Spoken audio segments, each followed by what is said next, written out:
Chapter 1223. Yi Zhifan still wanted to wait for Ying to get her grades before going abroad to study. Who would have thought that things would take a sudden turn in the evening?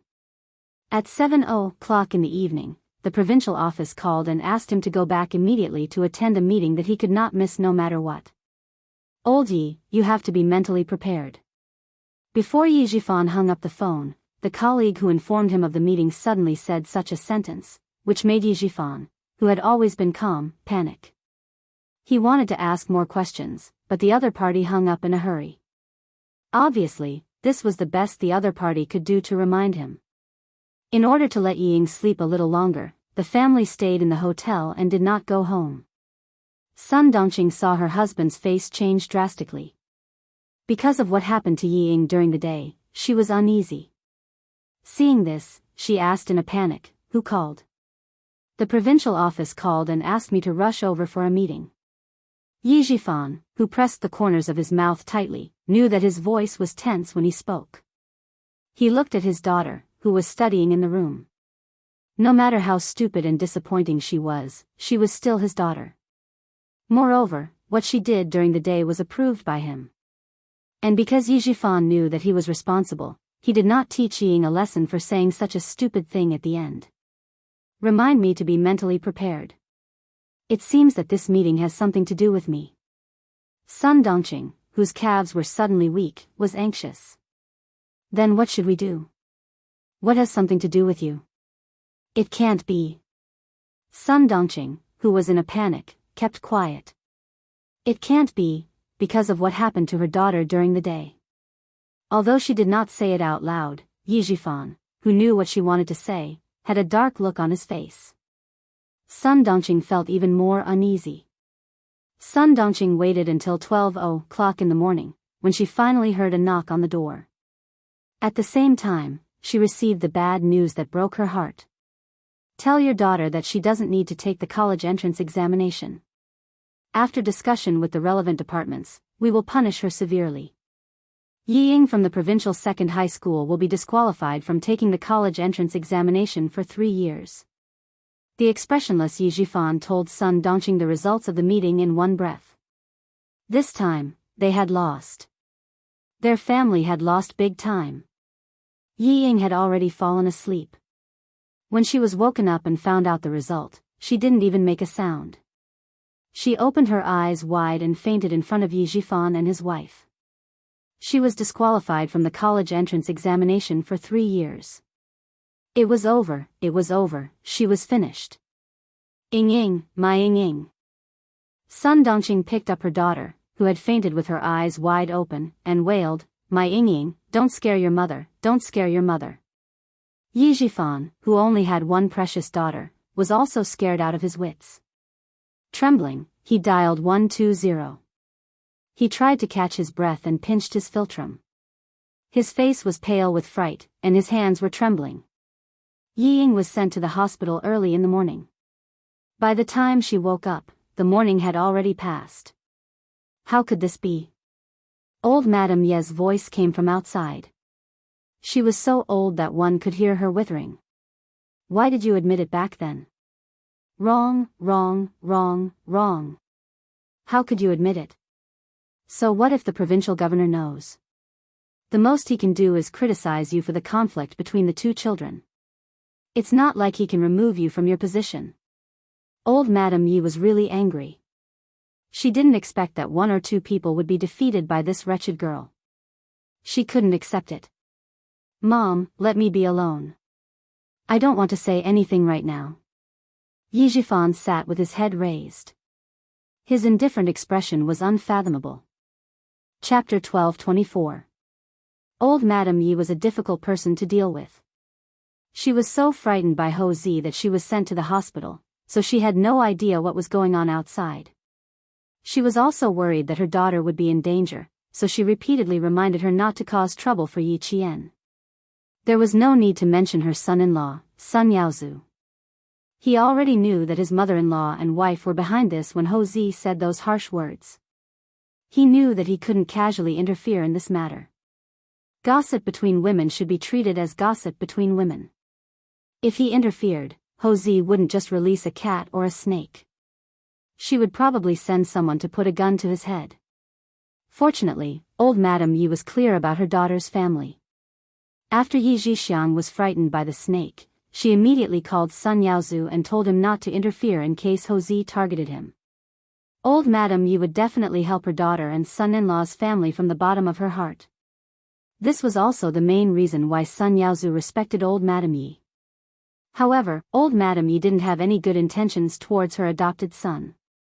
Every time she thought about how she was forced into a corner by Yi Qian and could only stay in the hospital, the anger in old Madame Yi's heart deepened.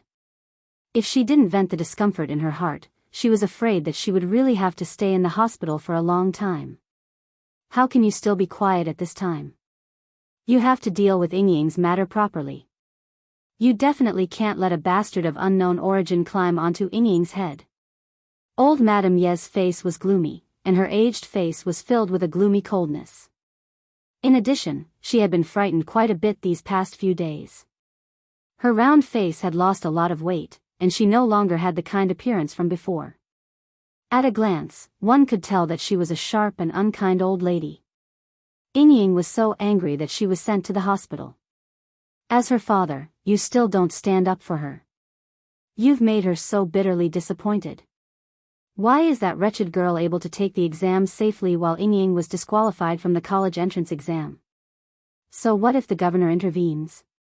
Do you think he has the ability to meddle in your family affairs? Even Yi Zhifan couldn't deal with a bastard of unknown origin. Old Madame Yi only thought about it for a moment, and layers of cold sweat kept appearing on her back. She was still a student who hadn't matured yet. If she didn't take the opportunity to teach her a lesson, what would happen in the future? Yi Zhifan's eyes were closed the whole time. His expression was gloomy and uncertain. He was so calm that even old Madame Yi couldn't figure out what he was thinking. Seeing that he was unmoved, old Madame Yi gave him another dose of adrenaline. She lowered her voice and said resentfully, "Don't tell me you want to give away the good stuff you got.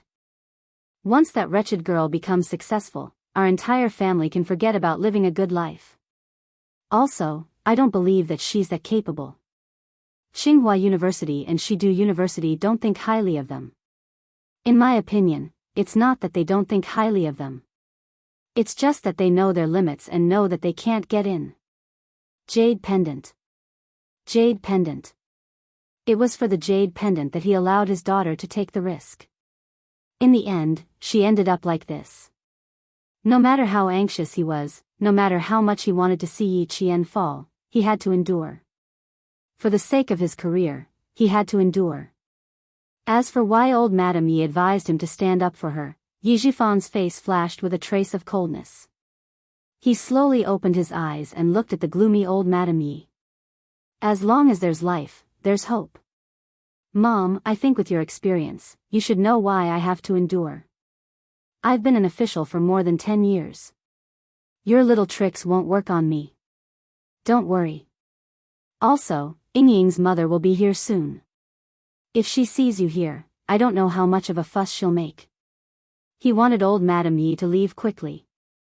Chapter 12:25. Fine, fine, fine. My good intentions are treated as ill intent. Fine, I won't talk about it anymore. I won't talk about it anymore. I only feel bad for Yingying. Old Madame Yi stood up angrily. The anger on her face disappeared as she turned to leave. Yi Zhifan had the intention to retreat. If even he stopped for the time being, then it seemed that there was no way to make a move on that wretched girl. Thinking about it, old Madame Yi wanted to slap herself. She shouldn't have spread rumors about Master Ho-san and the wretched girl. She shouldn't have provoked this murderous god. Otherwise, Sun Yaozu could have found someone to deal with the wretched girl in secret. Yingying's tears had already wet the pillow. Even her grandmother, who was never close to her, couldn't stand it anymore. How could her father tolerate it? Did he think that she was inferior to Yi Qian? That she couldn't be compared to Yi Qian at all? Canceling the college entrance examination for 3 years. The worst result wasn't that she and Yi Qian couldn't take the exam, but that Yi Qian could continue to be successful while she hid in the hospital like a coward, unable to go anywhere. Sun Dongqing, who was holding a bowl of chicken soup, came in and saw her daughter's tear-stained face. The anger in her heart erupted like a volcano. She couldn't hold it in. That old woman was right. If you can't even protect your own child, you don't deserve to be a parent. Fine, fine, fine. She could tolerate Yi Zhifan not making trouble for his own future. She knew that he was doing it for the family and for Ying to start all over again. But she couldn't tolerate it. What right did a wretched girl, who was inferior to her daughter in every aspect, have to hold her head high? If she hadn't been soft-hearted and taken her in, who knew where she would be begging for food? Ying, your father is in a difficult situation. We have to understand him. But don't worry, I'm not afraid of getting my shoes wet. When you get better, I won't let that wretched girl off. I'll definitely avenge you. Ying, who had been crying with her eyes closed, suddenly opened them. Her bloodshot eyes were filled with viciousness that made people panic. Her hands gripped the snow-white bed sheet tightly, and she said word by word, "Mom, I won't let her off. I won't let her off. I know. Have a good rest. Mom will definitely stand up for you." Sun Dongqing was afraid that her daughter would faint again from anxiety, so she comforted her with lingering fear. Drink the soup first. If you want to deal with that wretched girl, you have to have the strength to do so. You don't have to worry about anything. Just focus on recuperating. Tomorrow at the latest, I'll definitely go to the provincial first high school to make a fuss. I won't talk about the college entrance exam, I'll just talk about how unfilial she is. You didn't recognize your own grandmother and uncle, and even made the two of you so angry that you were hospitalized. She just wants to be in the limelight. Fine, I'll let her be in the limelight. Let's see what kind of trash their school has produced. Is this really okay? Could they really suppress Yi Qian? Ying, who was angry just a second ago, burst into tears the next second. But how can we deal with her? She humiliated me like that. How can I return the favor?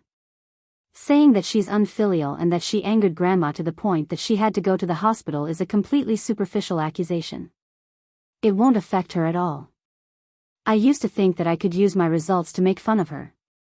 But in the end, I couldn't take the college entrance exam for 3 years. Mom, my life is over. My life is completely over. Sun Dongqing couldn't care less. Even if it didn't hurt Yi Qian, she still wanted to scold him and avenge her daughter. Chapter 12:26. Looking at her pale daughter crying so hard that she could barely breathe, Sun Dongqing couldn't hold back her tears. The mother and daughter cried together. One moment, they were scolding the unfairness, the next moment, they were cursing Yi Qian for getting a 0 in the college entrance exam. If there really was a way, Yi Zhifan wouldn't have been so quiet. If Sun Dongqing wanted to stand up for Ying, what else could she do other than go to the school and make a scene? Old Madame Yi listened outside for a while and said to Yi Zhixiang, "Go and hold your brother back. I'll go in and talk to your sister-in-law." Sun Dongqing brought the chicken soup over, so Yi Zhifan went out to eat. Old Madame Yi didn't manage to persuade him, so she turned her attention to Sun Dongqing, who was eager to protect her daughter. She had to get someone to go to the school and make a scene. Even if it didn't affect Yi Qian's results, she had to make her unhappy. The second day of the college entrance exam passed as Ying washed her face with tears. She didn't appear in the exam hall that day, so the students in the third exam hall couldn't help but take a few glances. On the third day, which was the last day of the exam, the parents waiting outside found out that a student named Ying in the third exam hall had been arrested for cheating and was disqualified from the exam. Sun Dongqing, who was standing in the crowd, heard all the parents talking about her daughter. She couldn't wait to rush up and fight with them. If Yi Zhixiang didn't stop her, she probably would have gone up. "Sister-in-law, if you fight now, don't even think about going in later." Yi Zhixiang held her back tightly, afraid that she would make a wasted trip again. Thinking of old Madame Ye's advice, she hurriedly comforted her, "Why are you arguing with them? They're talking about other people. What can we do? We're not looking for anyone else today. We're only looking for Yi Qian. Sister-in-law, if you can't hold it in, you won't even be able to enter the school, let alone look for that wretched girl." Sun Dongqing was so angry that her chest heaved up and down. A bunch of foul-mouthed idiots. Do they think their daughters and sons can pass the exam? Bah! Both of them failed the exam. Her voice had always been loud, and she didn't bother to hide her anger. Yi Zhixiang didn't have time to cover her mouth before Sun Dongqing started cursing. When the surrounding parents heard this, their faces were all filled with anger. Whose parent was this? A dog's mouth can't spit out ivory. Ignore her. One look and I can tell that the child at home is a disappointment. Hearing us chatting happily, she's unhappy and wants to vent her anger.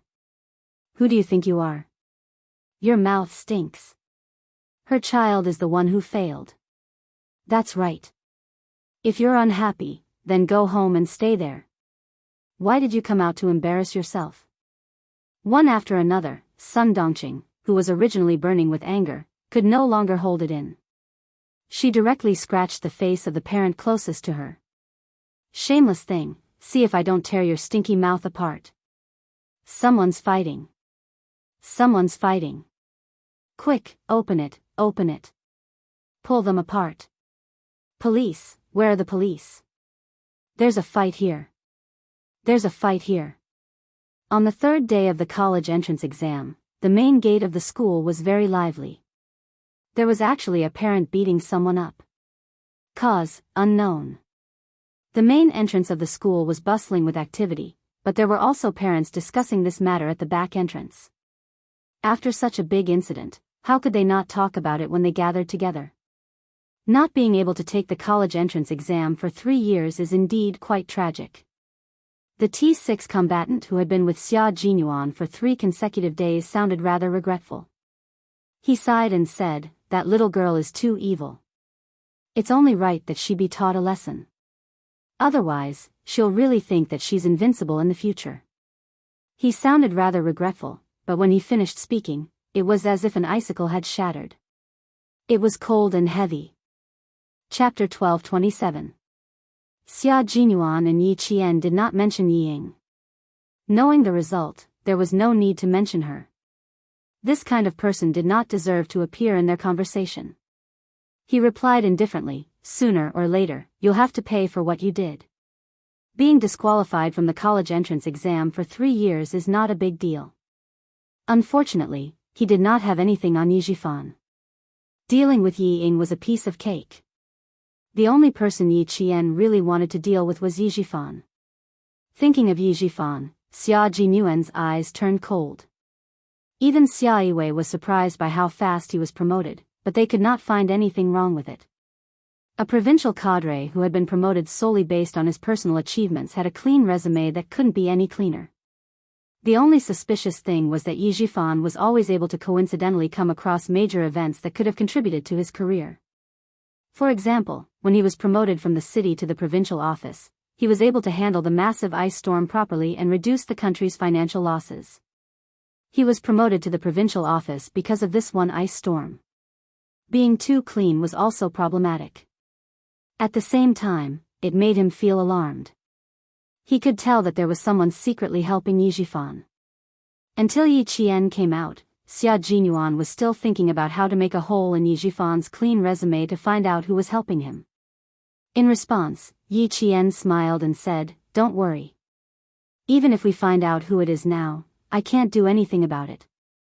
The most important thing is to build a good foundation." With Yi Ying's disqualification, Yi Zhifan would probably keep quiet and not dare to make any moves. Yi Qian did not know about what happened at the front gate of the school.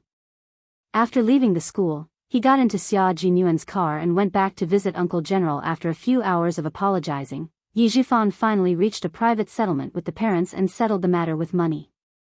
When old Madame Yi found out, she was so angry that her ribs hurt. Idiot, idiot. Who told her to cause trouble for that wretched girl? Look at her, she's so stupid that she didn't even enter the school gates and fought with her parents. Idiot. How could there be such a stupid thing? I couldn't persuade him no matter how hard I tried. He even scratched me. Yi Zhixiang covered her face and glanced at the door of the ward. She said softly, "Mom, Yaozu said that we should go back to the countryside before second brother can react." They couldn't let him know that they were the ones who instigated Sun Dongqing to go to school.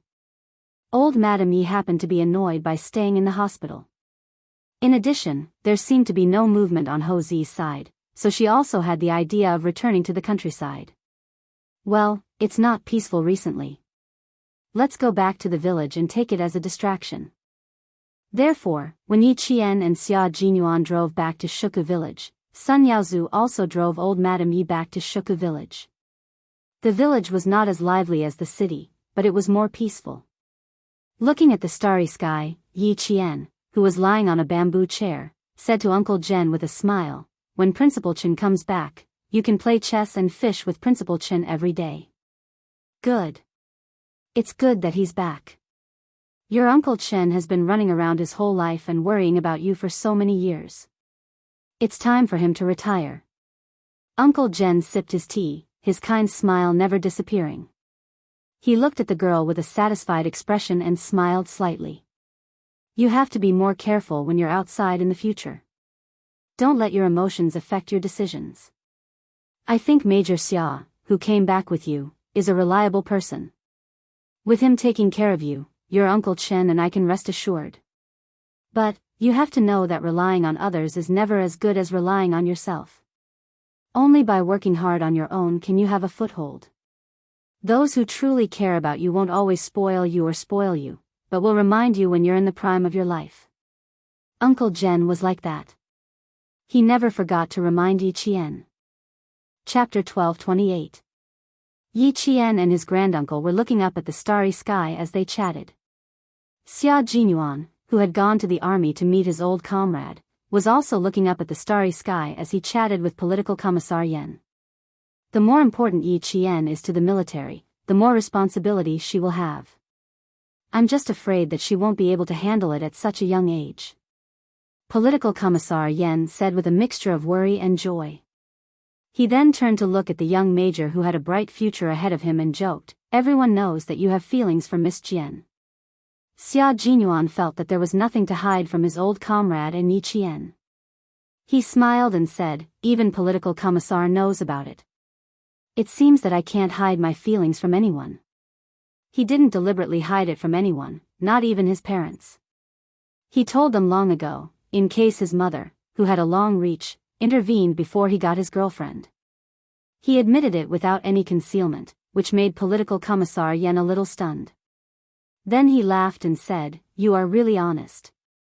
In my opinion, it is not so easy to win Jian-er's heart. Even if you really win her heart, there will be changes before you marry her. A smart and intelligent girl would be popular wherever she went. Moreover, Miss Jian had a bright future ahead of her. Those young men with good taste would definitely not miss out on this opportunity." Major Xia had been in the army for many years. Sometimes, he couldn't even find someone he wanted. This undoubtedly gave others many opportunities to pursue Miss Jian. It wasn't impossible for there to be changes in their relationship. Political Commissar Yan didn't treat Xia Jinyuan as an outsider and directly reminded him. In fact, the meaning behind his words was very obvious. If he wanted to be with Yi Qian for a long time, it would be best to settle the matter first to avoid complications. There will be changes if I don't marry her, and there will also be changes if I marry her. It depends on the person. Xia Jinyuan's smile spread from the corners of his mouth to the tips of his eyebrows, revealing his reserved confidence. I'm different from Yi Qian.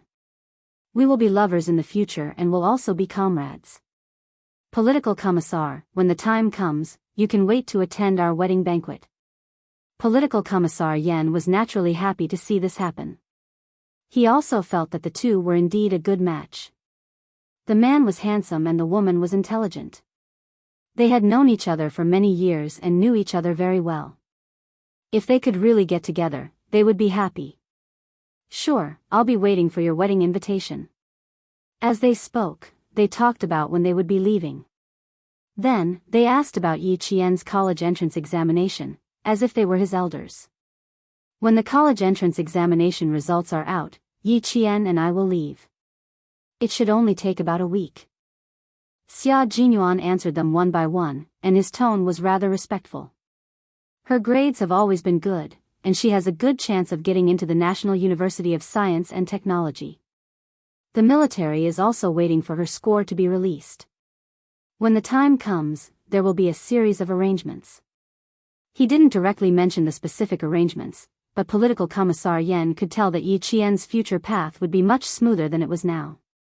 A gratified smile appeared on his resolute face as he sighed. Little girl Jian has finally made it.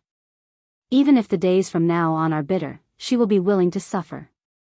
If you really manage to win her heart, you must treat her well and love her. She suffered a lot when she was young, and her mind is sharp. If you do something wrong to her in the future, it will be in vain even if you sincerely repent. At the mention of this, Xia Jinyuan's face became serious and he said solemnly, "Don't worry, that day will never come." He had seen her suffer. At first, he was attracted by her fearless gaze, then he was interested in her tenacity, and finally, he was surprised by her intelligence. As the days passed, he was attracted to her day by day. By the time he realized his feelings, it was already too late. It was so late that he couldn't restrain himself no matter how hard he tried. He could only let nature take its course. Chapter 12:29. Yi Qian was hard to win over, but he had the most say. After her resistance, indifference, and avoidance, and the fact that they hadn't seen each other for almost a year, he finally chose to take the initiative. Now that she finally relented, he felt like he had taken a bullet. How could he bear to let her be sad?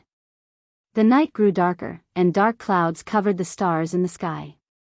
In the middle of the night, it started to rain, and it didn't stop until 5:00 in the morning the next day. Yi Qian, who was used to waking up early, prepared mung beans and plain porridge for Uncle Jen since she couldn't do morning exercises. She was waiting for him to wake up. Old people weren't used to waking up late, and when they heard the rooster crowing, they didn't feel sleepy anymore.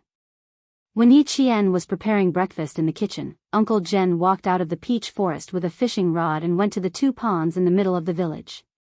It was July, and even at 5:00 in the morning, there was still light. Some villagers had already opened their doors and turned on the kitchen lights to start a new day of work. The Yi family's house, which was built in the center of the village, also turned on its lights. Uncle Jen walked past the embankment and looked at the car parked in front of the Yi family's house with a serious expression. "It's Sun Yaozu's car.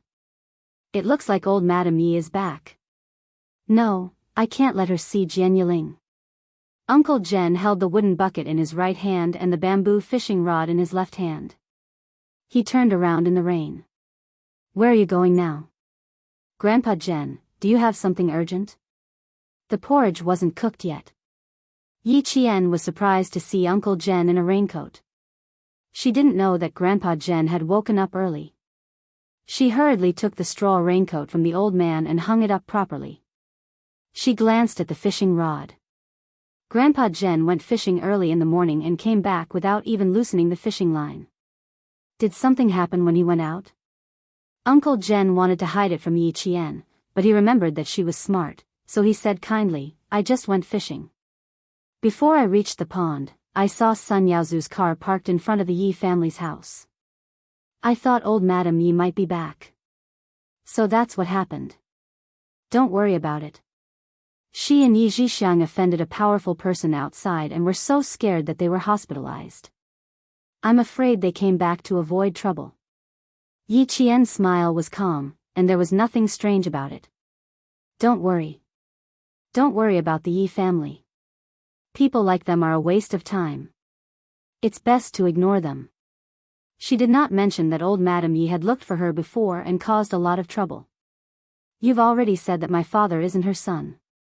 When my father was still alive, he had already repaid her kindness. As for me, firstly, I didn't eat her food. Secondly, I didn't use her food. She wants to put on airs in front of me. Heh, she really can't put on airs. Yi Qian's attitude towards the Yi family was very firm. He would never lower his head to them. After a while, old Uncle Jen gently patted Yi Jian's hand that was supporting him. He looked at the girl who had grown into a beautiful girl who was stronger than her mother with a kind gaze. There was a hint of comfort in his voice. It's good that you think this way. Old Madame Yi is nothing to be afraid of. She's old and doesn't have much time left. It's right not to be calculative with her. You have to guard against Yijifan, but you can only guard against him now. You can't do anything. He's a person who cares about his career. Before you have absolute confidence, you can't act rashly. Otherwise, you'll get yourself into trouble. Chapter 1230. The kitchen in the village was large and covered with black tiles. Smoke rose from the cracks of the tiles when the fire was lit. Yi Jian added 2 pieces of firewood to cook the porridge in the casserole. The fire shone on her face, but the warmth of the fire did not melt the coldness in the depths of her eyes. She pursed her lips and replied softly, I know. They don't dare to mess with me now, and I won't hold on to them. I don't want to waste all my efforts if I can't pass the background check. Uncle Jen, who was sitting in a chair, stared at the girl that he and Shen Dongfeng had trained. He coughed deeply and showed a rare look of seriousness on his face. He looked at Yi Jian, who was trying to hold back her anger, and said with a deep voice, Grandpa Jen still has one more thing to tell you. Little Jian, you have to listen carefully.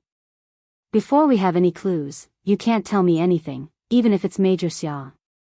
Yi Qian was startled, please tell me. Yi Qian didn't even recover from the burning smell of the porridge. Uncle Jen put the casserole aside and looked at Yi Qian, who was still in shock, with pity. I'm a bit confused, Grandpa General, I don't understand. Yi Qian's usually calm voice had a trace of panic. There was too much information, and her head was dizzy. She couldn't make sense of it. Grandpa Jen said that Grandpa Jen and Grandma Yi had entrusted their only son, Yi Xinfan, to old Madame Yi. In the end, old Madame Yi lost Yi Xinfan and replaced him with her father. Before she could digest it, Grandpa Jen threw out another secret. He told her that her mother might have been sacrificed because of that jade pendant. Why was it so messy, so complicated? Even her mother's sacrifice was not simple. No, something was wrong. Yi Qian looked up from her panic and looked at Uncle Jen with her dark eyes. She said softly, Grandpa, my father passed away in an accident, and my mother sacrificed herself in a mission. Do you remember what old Madame Yi did during that time? Where are Yi Zhixiang and Sun Yaozu? Are they in the village or outside? It was Uncle Jen's turn to be confused. He thought for a moment and answered, Your father passed away and your mother sacrificed herself less than 3 months ago. I happened to be in the army. When I came back, your mother's belongings were already in Sun Dongqing and Yi Zhifan's hands. But I'm sure old Madame Yi is in the village. Yi Zhixiang and Sun Yaozu didn't return. Little Jian, what do you mean by this? Grandpa, I suspect that old Madame Yi and Yi Zhixiang had something to do with my father's death. Yi Jian pursed her lips, and her eyes were as cold as the tip of a sword.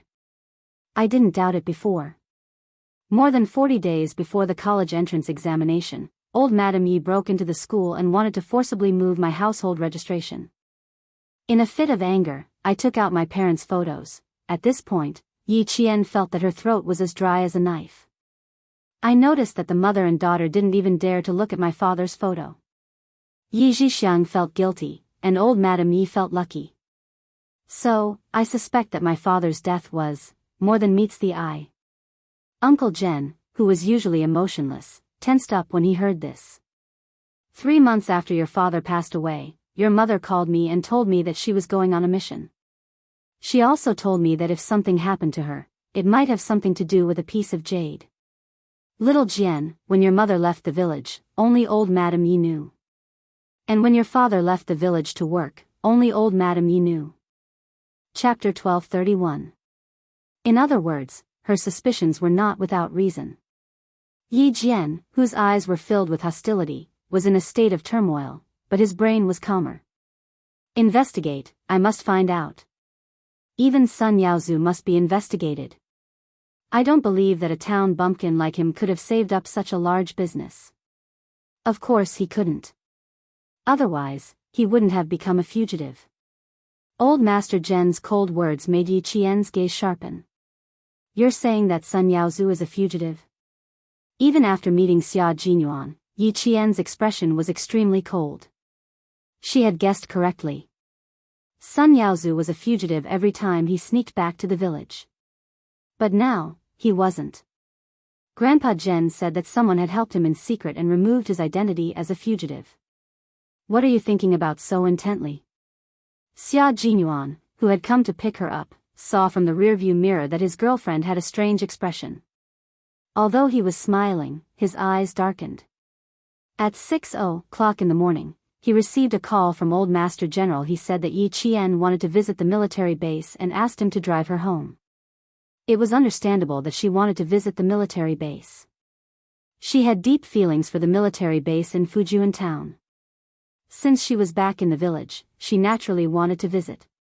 But he didn't expect to see this little fox. However, this was a serious matter. Old Master Zhen had repeatedly instructed her not to mention it, not even to Xia Jinyuan. Yi Qian forced a smile. I don't feel good knowing that I can't accompany Grandpa Zhen even when I'm back. Was that really the case? Xia Jinyuan didn't believe her. But there must be a reason why she couldn't say it directly. He didn't pursue the matter. He smiled and said, Grandpa Zhen has to wait for Uncle Chen to come back before we can go to the military base together. I think Uncle Chen will be back the day after tomorrow at the latest. At night, you can accompany Grandpa Zhen again. Principal Chen needed to hand over the work of the provincial first high school's library. Knowing that Yi Qian would be leaving for the military base in a week, he asked the two of them to drive away first. He would return after handing over the work. If they followed the normal procedure, they should be able to return to the village by noon today. Yi Qian did not want to hide the truth, but he had no choice but to do so. He tried his best to adjust his emotions, and the cold expression on his face gradually relaxed. Fortunately, he had undergone special training, and after adjusting for a while, the coldness from before disappeared. Seeing this, Xia Jinyuan said casually, I really didn't know that I was Sima Zhao. Everyone knows that. Even political commissar Yen saw through me. He kept teasing me last night. He also said that in order to prevent any unforeseen circumstances, it's best to marry you as soon as possible. It was easy to say, but Yi Jian was shy. As she listened, her fair face turned red. She said awkwardly, How? How did the political commissar know? Doesn't that mean Captain Lu also knows about it? Of course, I even promised to send you an invitation when we get married. His 8 characters had just been revealed, but he was already thinking so far ahead. Yi Qian glared at him. Hearing his low voice, he relaxed. The day after tomorrow, Yi Qian waited for Uncle Zhen and Principal Chen to come over. He also heard another big news. Yesterday, old Madame Yi suddenly suffered a stroke and collapsed. The hospital said that she would not be able to move her limbs in the future. Her mouth was crooked, and she needed to be taken care of. Yi Jian's lips curled up slightly. This was retribution. However, Yi Qian quickly threw this matter to the back of his mind. The military already knew about her score, and they asked her to pack her luggage immediately. Oh, she didn't even need to pack her luggage. She just needed to take the relevant documents and go with Xia Jinyuan to the naval base in the southernmost part of the country. The first page of a new chapter was opened. Chapter 1232. Shuku village had already become Yi Qian's harbor. Every time he left, he would see Uncle Zhen standing at the edge of the village, watching him leave. He missed his hometown even before he left. In the past, Uncle Zhen stood alone at the entrance of the village. Now that Uncle Chen was by his side, Yi Qian couldn't help but smile with tears in his eyes. I'm afraid I won't have many chances to come back in the future. Yi Qian wiped away the tears that were about to seep out of his eyes when he couldn't see the 2 elders anymore. He said sadly, I wonder if I can come back once a year? The roads from the village to the town and then to the city were mostly winding roads. Xia Jinyuan's driving skills were good and he drove very steadily. Hearing this, he smiled and replied, if I told you that you probably won't be able to come back in 4 years, would you be sad? 4 years? Yi Qian was shocked. He looked at the smiling guy and muttered, I won't be able to come back in 4 years. That's impossible. Soldiers also had family leave, not to mention she was still a student. Although he didn't look surprised, Xia Jinyuan seemed to have seen through him. His smile faded a little. It's possible. I haven't been home for 4 years too. During winter and summer vacations, my family hasn't picked up a single call from me. Yi Qian's heart sank a little. Captain Xia said that he wouldn't be able to come home for 4 years. Did she have to do the same? Why did she have to do the same? There was a lot of information, so Yi Qian couldn't help but think about it. For a moment, the car was silent. Xia Jinyuan looked at Yi Qian, who was deep in thought, through the rearview mirror. His thin lips curved up a little. With Little Fox's intelligence, she would definitely think deeper into his words. The military had already taken his suggestion and trained Yi Qian to be an all-round soldier king, so that he could smoothly enter the Snowfield Brigade in the future and take over the work of another team. It was extremely difficult for a woman to become a Special Forces soldier. Since Yi Qian had the ability to become a Special Forces soldier, the military would definitely not allow such a talent to be buried in the tide of the army. In addition, Yi Qian was highly regarded by the army major general, so it was impossible for her to be mediocre for the rest of her life. Yi Qian's magnificent military career was already beckoning to him. He drove quietly with a calm expression. Yi Jian, who was deep in thought, gradually became serious. She seemed to be thinking of something and looked at Xia Jinyuan thoughtfully. Before she could retract her gaze, the man who was driving calmly looked up and smiled at her through the mirror. His elegant smile was indescribably flirtatious. Yi Qian glared at him before saying, Is it because the military wants to train me to be like you? Otherwise, you wouldn't have said that I might be like you, unable to return home for 4 years. Other than that, she couldn't think of any other reason why she might be like him, unable to return home for 4 years. That was why his little fox was so smart. She could immediately think of the key points after he said a few words. Before the matter was completely settled, everything was unknown. She just wanted to know what to expect. Be mentally prepared that you won't be able to return home for 4 years. At home, there's Uncle Chen taking care of you. If anything happens, I'll inform you immediately. Xia Jinyuan didn't deny it, nor did he confirm it. He maintained a faint smile, and his voice was as cold as jade. I believe you know how high the expectations the military headquarters has for you. Work hard, and I will always be waiting for you in front. When you join the Snowfield Brigade, when you become a true comrade, I'll use the best time to carve out our love. Chapter 1233. Even though he didn't say anything, Yi Qian already knew that the military had the intention of training her to be like Xia Jinyuan. They hoped that she could become a Special Forces soldier who could fight on the front lines like him. Just thinking about it made Yi Qian's heart surge. Her dark eyes were brighter and brighter than the stars in the midsummer night. Xia Jinyuan's smile deepened. The day of fighting together was not far away. Shuka village was getting further and further away from them. When they reached the town, Yi Qian saw a car with a provincial license plate parked in front of a food wholesaler. 3 familiar figures walked out of the wholesaler with a few red plastic bags in their hands. Yi Zhifan, who was walking in front, turned around and said something. Yi Ying's expression immediately tensed up.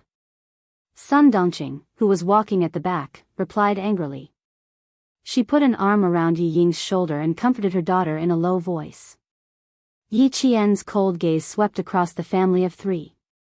She narrowed her eyes slightly and asked the man who didn't seem to notice the family of 3, Captain Xia, Old Madam Yi suddenly had a stroke.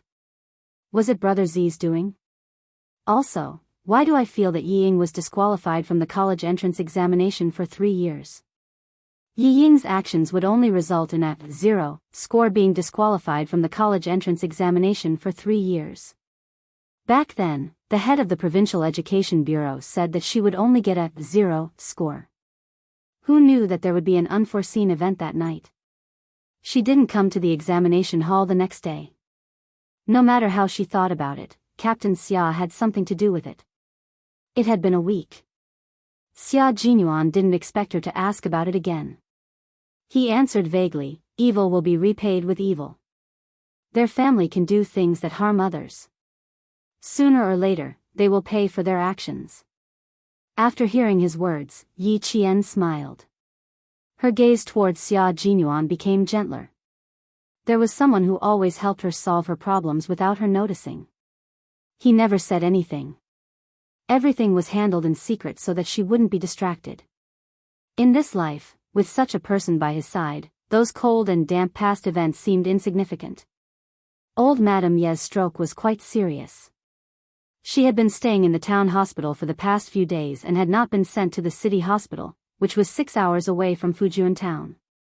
The situation was too sudden. Even if Yi Zhixiang wanted to send him to the hospital, she couldn't send him to the city hospital when he was sick.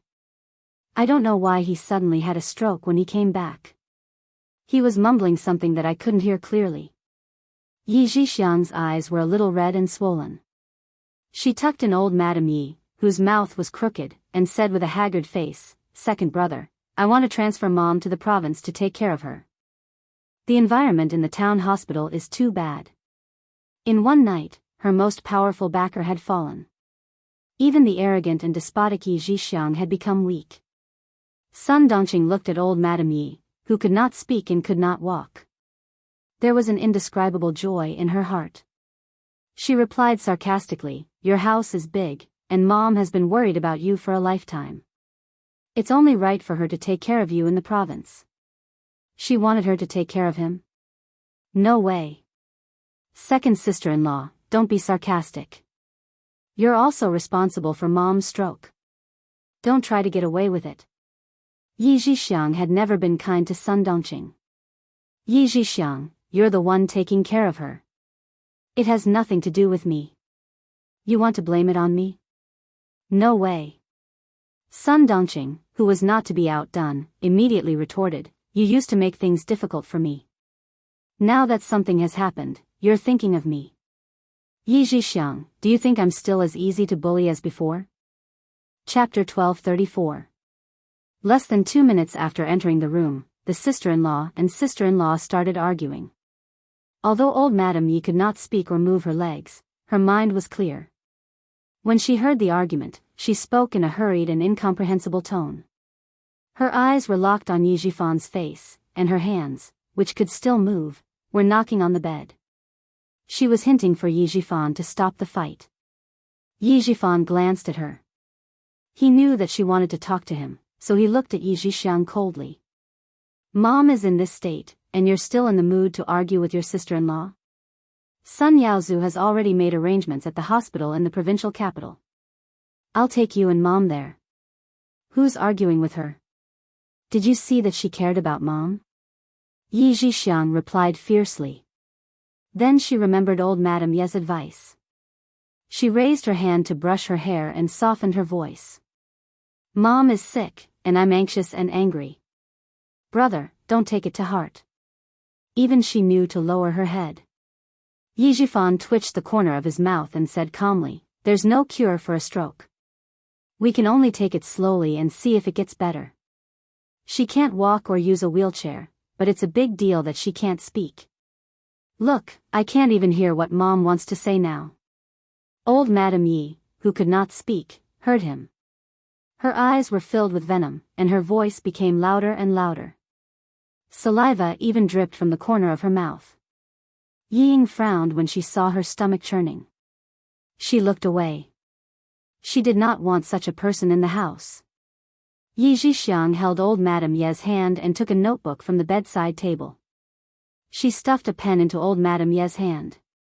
"Mom, write this for Brother Tingrui." Old Madame Yi, who could still move her hands, wrote the word "simple" on the notebook with trembling hands. Then her gaze fell on Yi Zhifan's face. Her face was so ferocious that it made Yi Ying's heart beat faster. "I've been busy with Ying going abroad, so I'm not sure about Yi Qian's situation. You and Zhixiang instigated my wife to cause trouble at the school. Then something happened to her, and you ran back to the village," Yi Zhifan said casually.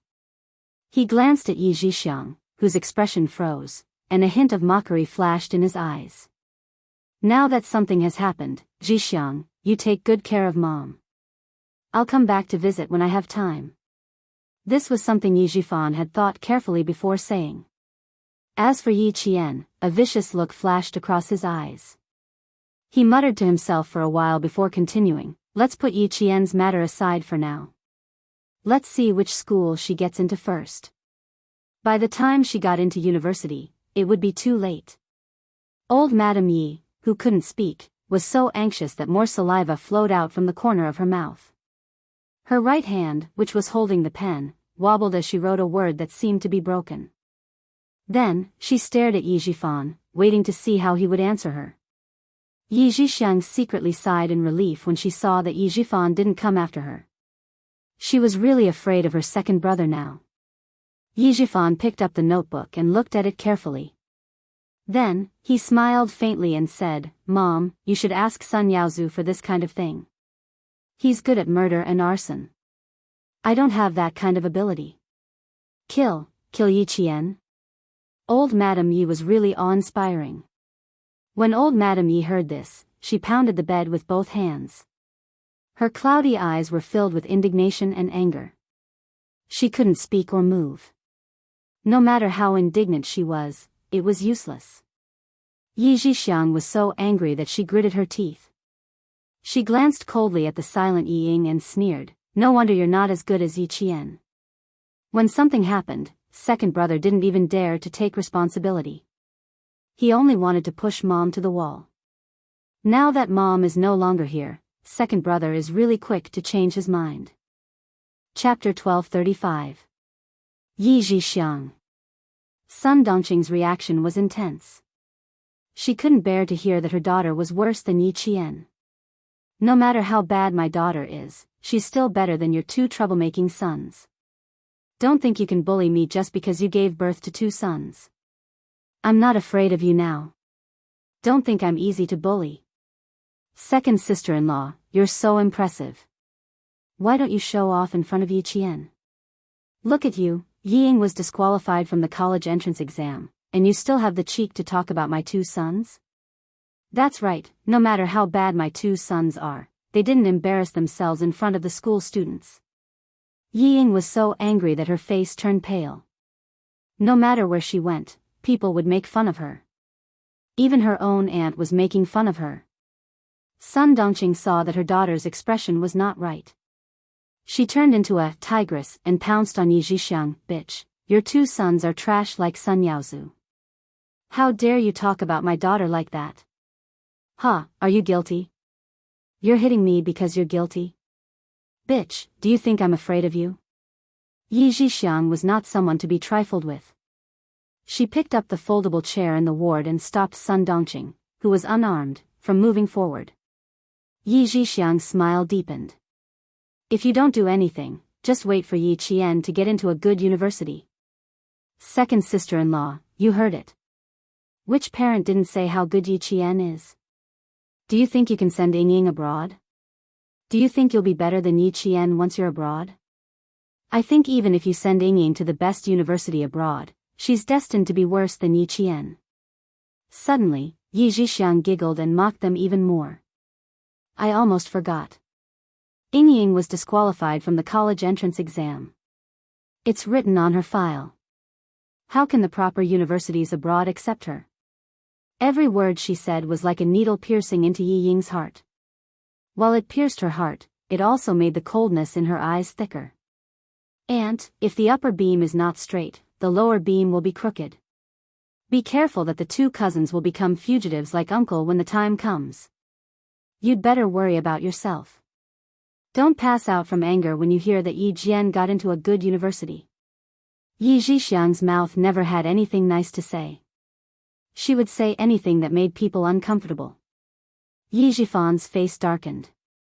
He looked at Yi Zhixiang coldly and said, "You played a big part in making Mom what she is today.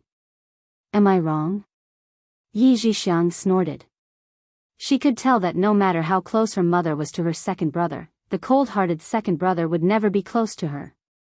Sun Dongqing was furious because she wasn't wrong. She glared at her sister-in-law who had never given her a good time for more than 10 years. Sun Dongqing said fiercely, "Every dog has its day. Yi Zhixiang, I'll wait for the day when you beg my family." Even now, Sun Dongqing still couldn't accept that Yi Qian was better than Yi Ying. She even comforted her daughter like this after leaving the hospital. Don't listen to Yi Zhixiang's nonsense. Even if Yi Qian takes the college entrance exam, she won't be able to get into a good university. When the time comes, go and give her a good scolding. Don't let her be so brazen. After saying this in the afternoon, she was slapped in the face on the afternoon of the third day. A student from the provincial first high school who lived in the same building went home and told his parents that Yi Qian was the only girl in the province who was admitted to the National University of Science and Technology. He also said that she was not only the top scorer in the province, but also the top scorer in the country. The entire provincial capital was in an uproar. Yi Ying was dumbfounded when she heard this. Chapter 1236. How is that possible? There must be a mistake. How could that wretched girl be the top scorer in science? There must be a problem, old Yi, there must be a problem. Call and check, we need to check her score.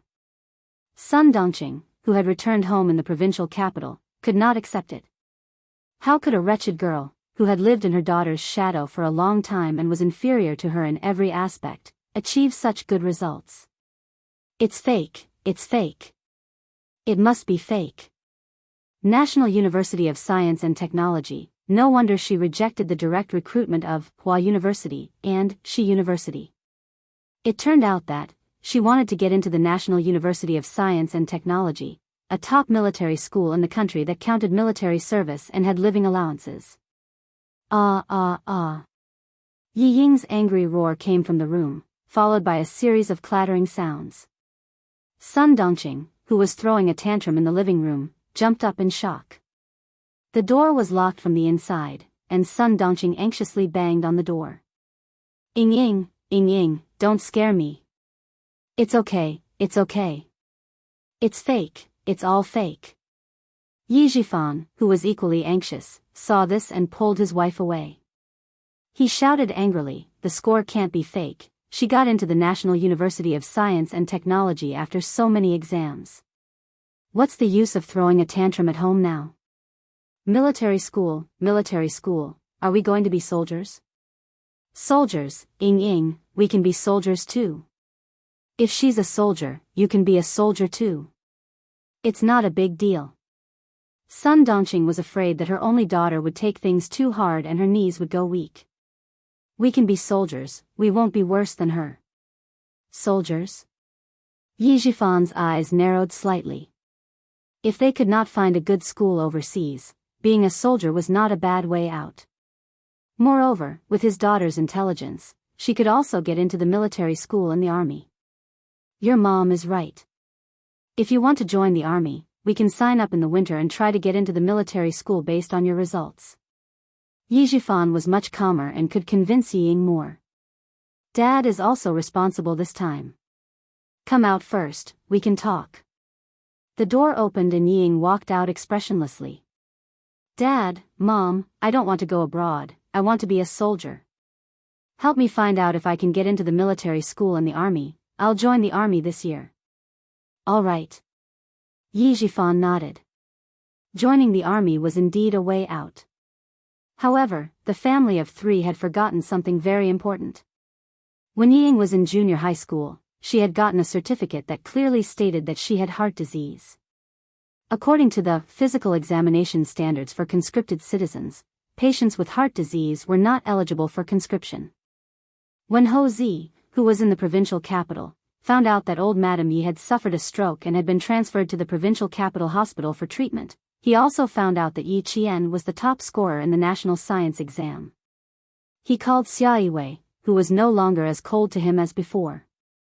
I heard that Yi Qian got into the military academy and is the top scorer in the national science exam. Sixth brother's foresight was extraordinary. Luckily, sixth brother treats Yi Qian well. He's a little like me. In return, Xia Yiwei smiled coldly. Did he call her whenever something happened? Yi Qian was the top scorer in the National Science Olympiad. Did he still need him to tell him? Sixth brother's surname is Xia, not Ho. Don't flatter yourself. With that, she hung up the phone. It was as if she was tired of talking to him. Ho Zi gripped his phone and smiled bitterly. Once a woman hardened her heart, it was really heartless. Who asked you to think that she will always be your woman? Now that she's not with you, you can continue to shamelessly pursue her. Ho Zi put away his phone and looked determined. He only had Xia Yiwei and he would only pursue her. Chapter 1237. After Xia Yiwei hung up, she immediately called Xia Jinyuan. Listening to the airport announcer's voice from the phone, Xia Yiwei said in a deep voice, "Old Madam Yi has suffered a stroke and is in the hospital. Shouldn't you and Ho Zi stop?" Xia Jinyuan, who was preparing to board the plane, smiled and said, "I stopped a long time ago. You can ask Brother Z if he stopped. I can't talk to you anymore. Yi Qian and I are preparing to board the plane. You are now." Xia Yiwei's voice came from the phone. Xia Jinyuan's expression was normal as he hung up the phone.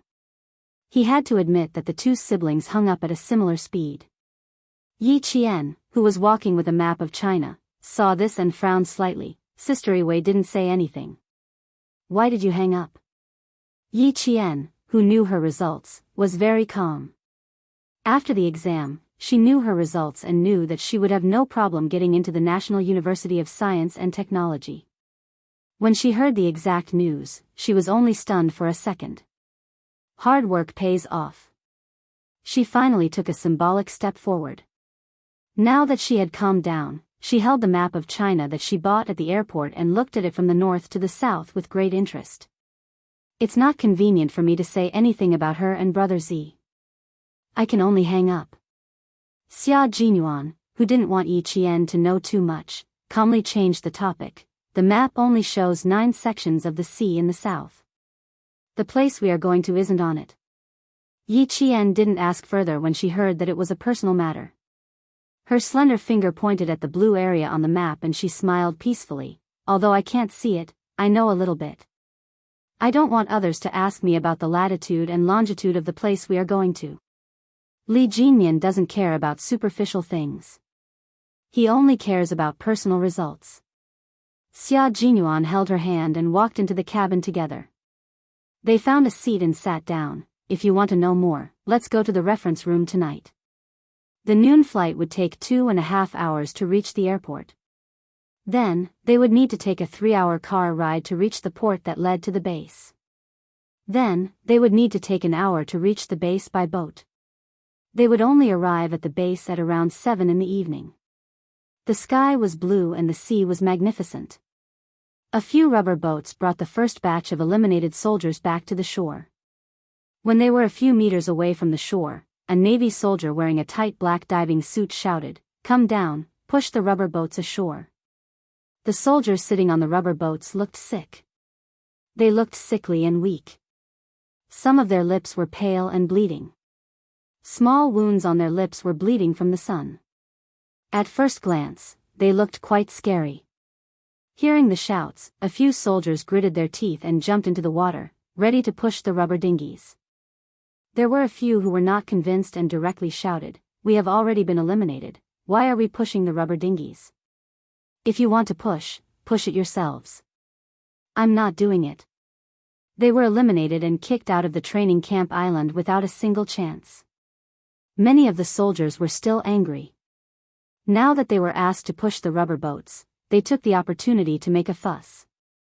The soldiers who went into the water looked at each other. They pushed the rubber boats with both hands but didn't say anything. "What? You have a problem because we didn't keep you?" The Storm Amphibian Frogman Commando who spoke jumped directly from the rubber boat into the salty and bitter seawater. His gaze was as cold as the ripples on the surface of the sea, and his voice was as sharp as a blade. "Children playing house? Let go if you're not satisfied? Not bad, you have guts." Chapter 1238. The commando grinned, his white teeth gleaming under the sunlight. It's pointless if you don't push me. Take care of yourselves. After that, he plunged into the sea, which reached his waist, and disappeared without a trace in the blink of an eye under the shocked expressions of all the soldiers. He's gone. He's gone. What should we do? The few eliminated soldiers who still wanted to resist and get off the boat were all dumbfounded. They jumped off the rubber boat one after another, and two of them even tried to chase after him. Someone pulled them back and said helplessly, "We can't catch up. They're real water ghosts. We can't catch up." The mysterious and dangerous deep-sea diving was a common occurrence for real water ghosts. Sometimes, even without equipment, they could dive 15 meters down in an instant without any problem. When they plunged into the water, the speed at which they swam down in 1 second was equivalent to the speed at which they swam out in 10 seconds. It was impossible for them to catch up. Seems like there's a wave. Quick, push the rubber boat up. Without a water ghost to guide us, none of us will be able to reach the shore. The waves came as they wished, one after another as if they had calculated the time. For a moment, all of them jumped into the water like dumplings and began to push the rubber boat. At a hidden sentry post on the deserted island, someone was watching everything with binoculars. When he saw the waves coming one after another, and when two soldiers were directly knocked over by the waves, his tightly pursed lips curled into a cold smile. Get the few people whose names start with the to keep an eye on them. Make sure they don't show up until the rubber boat has drifted 100 nautical miles away. Li Jinyan put down the binoculars and said coldly. He stepped down from the sentry post in his military boots. Contact the garrison and ask when the last soldier will arrive. The soldiers whose names started with the were the scouting water ghosts of the Storm Commandos. If you don't see her before the 5:00 tomorrow, tell the garrison directly and ask her to return to where she came from. His voice was as cold as the snow on the top of a snowy mountain that never melted all year round. The commandos behind him did not say anything unnecessary and immediately replied, yes. In their hearts, they were thinking, isn't this a bit too much? Didn't they say that she would only arrive at 7:00 at night? It would take another 4 hours to reach them from the base, and there would be big waves tonight. Even if they arrived, they wouldn't have the energy to participate in the training at 5:00 tomorrow. The Navy commander had naturally taken this into consideration as well. His gaze shifted from a female soldier whose skin was as white as snow, to a pearl-like luster. He thought for a moment before smiling and saying, Yi Qian, your team leader wants you to participate in the training at 5 a.m. tomorrow morning. The training location is about 4 hours away from the encampment. Go get your equipment now and set off immediately. Yes. Without a word of nonsense, the Marine commander could not help but raise his eyebrows. Xia Jinyuan was expressionless as well. He smiled and said, as expected of the famous Devil King. Even his training style can produce good gold. You have to abide by the rules of whoever's territory you're in. No one can break the rules, and no one can claim to be special. This was the case for the Storm Amphibious Frogmen Commandos and the Snowfield Brigade. Xia Jinyuan, who was watching Yi Qian leave, heard the Navy commander say, he is indeed the sharp knife of our army. The soldiers trained by him are all like gold and can all become sharp knives. Since the army sent Yi Qian to our naval base, as long as she is not afraid of hardship and fatigue, we will definitely not let her down. When the time comes, we will be waiting for you to review the results. The Major General believes in the Devil King's ability. Before I came, the Major General even smiled and said that if there was a chance, he would like our detachment to compete with the Devil King's commandos. How could his little fox be afraid of hardship and fatigue? Looking at her fearless back, he was already looking forward to the results review before school started. Chapter 1239. The station was close to the sea, and the sound of the waves could be heard from the windows of the Navy commander's office. The sound of the waves crashing against the sea gave off an inexplicable sense of excitement. It was 7:30 p.m., and there were still a few rays of golden sunset at the edge of the sea. The sand by the sea was dyed golden yellow, and the ground was covered with fragments of gold. Listening to the voice of his subordinate outside, the Navy commander's gaze dimmed a little. He laughed heartily and answered Xia Jinyuan, "That's fine. It'll definitely be interesting if you two teams have a match." Thinking it was feasible, the Navy commander said with interest, "When Li Jinyan's recruit training is over, I'll talk to him and see if we can have a match. Next year, there will be a match between our army and a special force of the U.S. military. If we conduct our own training in advance." The Navy commander's hearty voice gradually lowered, and he looked serious. He was obviously considering the Major General's proposal. Does the Major General have any plans or arrangements? Has he proposed to the military? A match between two special forces was not a trivial matter. It required a report and an application, and then it would be approved according to the actual situation. It could only be carried out when the highest-ranking officers of the two armies voted and the military issued the approval. The Major General is also very interested. August to October is the best time for autumn. If you're interested, the Major General can draft a report first. Xia Jinyuan listened to the Navy commander's words with a smile on his handsome face. He said coldly, "As you said, there will be a match between our army and the U.S. military next year. The U.S. military has always been strong. Since our army is going abroad to meet the enemy, we can't embarrass our country." Yi Qian had already left with the soldiers arranged by the Navy. They would leave in 10 minutes after receiving their equipment. Xia Jinyuan, who could no longer hear her voice, said calmly, "If you're interested, we can do our best to arrange a match before October." The whistle of gathering by the seaside passed into the office through the open window. After a day of training, the Navy quickly gathered and organized, standing in a horizontal and vertical line square formation at the speed of the sea rain passing through the storm. They neatly and orderly reported their numbers, startling the seabirds that landed on the reef and flapping their wings to fly to the sea. His gaze fell on the naval commander outside the window. His expression was solemn. After a while, he replied, "You're right. If you go, you can't lose face for the country. Since it's possible that you and Li Jinyan will be leading the expedition, you should cultivate a tacit understanding. The Major General has the same thoughts as you, so he wants to have a match before October and wait until the end of the year to have mutual training." Xia Jinyuan's voice also gradually lowered. He mentioned that a certain war that ended in the spring and summer of this year was directly caused by a high-tech war led by the United States at the end of the 20th century. Although the Air Force is the main force in this war, the U.S. Army has also played a critical role in this war. Although the Air Force is the main force in this war, the U.S. Army has also played a very important role. Destruction, assassination. Several ethnic leaders of the Southern Alliance were killed. At the same time, the electricity and communications of the entire Southern Alliance were cut off, and they quickly set up a communication base with the Air Force base. It's not hard to see the strength of the Americans from this. Let's go over there and learn from them. Chapter 1240.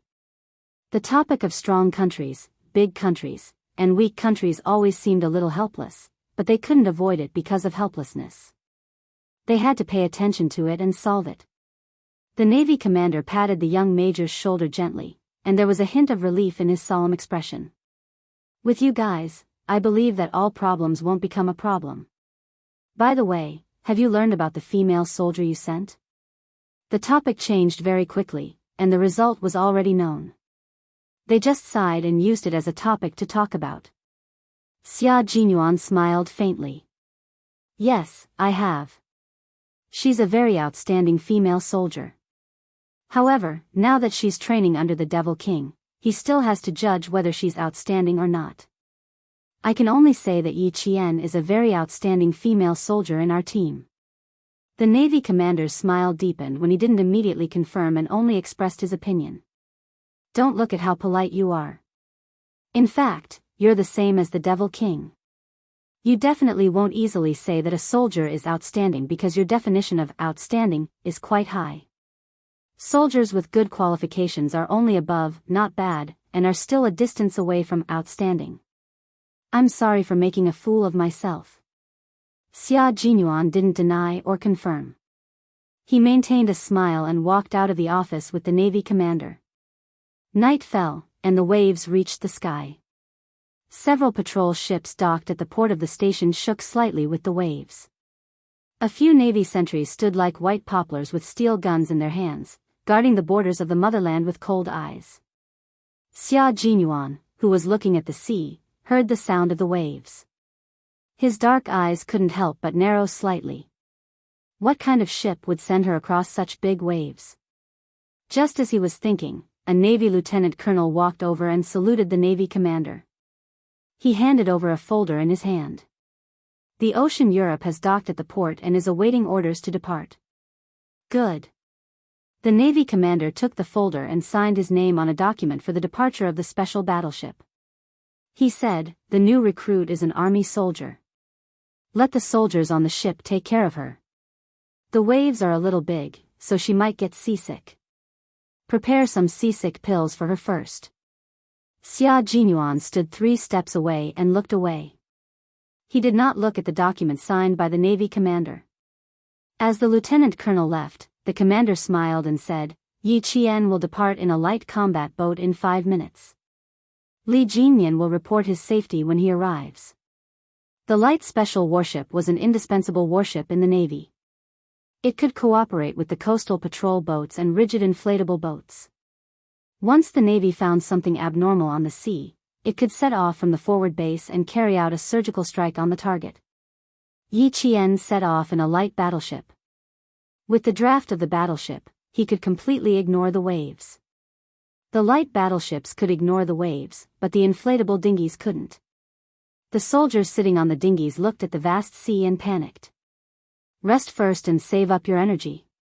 We'll rotate shifts every 3 hours. Check the ropes. Don't let the waves separate our 3 rubber boats. You guys in front, check the ropes. Arrange for the personnel to rotate shifts every 3 hours. It's only 8:00 at night. Don't be in a hurry to go to bed. Bring a diving light and see if you can find something to eat. Otherwise, everyone will go to bed hungry tonight." They had fished in the sea empty-handed during the day and had no harvest. They could only go to the sea at night to take a look. Chapter 1241. He watched as a few soldiers put on diving suits and jumped off the rubber boat. Less than 2 nautical miles away from them, 3 water ghosts quietly emerged from the sea and recorded the names of the first few soldiers. The first batch of elimination did not mean that they had to pack up and return to their original units. The selection of the Demon King never followed the normal process. It had always been the Demon King's style to find potential soldiers from the eliminated soldiers. The soldiers selected from various units had been screened in their original units. Their individual comprehensive ability was not bad, but the first batch was eliminated. It was very likely that they did not adapt to the training method, which was why they were a hindrance. Only by carefully observing their coping ability, survival ability, and reaction speed could the final judgment be made. It was like panning for gold in the sand. One needed to be careful. The waves on the sea rose and fell, and the rubber boat went up and down. The soldiers who took turns to stand guard had starlight above their heads. Their eyes were fixed on the boat without blinking. Once they noticed something, they could immediately inform all their comrades. The light special battleship was slightly less bumpy due to the water. Yi Qian, who had changed into a Navy training suit, ate a simple canned meal with the soldiers on the boat and wobbled all the way to the reef island. Yi Qian did not get seasick. She was able to catch up on sleep during the bumpy ride. Her situation was unexpectedly good. The light special battleship docked 15 minutes earlier than expected. Li Jinyan, who was standing by the sea and waiting, suddenly turned around and said to his teammate named Big Whale, "Observe her first. Then take her to a single tent to rest. If necessary, test her in the water first. Let me know what's going on." "That's not very nice. She's a female soldier after all. How can you give her a show of strength?" Big Whale was a little surprised. He softly advised, "Let's be gentle first. The people sent by the army may have some status." Li Jinyan twitched the corner of his mouth and smiled. "No status. I've seen the information. Her mother was a martyr." he decided that he would not change his mind. Looking at the light special battleship that had stopped, Li Jinyan patted Big Whale's shoulder and left with a cold expression. Even Xia Jinyuan thought that the female soldier was not bad. She should not be too bad. It was better to let Big Whale test the water first and see if it was fake. The daughter of a martyr. How do you want me to test her? There aren't many good swimmers in the army, right? The light battleship will stop about 30 meters away from us. Can she swim 30 meters with a backpack? If I go over and scare her into choking on water. Demon King, be careful that the commander will punish you. Big Whale was a little worried. He was not familiar with the new female soldier and did not know how good she was in the water. If he accidentally injured her or let her be swept away by the sea, that would be no laughing matter. Li Jinyan could tell that his team member was treating the new female soldier as an elite soldier. He reminded him calmly, she's a reserve special forces soldier. It meant, don't look down on others. The whale's expression suddenly turned serious as he nodded. He has some background, but I'm afraid that something might happen. We'll play it by ear. I'll leave it to you. Li Jinyan didn't stay any longer and walked towards the camp for the night. Under the water or on the water? The whale's excited voice came from behind him. Li Jinyan knew that he was still willing to test the waters. Walking under the starry sky, Li Jinyan made a hand gesture, and the whale took off his training uniform. It was as if he had become invisible. Under the starlight, they could only see a vigorous figure plunging into the water. Let's give it a try underwater. I haven't fought with a female special forces soldier before. This is interesting. Chapter 1242. Yi Jian, who was about to get off the ship, said thank you to the Navy Lieutenant Colonel who was sending her off. Then, she grabbed the waterproof backpack that was issued by the Navy Equipment Department and went into the water directly from the aft deck of the light battleship. Do you see the flashing red laser on the reef? Someone is already there to pick you up. Just swim over. The Navy Lieutenant Colonel who connected to the reef island squatted down and smiled at the female soldier whose face was only the size of a palm and whose eyes were brighter than the stars. It's less than 30 meters away. Just swim over. The light special battleship was different from the air-cushion landing craft. It couldn't dock on a reef island without a port. It could only dock on the surface of the sea. When Yi Jian came down, she was hit by a wave and fell forward. With her backpack on her back, she could only wave and dive into the sea without saying goodbye. She swam towards the reef island that was faintly visible in the distance. Compared to the nimbleness of the water ghost, Yi Jian's swimming speed was neither fast nor slow. After all, she had also trained by the sea for a month. It was just that her training wasn't as systematic as water ghosts. The land tigers were the Snowfield Brigade, and the sea dragons were the Storm Amphibious Frogman Assault Team. As a reserve member of the Snowfield Brigade, Yi Qian entered the range of the sea dragons. She was warned by Xia Jinyuan to stay alert as soon as she entered the water, in case there was a special welcome ceremony. When a whale entered the sea, it was like a dragon returning to the sea. Every day, he would have sandbags tied to his feet for 5 kilometers of cross-country training. Twice a week, he would swim for 5 kilometers. His feet were very strong in breaking water. With just a few swings of his tail, he could swim 200 meters at a speed that was beyond imagination. When Yi Qian surfaced from the water, the light special battleship had already left. Their destination wasn't the reef island, but the reef island that they needed to pass by Li Jinyan's training ground. As the light special battleship left, Yi Qian, who was completely wet, swam towards the shore with her backpack. For years of training had allowed Yi Qian to remain calm even when facing the unpredictable sea alone. Listening to the sound of the waves, she paddled with both hands and maintained a moderate speed. Using the momentum of the waves, she relaxed her body and swam over. After swimming for about 5 meters, Yi Qian's calm gaze suddenly sharpened. He swept his gaze across the surface of the sea about 3 meters to his left. He had been targeted by a water ghost. Fighting in the water was her weakness, and it would be troublesome if she was targeted. However, as Captain Xia said, it suited Li Jinyan's style very well. Yi Qian's gaze landed on the big whale as soon as he popped his head out of the water. He was a little surprised. With his diving goggles on, he narrowed his eyes and revealed a deep smile. She was so sharp. He had only just emerged from the water to observe her, but she had already discovered him. He really wanted to applaud her for being so sharp. However, just being sharp wasn't enough.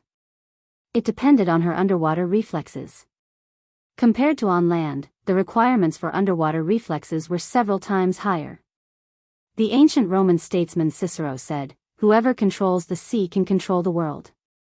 From this sentence, one could see the importance of a country's control over the sea. From this, one could understand how strict the physical fitness of the members of the Frogmen Commando team was.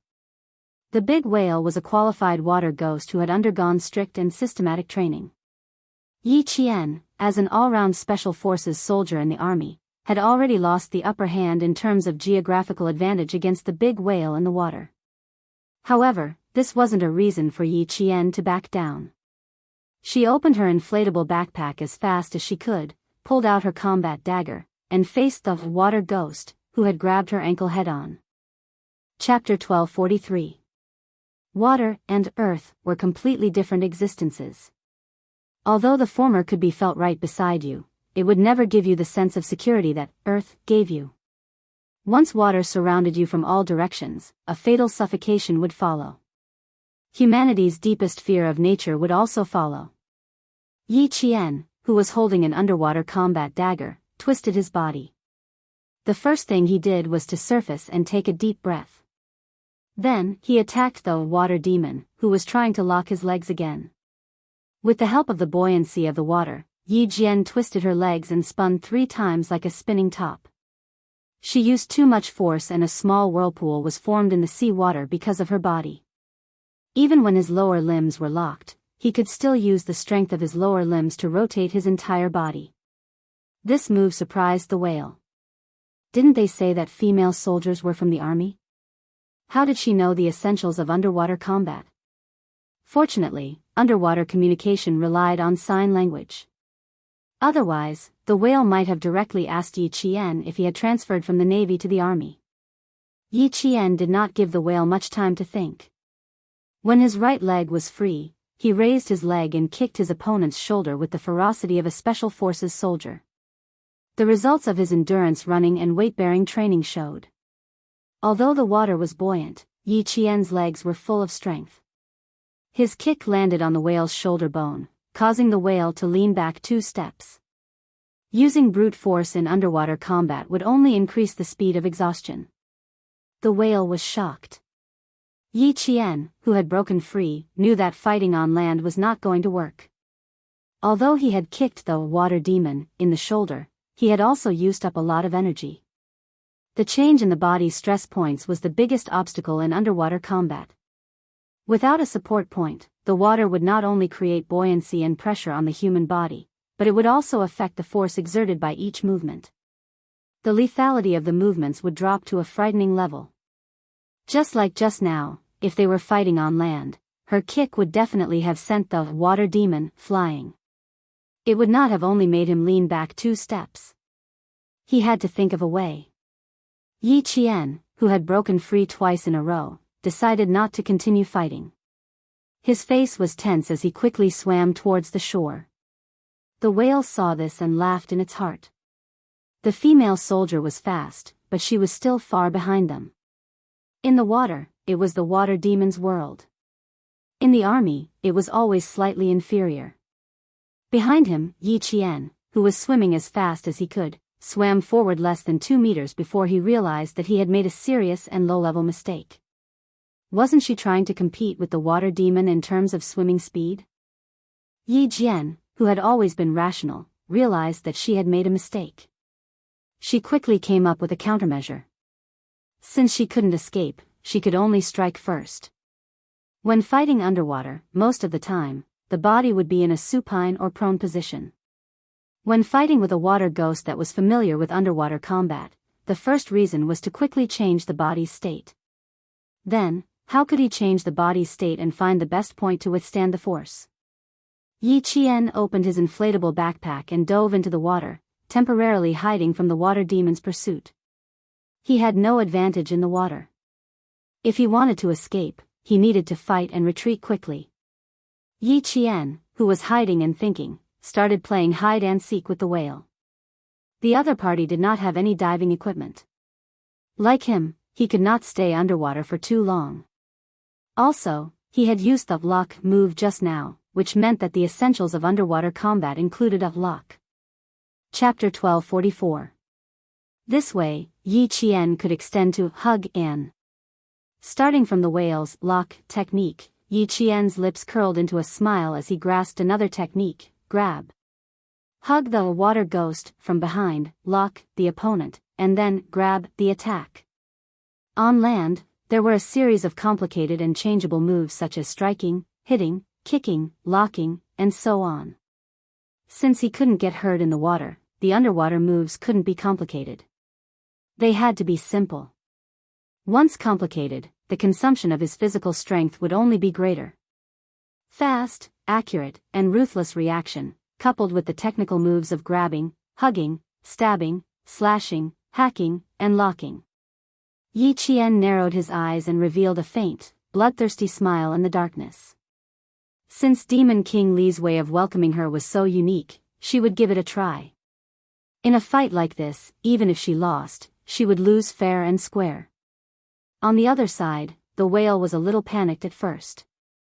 The female soldier had suddenly disappeared from the surface of the sea, and he was only wearing a diving suit without any other equipment. If the waves really swept the female soldier away, he would really be a sinner.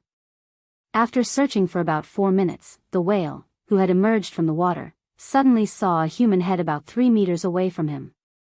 Grabbing Yi Qian's unbuttoned backpack, he raised his eyebrows. "Oh, she's swimming towards me. Don't tell me she's afraid." That's why there was one bad thing about female soldiers. Sometimes, they were afraid of water and the dark. He had tried it just now, thinking that she would be interesting, but in the end, she was still as boring as before. In an instant, the whale's interest was greatly reduced. Since she was in the army, she should just stay in the army. Carry your backpack properly. Don't send a wave a few hundred meters away. We'll have to send more people. Before he could say the words, "save you," he saw only the undulating waves on the surface of the sea, and no one was there anymore. Oh no. The whale, who suddenly felt a sense of danger, hurriedly threw his backpack aside and dove into the water like a fish. His reaction was fast enough, but he was still one step slower than Yi Qian, who had a plan in mind. His neck was suddenly locked, and the combat dagger, which was still in its scabbard, stabbed towards his spine. The great whale raised his hand and elbowed Yi Qian's waist. Then, he grabbed Yi Qian's arm with one hand and quickly adjusted his balance in the water with his feet. As soon as Yi Qian saw him retaliate, he knew he was no match for him. When he tried to grab his neck, Yi Qian adjusted his balance and reached out to grab Water Ghost's face. "If I can't win, then I'll leave a mark." In the cold seawater, the whale felt cold sweat dripping down its back. In just 4 or 5 minutes, she had switched from simply kicking to hugging, grabbing, slashing, and stabbing. He had only managed to escape after a few consecutive counterattacks by relying on the water demon's advantage. Even so, her lumbar spine was still blocked by her unsheathed combat dagger. Sensing Yi Qian's murderous aura, the whale swam back about a meter and said loudly, "Stop, stop, stop. We can go ashore now." "Does that mean we don't have to fight anymore?" Yi Qian hugged her backpack tightly. Her voice was as cold as ice as she said in a deep voice, "I didn't lose just now, did I?" The whale wiped the seawater off its face and chuckled. It stretched out its clenched fingers and said with a smile, "No, no. I've offended you on our first meeting. Please forgive me. I'm the great whale. The Demon King sent me to bring you ashore." How was that a loss? Even he was scared witless. Chapter 1245. "Hello, I'm Yi Qian." Yi Qian smiled and extended his hand. After a brief introduction, he fastened his backpack and swam towards the shore. It had only been 10 minutes of combat, but his stamina was depleted as if he had run for hours. Even his breathing was a little unstable. On the other hand, the frogman codenamed Big Whale beside him was breathing steadily. Although he had won twice, he would definitely lose in a long battle. Yi Qian narrowed his eyes, but his eyes were full of interest. Captain Xia was right. He could learn a lot by following Demon King Li. Even though it had been less than 2 months, he had benefited greatly. When he reached the shore, the salty sea breeze blew. Yi Qian, who was completely soaked, did not feel cold. Instead, he felt quite comfortable. The feeling of stepping on solid ground and no longer being surrounded by pervasive water was great. Big Whale, who habitually came ashore, pointed at the dark reef in front of them and smiled. The camp is in front. The conditions are not very good. Please excuse us when you see them later. He knew how to be polite. Was it because she was a female soldier? Would you say something like that when you see other recruits? Yi Qian asked with a smile. His military boots stepped on the soft sand as if he was walking on clouds. Or is it because I'm a female soldier? She had a murderous aura, her movements were murderous, and she could react quickly in the water. She could catch the enemy off guard. Such a female soldier, even if she was a female soldier, was still a character. Big Whale bent down and picked up the training uniform he had taken off before entering the water. He laughed and said, "No, no. You are a female soldier, but you are definitely not an ordinary female soldier. I've seen it for myself just now." Not an ordinary female soldier? Li Jinyan narrowed his eyes and looked at Big Whale, who had returned to report to him. There was a hint of darkness in his cold voice. Other than her quick reaction, what else is different about her? The male soldiers did not live in tents. Even Li Jinyan lived in a simple shed built with plants growing on the reef island. When the solar lights were turned on, it was as bright as day inside. The shirtless whale sat on a rock. His tanned face looked serious as he answered, "She has the same murderous aura as us. I'm sure she must have carried out a secret mission." Not only was her reaction fast, but when I sent her to the tent, I asked her how she thought of hugging my neck from behind. Guess what she said? He wanted to keep Li Jinyan in suspense, but to his surprise, Li Jinyan gently raised his cold eyes. The whale rubbed his nose awkwardly and quickly answered, "She said that it was because I locked her legs tightly." She also thought about the problem of underwater strength.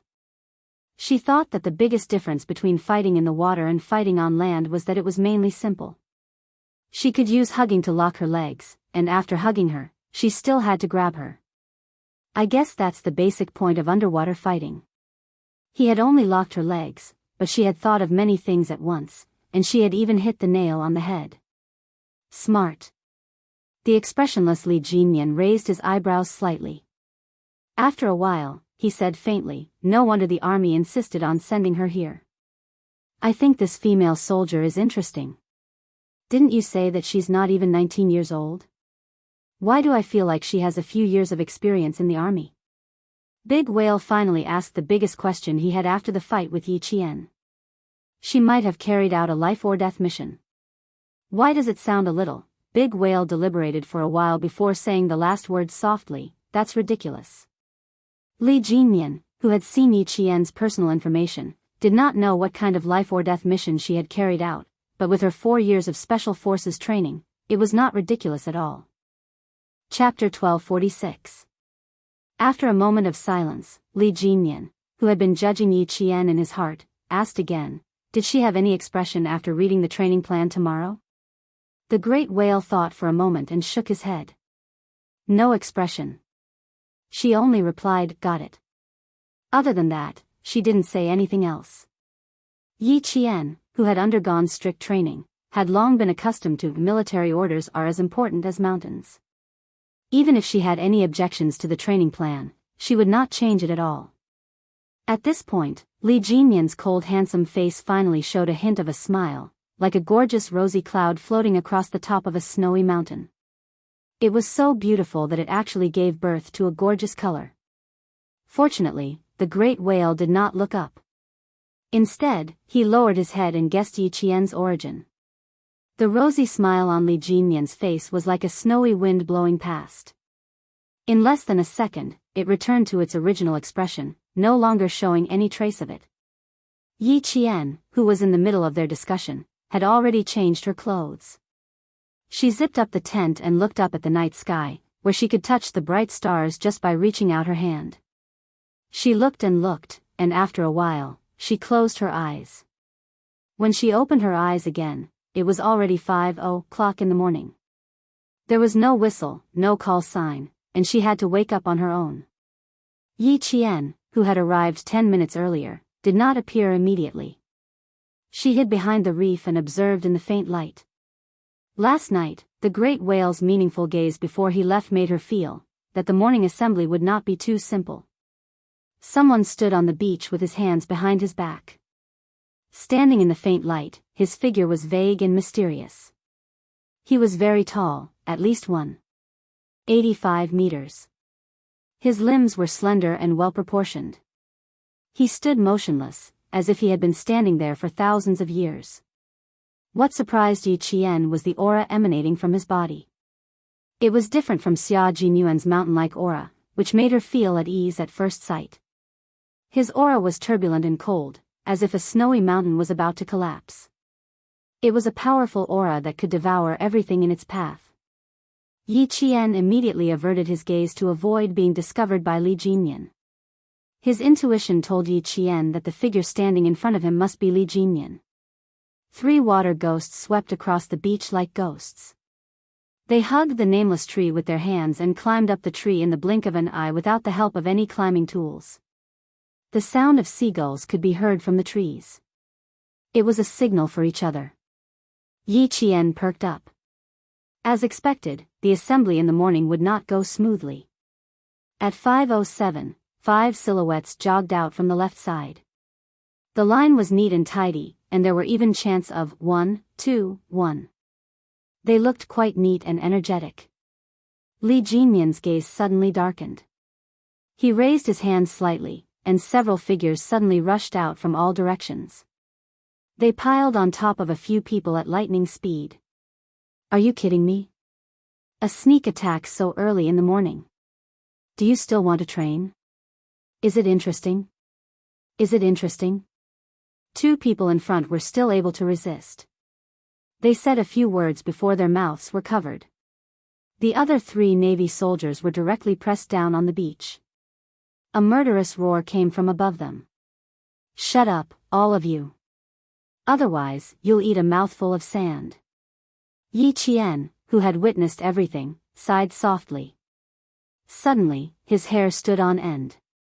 He rolled forward twice in a row to avoid the sneak attack from the people on the reef. Eh. The water ghost leaped down from the reef and let out a small cry of surprise, expressing all sorts of meanings. Chapter 1247. First, what a fast reaction speed.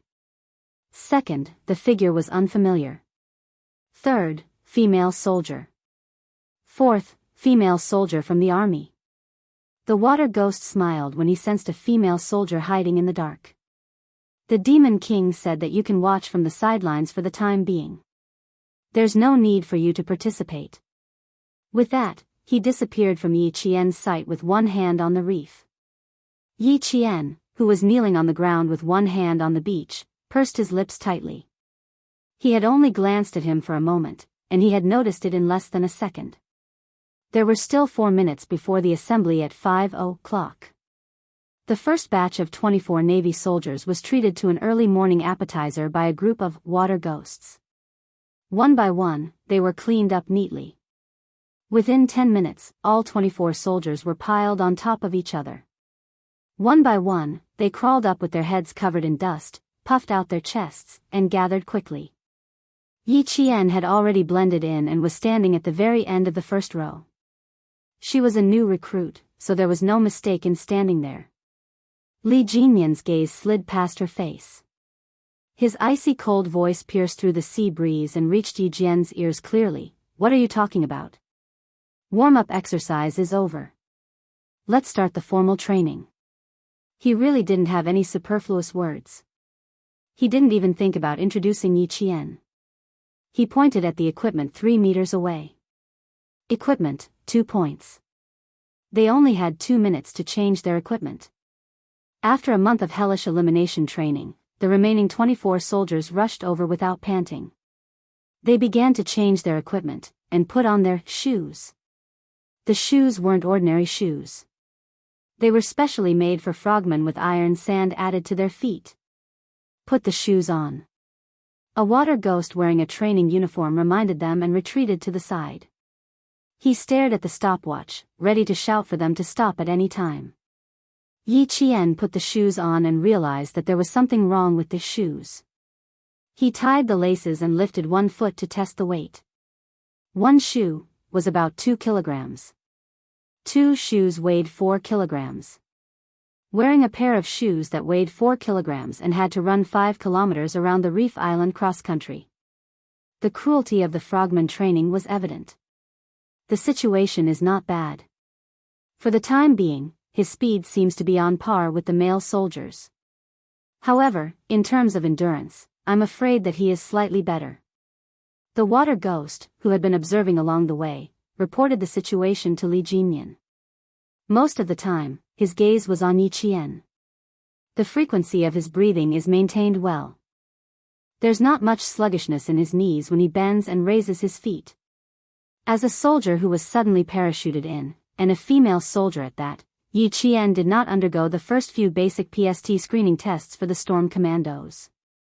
Naturally, she became the focus of observation. Li Jinyan's understanding of Yi Qian came from the army's written information. To him, this information was only about her personal performance in the army.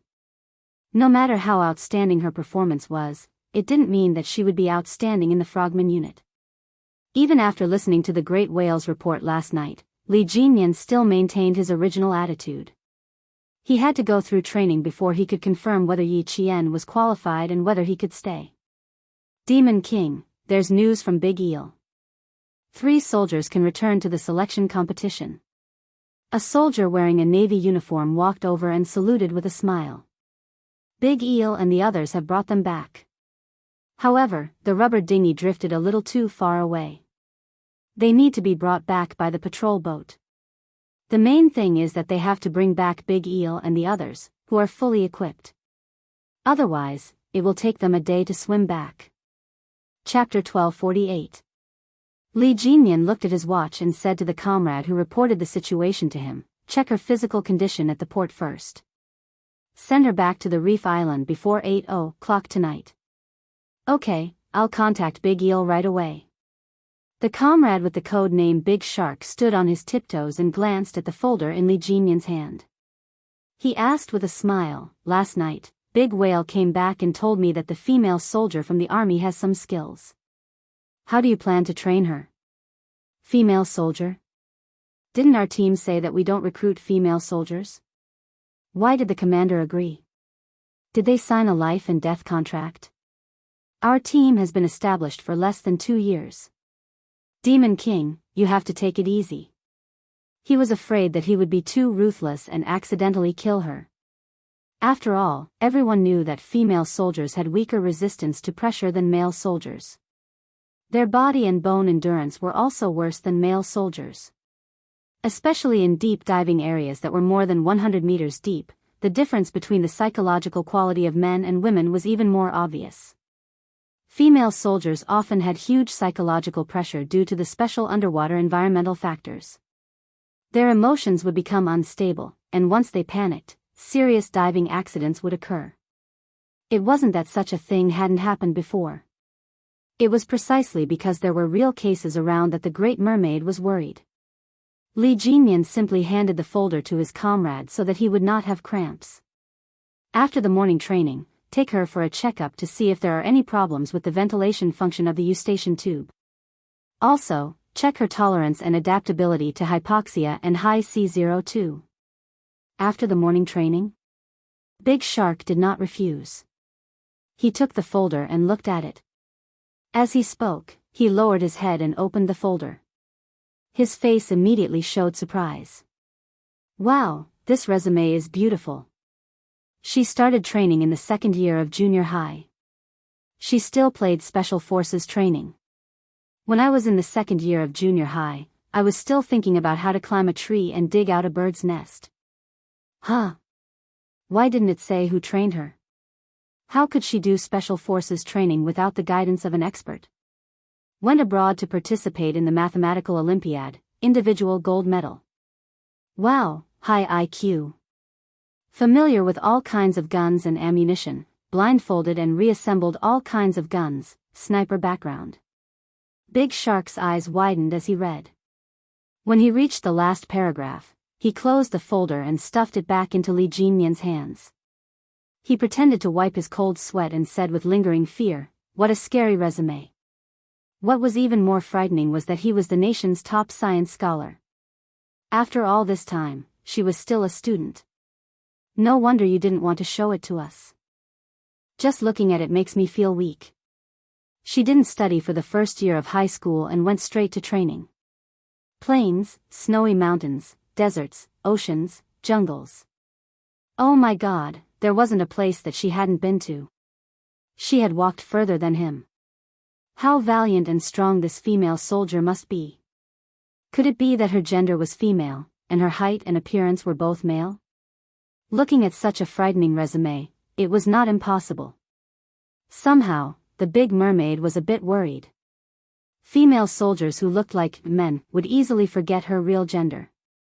What if they forgot her gender one day and took off their clothes in front of her? Wouldn't that be too awkward? After thinking about it, he wiped his face and said, "It seems that the army is focusing on grooming her, which is why they sent her to you. Demon King, we can't serve such a person in our team."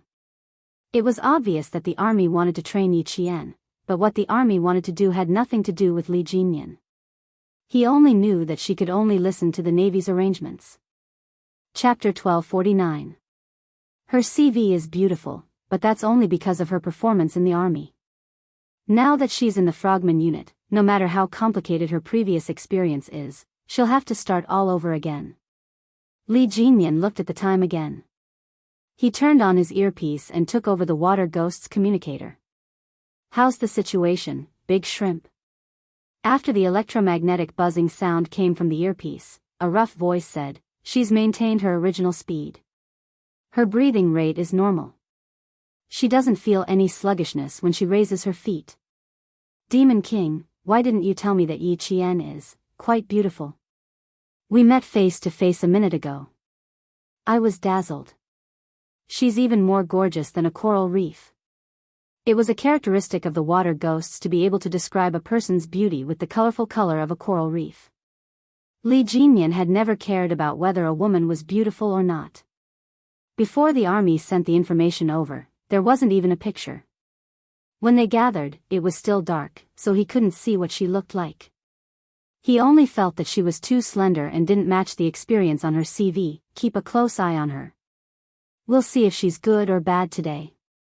If she doesn't succeed, send her back to the base tonight. It was still the same sentence. The good ones should stay, and the bad ones should leave. They should stay in their original units and be honest soldiers. Don't even think about joining the Frogman assault team. Li Jinyan's requirements for selecting his teammates were absolutely harsh. He wasn't deliberately making things difficult for them. He was being responsible for the responsibility on his shoulders. It was also being responsible for the lives of his teammates. He didn't want to see any sacrifices. Even if he knew that sacrifices were inevitable, he would do his best to prevent his comrades from being sacrificed so that they could continue to serve their country in the future. He also didn't want to see anyone take advantage of the situation. That was blasphemy to the country, disrespect to the army, and contempt for life. Yi Qian knew that she was being watched closely by the water ghosts. Wearing the special shoes filled with iron sand wasn't a difficult task for her. From the first day of sniper training, she had a metal ball hanging from her hands and sandbags tied to her legs. In the end, she had to run back and forth around the training ground of Fujian Town's recruit camp. She had to stand still under the scorching sun, heavy rain, and snow for 4 hours while holding a sniper rifle. However, The feeling of jogging with sandbags tied to his feet was different from jogging with the special shoes. The biggest difference was that the soles of the special shoes were very hard. Running around the reef was either sand or stone. When lifting one's feet, one had to exert a lot of strength, and it consumed a lot of energy. After running for about 40 minutes or so, the distance between the soldiers and the distance between them. The distance between them and the last soldier. Daxia, who was in charge of keeping a close watch, touched his chin thoughtfully. He contacted Li Jinyan, who had never been interrupted. Demon King, is that female soldier hiding her true strength? 40 minutes later, she still maintained the same distance between them. Now, other than her breathing becoming rapid, nothing else has changed. 5 years of training can't be fake. She has the ability that you can see. Li Jinyan and a few other platoons were preparing a meal. There was only seafood around the island, and the meal they prepared was a seafood feast. According to the price outside, a meal would cost at least 2,000 RMB. He used a combat dagger to slice a fatty fish into thin slices and place them on top of a large shell. The raw snail meat was placed on top of the shell. When the 24 Navy soldiers and Yi Qian returned, they would be able to serve the seafood feast. In order to train their will to survive and adapt to the pace of the frogmen's training and life, there was no cooked food on the island other than drinking water. There wasn't even a biscuit. They had to rely on themselves. As for starting a fire, that was even more impossible. Chapter 1250. The training of the Storm Commandos was the same as the training of the Snowfield Brigade. It was top secret from its formation to its establishment. Even this batch of Navy soldiers only knew that they would become frogmen and that they would be trained under Li Jinyan, who was known as the Demon King in the Navy. They did not know that once they stood out, they would become the sharp knife of the Navy. Our country's military power had always been discreet and would not easily reveal its strength. Especially after the Southern Alliance War this year, we once again learned of the military power of the Western countries. Our country did not dare to let down our guard. The Western countries had the SEALs, so our country needed the Storm Commandos. The Western countries had the Alpha Special Warfare Special Forces, so our country had the Snowfield Brigade. How many other unknown special forces did the Western countries have? Our country also had unknown special forces. Everything was done in secret. Even if it was just a selection, it was done in secret. For example, the Storm Commandos had 3 meals a day made from local ingredients. When they left, they cleaned up quickly and did not leave any traces.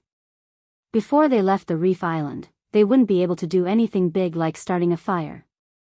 Time ticked by, and a red sun slowly rose from the horizon. Its radiance illuminated the entire surface of the sea, and the blue waves connected to the sky. White waves chased after the clouds. This was the sea region of our country. Just like the mainland, it also needed to be protected and could not be invaded by other countries. The morning breeze blew across the surface of the sea. Before the first wave subsided, the waves kept crashing against the black reef that had stood there for God knows how many years. At the end of the reef, a figure jogged over. With tenacity, she gradually appeared in front of the water ghosts who were preparing breakfast. The water ghost who was on sentry duty at the front softly exclaimed. He pressed on his earpiece and quickly reported, "There's an unexpected situation. Demon King, the female soldier who came last night was first on the first day without saying a word." As soon as he finished speaking, Prawn, who had been secretly observing, said excitedly through the earpiece, "Demon King, did you see the female soldier over there? Amazing.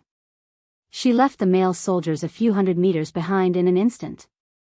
5,000 meters with 4 kilograms of weight on her feet and 50 minutes.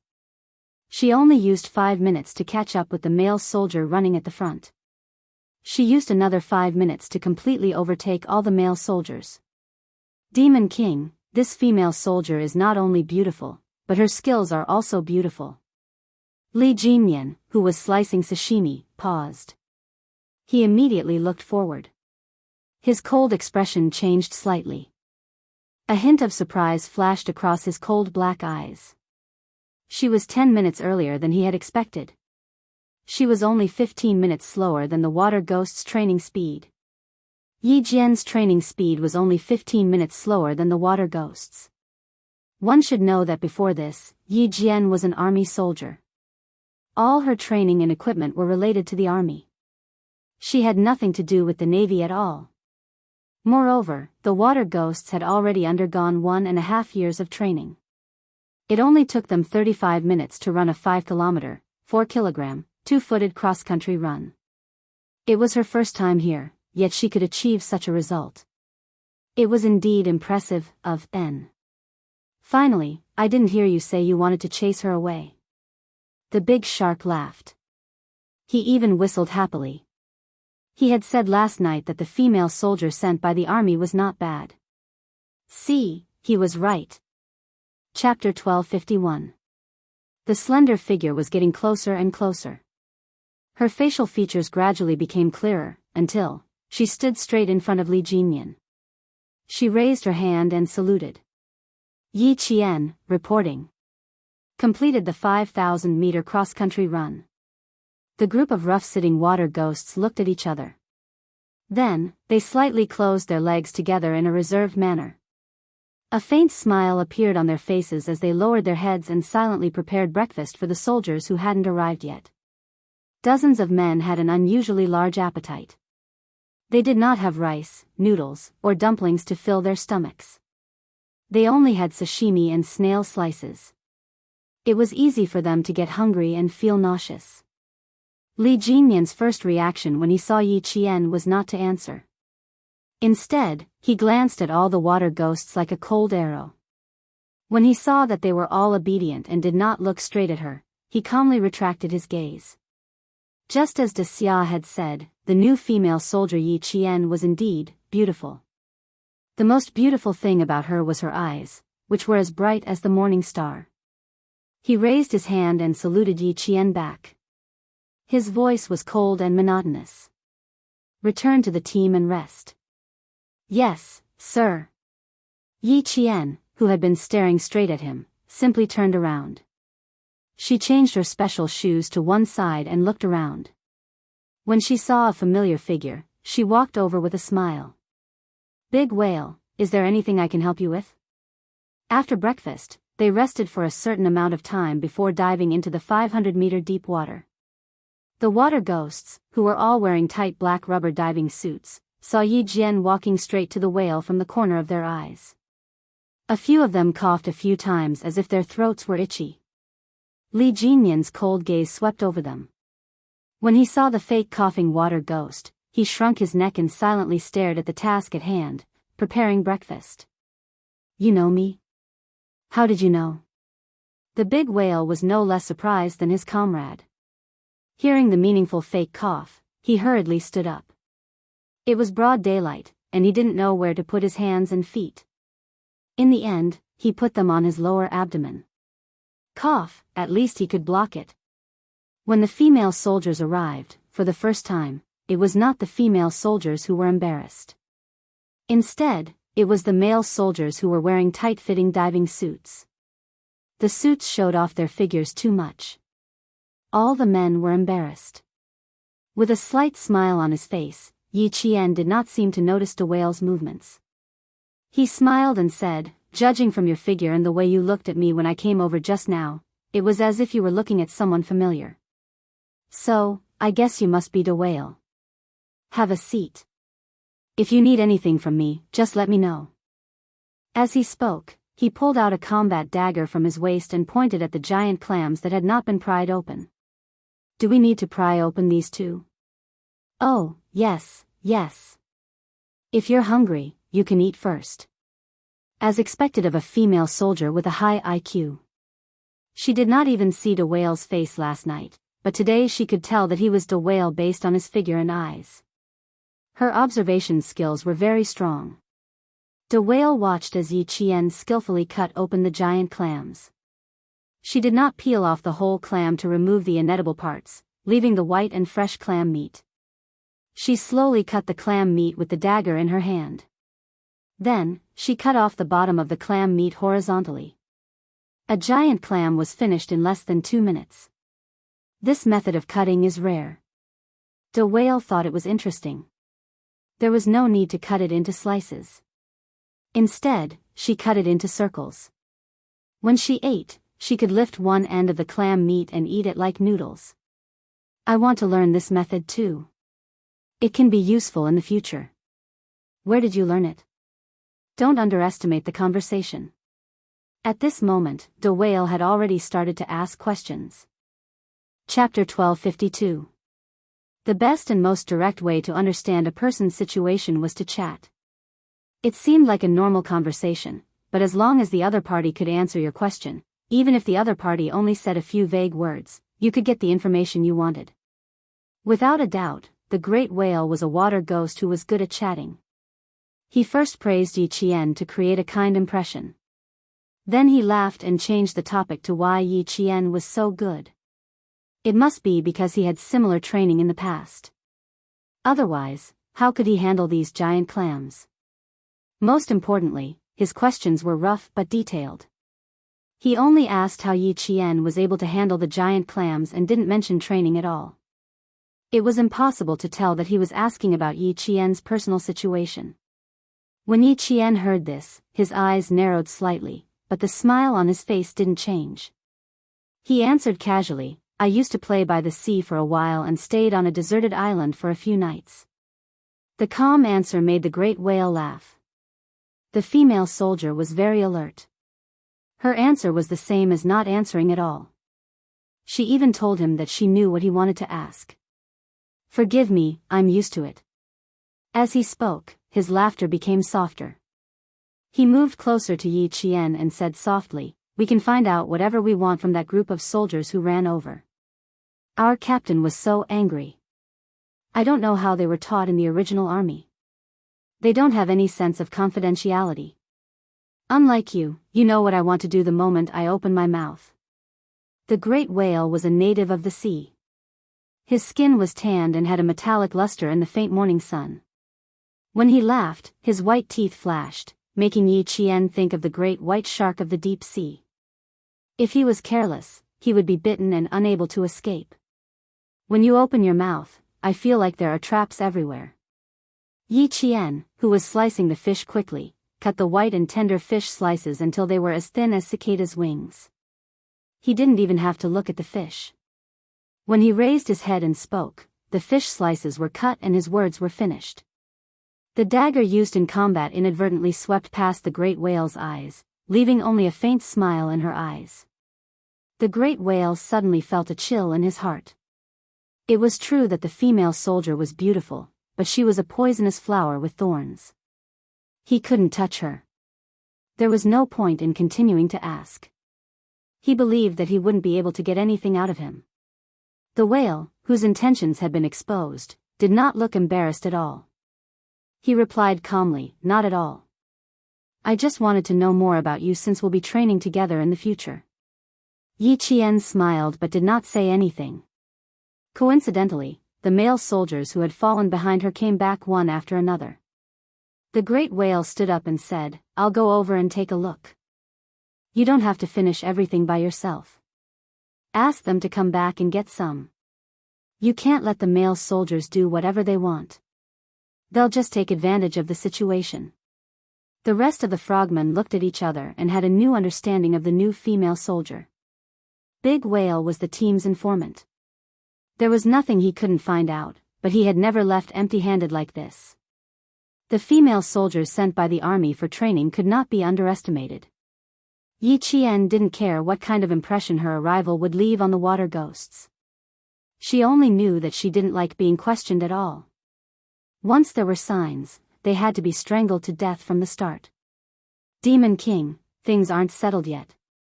The great whale, who had found an excuse to leave, came to Li Jinyan, who was sitting on a reef and looking out at the sea. With a serious expression, he said, she also warned me. She used the combat dagger in her hand to tell me that she doesn't like me asking around. Chapter 1253. The sun had completely risen above the surface of the sea, and the waves were sparkling under its light. It was as if there were boats passing by on the coastline, and they could faintly hear the sound of sirens from the reef island. Li Jinyan looked indifferent for a long time before he opened his mouth and said, "She was sent here by Xia Jinyuan himself. If you can get information out of her so easily, he won't think highly of her."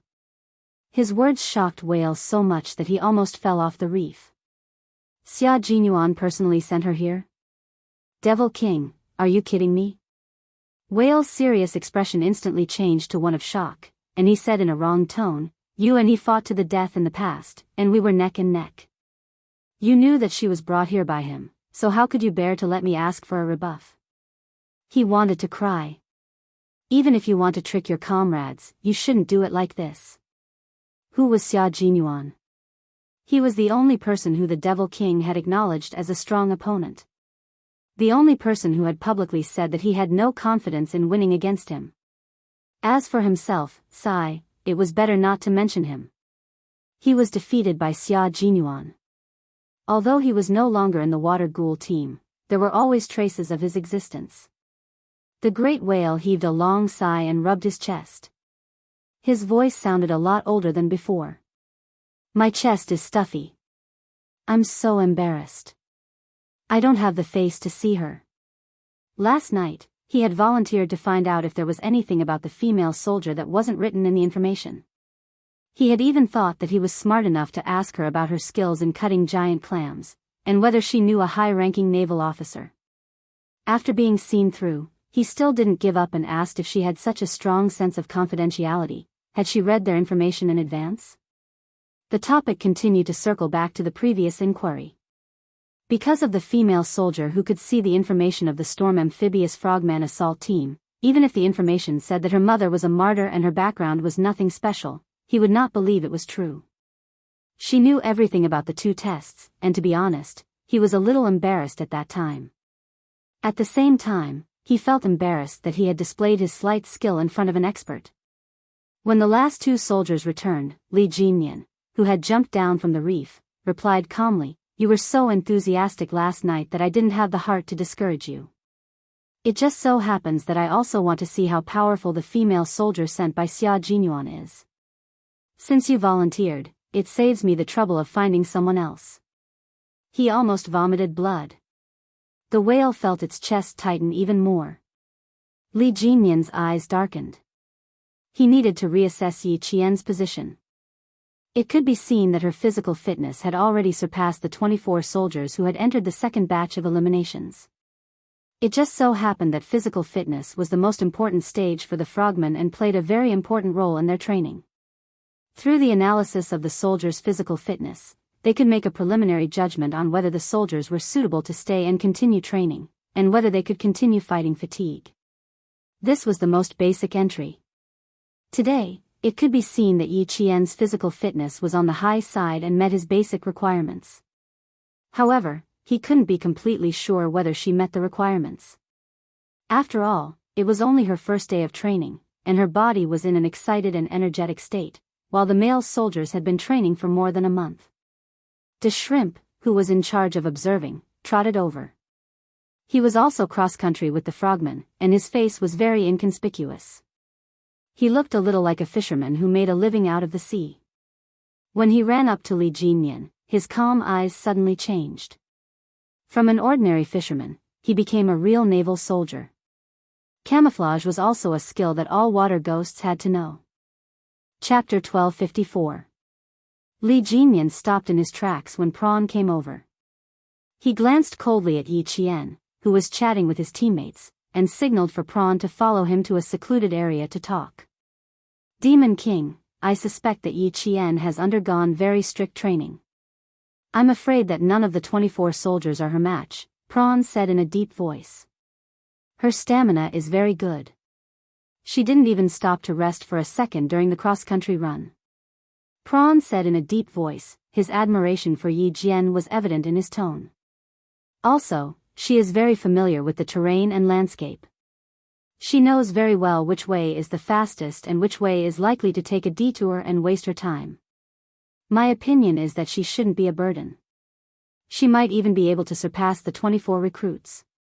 A 5,000-meter cross-country run had once again shown one of the water ghosts how strong Yi Qian was. Li Jinyan's cold and handsome face revealed a hint of contemplation. He said to Prawn, "We can't rush to a conclusion yet. Later, we still have to do a hypoxia and high C02 endurance test. After these two tests, we can decide whether she can stay or not. It's better to play it safe. After all, she's a living person in our team. We can't let anything happen to her." Yi Qian, who was chatting with the water ghosts, didn't know that she had become the topic of conversation for the Storm Amphibious Frogman Assault Team. At this time, she was answering a question from a Marine. "I'm not a recruit. I often train with weights on my legs, so I don't feel much when I run." Didn't they want to know where she came from and who she was trained under? Then she might as well tell them openly and let them guess for themselves. Whale, who had already walked over, happened to hear this sentence. He stopped in his tracks and smiled bitterly. This was great. For the rest of the training, he wouldn't be able to talk much in front of Yi Qian. "Why aren't you going over? Are you done eating?" Big Shark, who had come to Yi Qian for hypoxia training, patted his comrade's shoulder. When he saw the bitter smile on his comrade's face, he asked, "You don't look too good. What problem did you run into?" The Great Mermaid was the team's instructor. She observed every word and action of her comrades and solved any potential problems at any time. He was the only one in the team who could give his opinion to Li Jinyan at any time and had the right to make decisions. "I thought I was smart in front of Yi Qian. I feel a little embarrassed." The great whale sighed and shook his head. "Great Mermaid, do you think I should apologize to her?" The Great Mermaid raised her eyebrows and asked him calmly, "Do you still have any thoughts of looking down on her now?" No, not even a little bit. I was scared by her." His words made the Great Mermaid laugh. "That's right. If you don't agree with her, you can test Yi Qian's strength yourself. Otherwise, I'm afraid you'll have to discuss her background again. The Demon King deliberately arranged it because he heard you, Prawn, and the others say something you shouldn't have said. It just so happens that he also wants to know Yi Qian's strength, so he sent you guys there. She's strong, so it's good that you guys don't look down on her. If she's weak, you can ask her to go back." Whale's face was red as he scratched his head. His face was full of embarrassment. "I have to apologize to her. Otherwise, I'll lose the integrity of a soldier. You're a soldier who dares to take responsibility for your actions. It's only right that you apologize. But let me tell you first." Big Shark was only a few meters away from Yi Qian when he spoke. When he looked over, he saw that she was already looking in his direction. Chapter 1255. Yi Qian had already stood up. Her instincts told her that the middle-aged man walking towards her could be one of the people in charge of the team. His position in the army was second only to Li Jinyan. Otherwise, the whale would not have consciously fallen half a step behind her.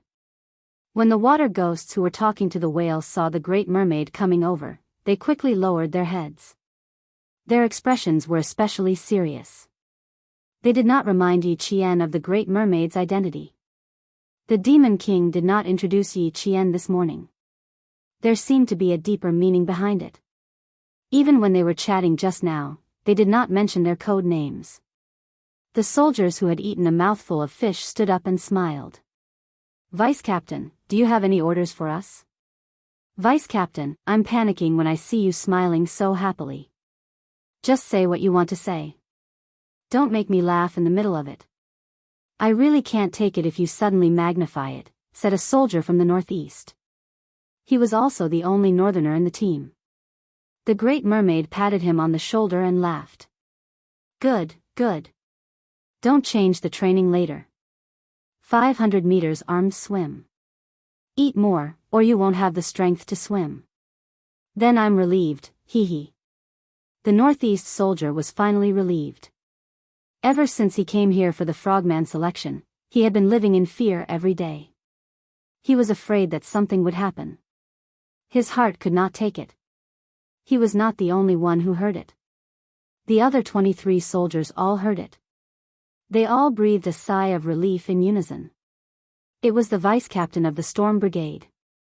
Yi Qian, who had a slight smile on his face, looked at the middle-aged man who was chatting with the soldiers and walked up to him. "Vice Captain, hello.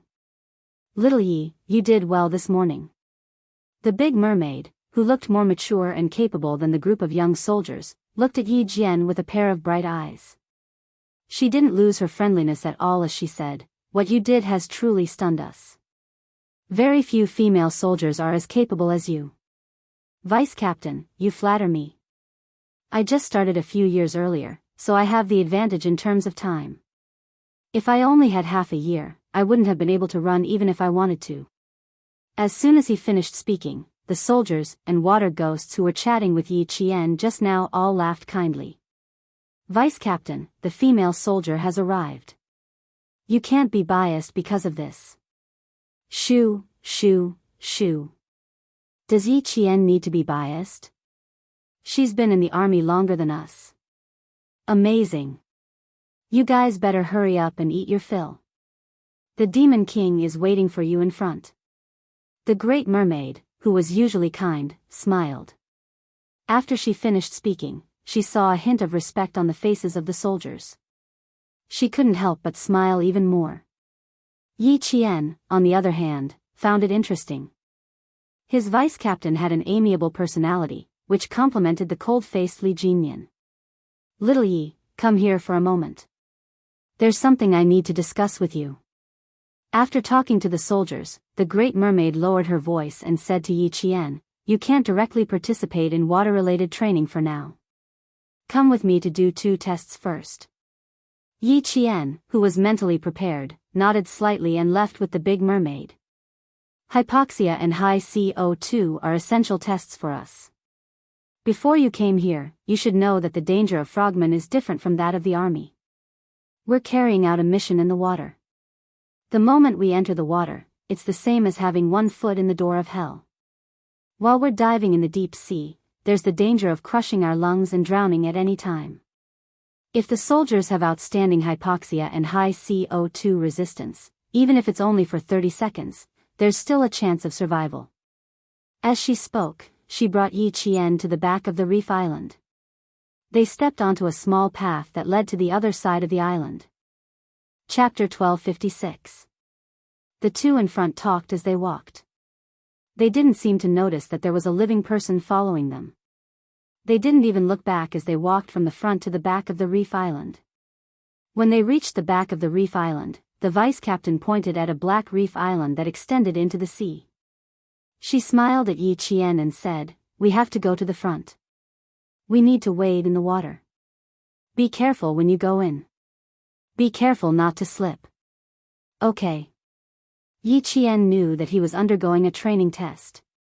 He didn't ask any questions and just followed the vice captain. As for what he said, she just needed to listen and do as she was told.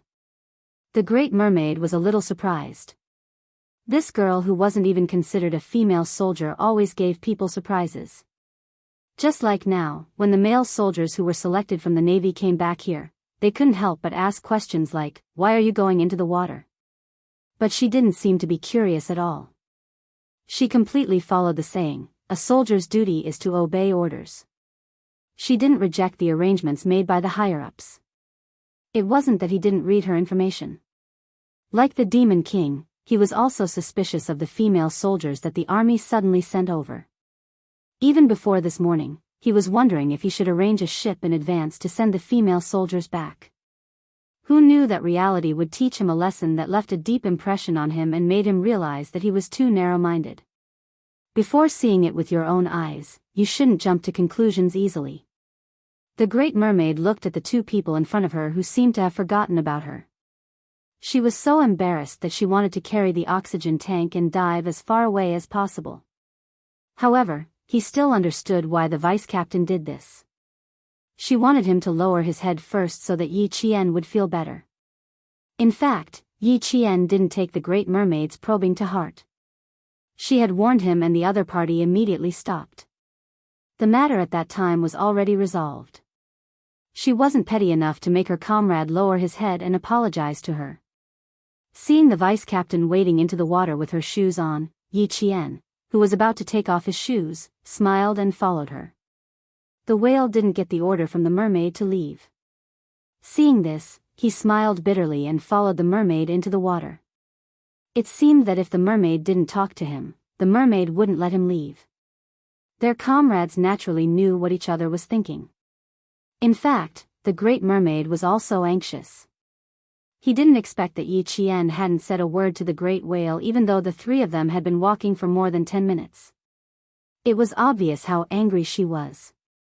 When the great mermaid saw this, she sighed softly in her heart. Standing in the cool seawater, she said to Yi Qian, "Little Yi, this morning the great whale tested you with my intentions. He was just following my orders. I know you are angry. Vice Captain, are you mistaken about something?" Yi Qian did not let him finish. She already knew what he was going to say halfway through. She said helplessly, "I didn't take what happened this morning to heart. If you didn't mention it, I would have already put it aside. Also, I need to make it clear to you that I am not angry about this matter, and there is no such thing as anger." Her gaze was honest and there was nothing strange on her face. Her eyes were as clear as the surrounding seawater, and she could even see her own reflection in them. That magnanimity instantly made the great mermaid realize that she had once again misunderstood. The great mermaid, who had been in the military for so many years, had never been embarrassed. But now, she was blushing. Chapter 1257. Yi Qian then said, "I came from the army, and I'm a female soldier. Suddenly coming under Demon King Li's command for training will indeed surprise everyone, because everyone knows how strict Demon King Li's training is. The difficulty is so great that even the male soldiers' expressions change. Vice Captain, I understand that you all have certain concerns. Because I understand, I've never asked what kind of training you all need me to do, or where you're taking me. I'll obey whatever arrangements the team has for me, and try my best not to bring unnecessary trouble to the team. Just like when you said that you still need to give me a test, I immediately came with you. I think I've already used my actions to tell you that my arrival won't cause any trouble to the team, nor will it cause any trouble for the team. Whatever arrangements the team has for the male soldiers, they can make the same arrangements for me. Ever since I knew that I needed to train with the amphibious frogmen, I've never thought of doing anything special in the team, and I've never thought of leaving so easily in the face of difficulties. In my heart, I've always believed that as a female soldier, I can do the same thing that the male soldiers can do. Furthermore, I'll strive to be the best, and I'll definitely not be a burden to the team, nor will I embarrass the team." After saying so much in one breath, Yi Qian's meaning was very clear. She hoped that in the upcoming training, the male soldiers in the team wouldn't look at her as if she were a female soldier. She also hoped that she wouldn't always think that she was weak because she was a female soldier, and that she needed the male soldiers to give in and take care of her. The big merman naturally understood. As Yi Qian spoke, his expression became more and more serious. When she finished speaking, the big merman knew that he had made a big mistake. He had underestimated the female soldier in front of him, who had a proud and unyielding character. Standing in the sea, he straightened his back and said in a deep voice, "I'm very sorry, Yi Qian. I apologize for my self-righteousness. Please forgive me for my ignorance. Vice Captain, you're exaggerating. You don't know me well, so it's normal for you to misunderstand." Yi Qian smiled. Although there were some unfair things in the army, and some bad people existed, so far, she had only met soldiers with iron bones and righteousness. Every single one of them was a man of indomitable spirit. Every single one of them was an indomitable spirit. She turned around and looked at the increasingly uncomfortable whale. She smiled and said, "I thought you came here to test me. I really didn't take what happened this morning to heart. Although you didn't take it to heart, I still need to apologize to you." Hearing her speak, the great whale heaved a long sigh of relief. He said slowly, "I really shouldn't have tested you this morning. I'm sorry, Yi Qian." Yi Qian sometimes felt helpless against their honesty. He waved his hand and said, "You have your own responsibilities. You don't need to apologize to me. If my actions caused you to misunderstand, I should be the one apologizing to you. Why don't we stop here and not mention it again? Look, we've wasted a few minutes standing here. Let's get down to business first. Yi Qian was quick to deal with major issues, not to mention small issues that she didn't even take to heart. Seeing that the two of them looked so serious that it seemed like they couldn't get over it, she decided to wade into the water and walk forward. As soon as she took a step, the two of them immediately reacted and said in unison, "Don't go astray." Yi Qian immediately stopped and looked up at the vice captain, who was only an arm's length away from her. He said in a low voice, "There are coastal defenses below." Chapter 1258. Since this was the training ground of the Storm Brigade, how could there not be any underwater defenses? Moreover, they were heading to the training ground of the Storm Brigade. Yi Qian did not move again. She followed closely behind the Great Mermaid until they were about 5 meters away from the end of the reef. There was a natural cave before they stopped. The Great Mermaid stepped onto the reef covered with conch shells, and Yi Qian followed after her. They walked into the cave, and it felt like they were walking into the hinterland of the reef. When they walked in, they realized that there was something special about the cave. The cave was not naturally formed, but built. The entrance of the cave was low, and the direction of the cave was upward. Standing in the cave, they could hear the sound of seawater, but there was no seawater flowing in. "This is one of our training rooms. After a week of training outside, all members will come here for hypoxia testing and training."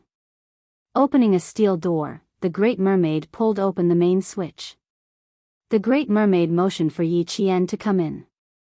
"Later, we will simulate the oxygen concentration at high altitudes. Put on the helmet." She pointed at a transparent helmet that looked like an astronaut's, but there was a long breathing tube in front of the helmet. She motioned for Yi Qian to put it on. "By reducing the oxygen concentration in the air, we will first see if you have any extreme reactions to hypoxia." After that, the Great Mermaid smiled and said, "But I think you will have no problems." Her data showed that she had undergone training on the plateau, so there was no problem with her body. She would definitely have no problems with her first hypoxia test. Yi Qian's eyes were already looking around.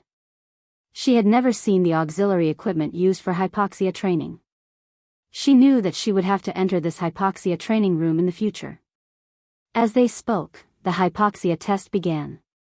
Just as the Great Mermaid said, Yi Qian had no problems with this test. The Great Mermaid recorded everything and said to the Great Mermaid, "You can proceed to the next test." The Great Mermaid nodded and said seriously to Yi Qian, who looked normal, "Frogmen need to be completely hypoxic for 5 minutes to pass. If you feel any discomfort later, just give us a signal. We will also follow the instructions on the equipment to ensure your safety." On the other side, Whale had already taken 2 auxiliary training instruments specially designed for ischemia tolerance and hypoxia tolerance and tied them to Yi Qian's left and right arms. Then, it pressurized the instruments to 220 millimeters of mercury, so that the upper limbs would experience temporary ischemia for a few minutes. As the breathing mask was removed, Yi Qian, who was wearing a helmet, entered a completely vacuum environment. There was no transition, and he directly entered an oxygen-free environment. 2.5 minutes had passed. Yi Qian's complexion was still normal for the time being. Sitting beside the monitor that was connected to the instrument to record various parameters, the whale's eyes stared at it without blinking. He looked at the numbers that were displayed in green, and then looked at the time that had passed. It had been 3 minutes. It wasn't because Yi Qian's anaerobic test had been going on for 3 minutes. Even though her data had changed, it wasn't the limit yet.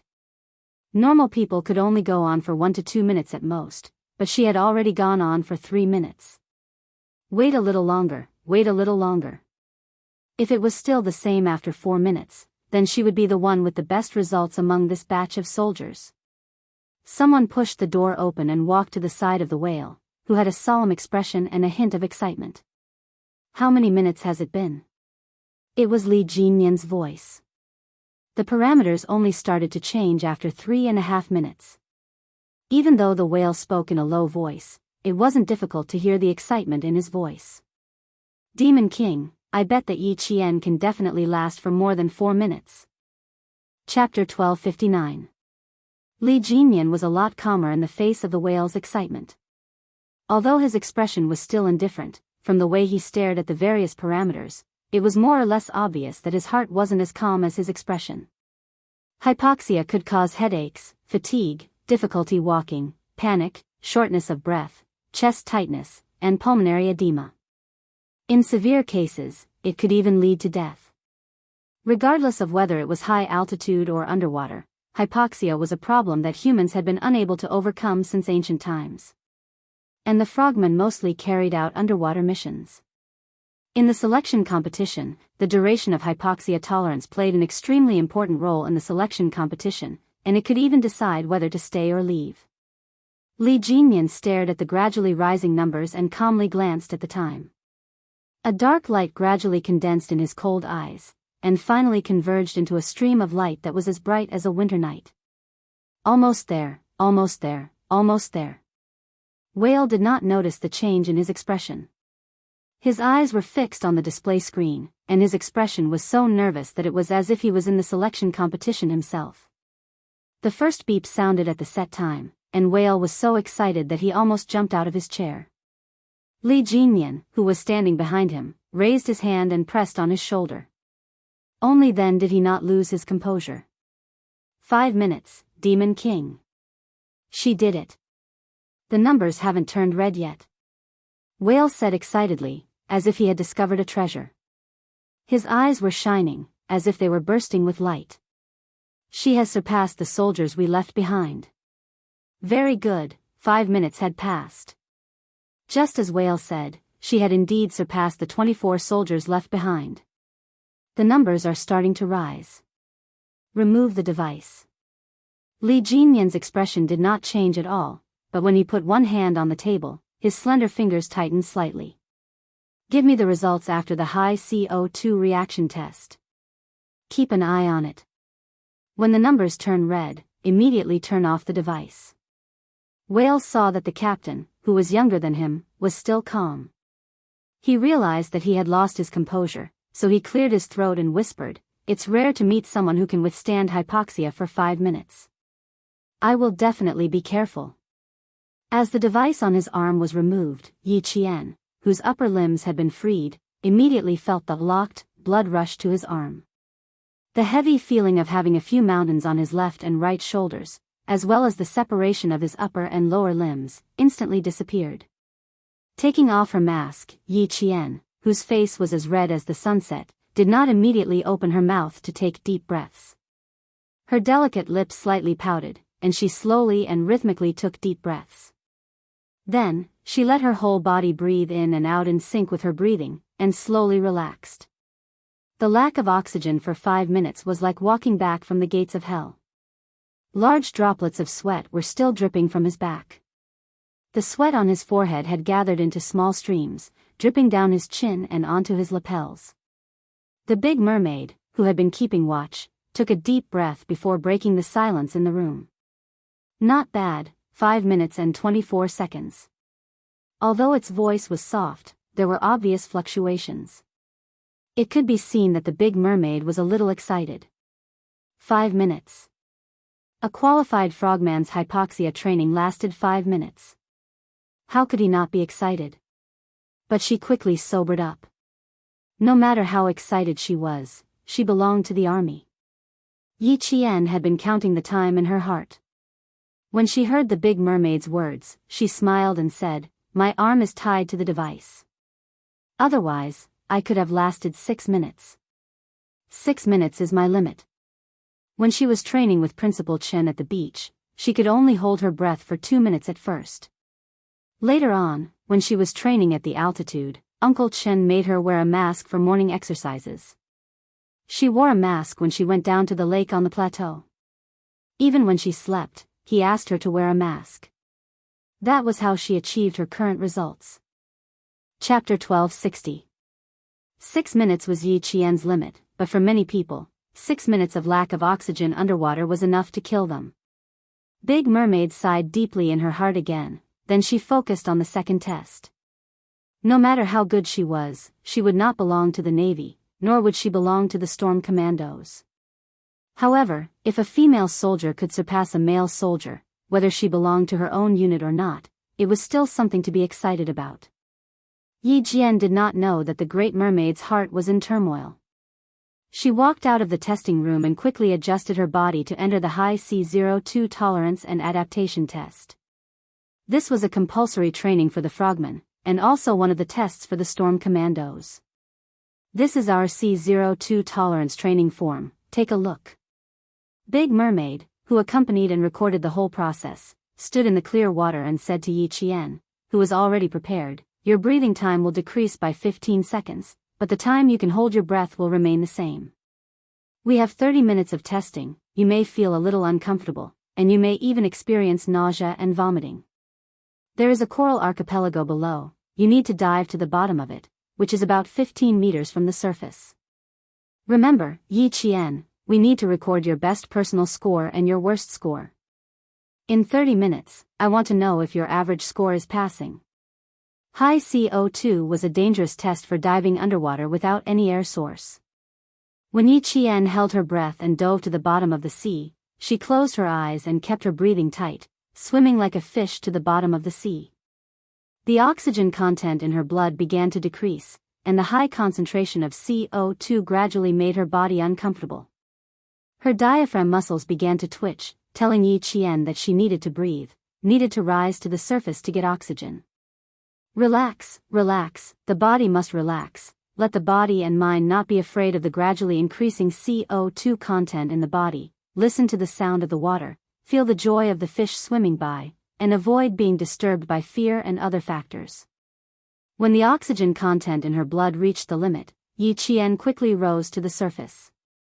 Don't rest for too long, otherwise the C02 accumulated will be expelled from the body because of the long rest, and you won't be able to accumulate high C02. Once you float to the surface for more than 30 seconds, the cumulative effect of C02 will be very bad. Yi Qian, you need to take a breath within 20 seconds and dive back into the sea. Big Mermaid's strict voice kept reminding Yi Qian. He held a timer in one hand, waiting for Yi Qian to take a breath and dive back into the sea, and his expression would become more serious. 20 seconds for breath was actually quite harsh for a recruit, but he really wanted to know if Yi Qian could surpass a recruit, so he took the risk of taking a breath in 20 seconds. To the recruits, taking a breath in 20 seconds was a little dangerous, but to the storm commandos, taking a breath in 20 seconds was a long time. During the whole breathing process, every breath would exchange the air in the lungs. The frogmen rested for 15 seconds and immediately entered the next round of high C02. Giving Yi Qian an extra 5 seconds was what Big Mermaid finally found to be feasible and conservative after a few rounds of testing. Yi Qian dived 15 meters into the sea in one breath, held his breath for 2 minutes, and then rushed back up to rest for 15 seconds. This cycle continued for 30 minutes, and when the entire test was over, even the hard-working Yi Qian felt as if all the energy in his body had been sucked out. Big Mermaid looked at the female soldier who was completely drenched, but still maintained the pride of a soldier, and then looked at the record on the form. His Adam's apple lightly moved up and down a few times. This kind of record was enough to make their comrades' jaws drop. Chapter 1261.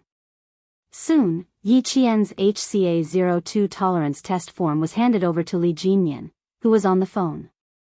Looking at the data on the form, the usually cold Demon King could not help but raise his eyebrows. A female soldier who could be appreciated by Xia Jinyuan was indeed a little different. How is it? Is she qualified enough to stay? The dignified voice of the Navy Commander-in-Chief came from the phone. He was asking about Yi Qian. Early in the morning, you didn't give the female soldiers any time to recover.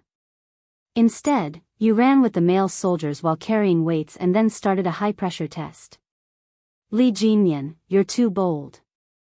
The physical fitness of the female soldiers was already worse than the male soldiers, and the test was arranged so closely.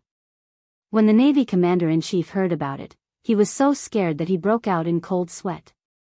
Putting aside the hypoxia test, they even had to do a half-hour HCA02 test. Did they treat the female soldiers as members of the Storm Commandos?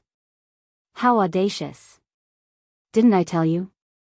Since the army is determined to send her over, you don't have to care if she's good or not. Just keep her. You have to give face to the army. Since she's here, we'll take her in. As for the results of the training, that's not your problem. It's up to the female soldiers to see if they put in the hard work. Don't be so strict with your requirements. She's a female soldier after all. Could it be that you expect a female soldier to be able to transform into a dragon in the sea, just like you? Wake up, Li Jinyan. No matter if she's good or not, whether she can keep up with your training, you have to fucking keep her. In short, she had to stay. There was no way she could be sent back. The Navy Commander-in-Chief, who did not get any response for a few minutes, took a sip of cold water and prepared to patiently give his subordinates a lesson on the ways of the world. There was nothing wrong with seeking truth from facts, but you have to look at the timing. The selection of the Storm Commandos was very strict. As the Commander-in-Chief, he did not have any objections. In fact, he absolutely agreed. After all, the selected members were going to carry out a life-threatening mission. How could they be sloppy? But Yi Qian was different. She was a soldier from the army. Regardless of whether it was good or bad, the Navy only needed to follow the normal training process and complete the Army's requirements. There was no need to be so serious about it to avoid hurting the harmony between the two. How could Li Jinyan, who was listening quietly, not know what his commander was thinking? It was one thing to know, but it was absolutely impossible for him to do so. Regardless of whether the female soldier was from the army or not, since she had come to his team, he had to treat her seriously. He could not just put on a show. He was being responsible for her and himself. As for whether she succeeded or not, to be honest, he was surprised when he saw the results on the form. Li Jinyan closed the form and his thin lips curled up slightly, revealing a faint smile. He replied indifferently, "It's higher than my expectations." Higher than expected? Was he praising Yi Qian? Did he hear wrongly? The Navy commander, who was originally prepared to persuade his subordinates, looked at him seriously and said, "Oh, it's higher than you expected. Do you think the army has nothing better to do? Do you think they would just find a random person to stuff into your hands?" While he breathed a long sigh of relief in his heart, he said, "To be able to make you say something that's higher than your expectations, it should not be an ordinary person." Li Jinyan became the captain of the frogman unit at a young age. It was not because of his good life and high education, but because his ability was enough to convince the others. In addition, he was very strict with himself. Every time he trained, he would advance and retreat together with his comrades. Even if the entire training style was harsh, his comrades in the team did not say a word. Everyone was convinced. Chapter 1262. It was harder than ascending to the heavens to find out whether a soldier was good or not from such a talented and capable soldier.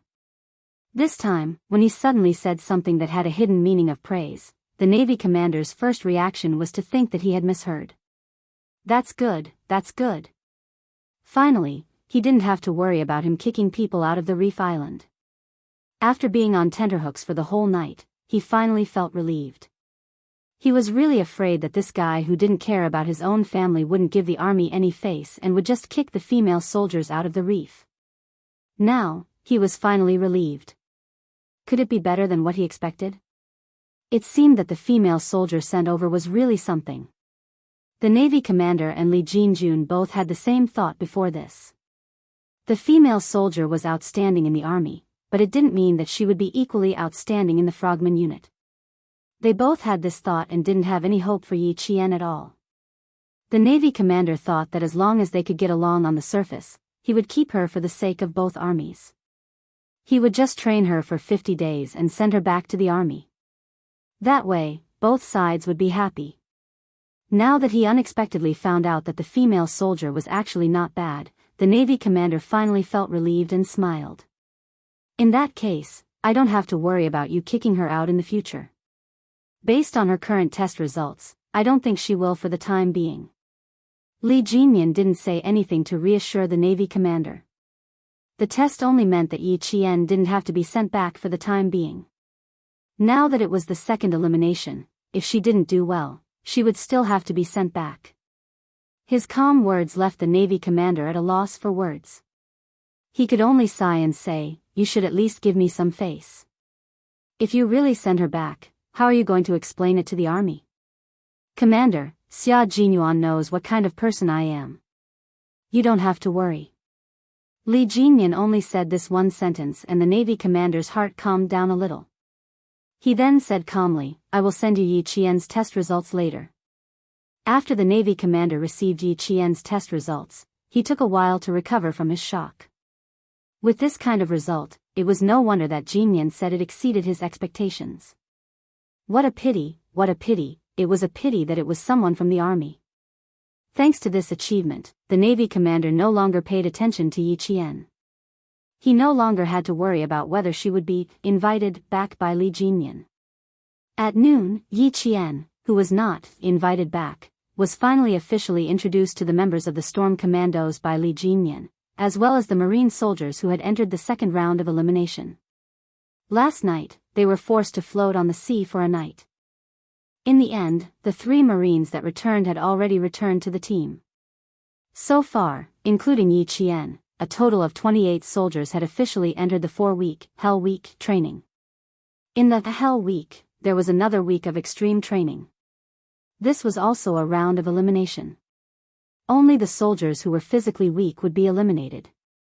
When the male soldiers heard that the female soldiers who were carrying weights with them today were going to enter the limit training with them, there was a subtle look in their eyes. Now that you're in my team, you have to put away your previous arrogance. Don't mention in front of me how strong you used to be or how the leaders of the army thought highly of you. I only look at your results. Those who are good can stay. Those who are bad, please go back. No one has a reason or an excuse to fish in troubled waters with me. 1 week of extreme training. I will only give you 4 hours of rest every day. The remaining 20 hours will be used for training. If anyone has any objections, you can raise them now. Chapter 1263. Every morning training assembly was the time when Li Jinyan spoke the most. It was also the time when every soldier felt the greatest psychological pressure. Demon King Li, who was dressed in martial attire, stood in front of everyone. His cold gaze swept over them, and it was as if thousands of swords were sweeping over, causing everyone to feel a chill down their backs. Yi Qian, who was standing at the end of the first row, held her head high and chest out. Her expression didn't change at all when Li Jinyan glanced at her. Her gaze was calm as she stared at the young major. Even the waves of the ocean seemed like a backdrop to her. She listened to every word he said and remembered it in her heart. Captain Xia said that Li Jinyan was a very serious and responsible soldier. Although he had a cold personality, he was very fair. Every word he said wasn't personal because he treated everyone equally. Just like what he said just now, he was just reminding all the soldiers, not just himself, who had just joined the training today. When it was time for breakfast, the selected Marines sat together and carefully discussed Yi Qian's background. Someone whispered, will she succeed or not? We might not even be able to stay. She's just a female soldier. Don't tire herself to the point of being hospitalized. I thought she was a secretary in the team. I didn't expect her to be like us. Didn't they say that the frogmen didn't recruit female soldiers? Why are they recruiting female soldiers now? Keep your voice down. Don't let the Demon King hear you. Whether she succeeds or not isn't up to us. It's also not up to Demon King Li. It's up to the female soldier herself. I think it's a little difficult. With less than 4 hours of rest and 20 hours of training every day, the female soldier probably won't last a week of extreme training. Like the members of the Storm Commandos, they all agreed that Yi Qian definitely wouldn't make it. Yi Qian also knew that she had become the topic of discussion among the male soldiers. Standing in front of Li Jinyan, she said calmly, I don't have any special requests. I'll do whatever the team arranges. I'll only ask once. Faced with Yi Qian's calmness, Li Jinyan nodded slightly in secret. No special requests, and she didn't take the opportunity to make any requests. It was easier than expected. As long as it was easy, it was fine. He also didn't like having a delicate female soldier in his team who would make requests and cause trouble every other day. Yi Qian, who understood what he was implying, smiled slightly. Looking at the young major who was praised by Xia Jinyuan, he said slowly, "I'll also only say this once. Not only was it easy, but also capable and experienced." Li Jinyan really didn't say another word. He gestured for Yi Jian to return to the team and turned to leave. He was responsible for himself and every recruit. He's heads he was very well. He was responsible. He was responsible for himself and every recruit. A responsible man. No matter how cold he was, he wouldn't make people feel disgusted. He would only make people admire him. The male soldiers not only respected Demon King Li, but they also feared him. Yi Qian, who was always calm, didn't fear him. She didn't even look at Li Jinyan's face in the next week's extreme training.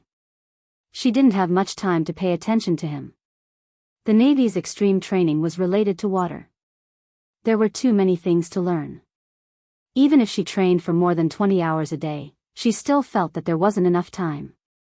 From the obstacle course training to the boat training to the surfing training on the last day, Yi Qian wished that she could break 1 minute into 2 minutes. She was so determined that 24 hours a day was too little that it stimulated the male soldiers so much that they rushed forward excitedly. Chapter 1264. Every time Li Jinyan looked at her results, he would immediately send them to the Navy commander's desk. Therefore, the Navy commander would sigh when he received the Storm Commando's reports for 7 consecutive days. At first, Li Jinyan could only listen to them silently. From, "It's a pity that Yi Qian is from the army," to, "Why don't we think of a way to recruit him into the Navy?" Looking at the slender figure who was training with the male soldiers, Li Jinyan, who was observing the second batch of eliminated soldiers, narrowed his eyes slightly. The second round of elimination would be announced tonight. A total of 10 soldiers would be eliminated. Out of the 28 soldiers, only 18 soldiers would enter the final elimination round. Although Yi Qian was a female soldier, her results were far ahead of the male soldiers. Even if he did not announce her results, the male soldiers knew in their hearts that this female soldier who they did not take seriously at the beginning was very impressive. Initially, the male soldiers who had complaints about his training arrangements saw that a female soldier could complete one task after another. In less than 3 days, they did not hear a single word of complaint. As a female soldier, she could complete the tasks and even did it better than the male soldiers. As male soldiers, what right did they have to complain? Will the list be announced tonight or tomorrow morning? The great merman walked over and his gaze fell on the soldiers who were still training. When he saw Yi Qian, who did not lose to the male soldiers, he could not help but laugh. A very motivated female soldier. Her learning ability is also very strong. After a week of training, I can't help but think that she is a Navy soldier and not an Army soldier. A week had passed. Yi Qian's name had been mentioned countless times by the Storm Commandos. When Yi Qian was mentioned, every member of the Storm Commandos said that she could do it. Li Jinyan retracted his gaze. His handsome face was cold as he said, "Announce it tonight and send her away tonight." Excluding Yi Qian, we only have 27 soldiers left.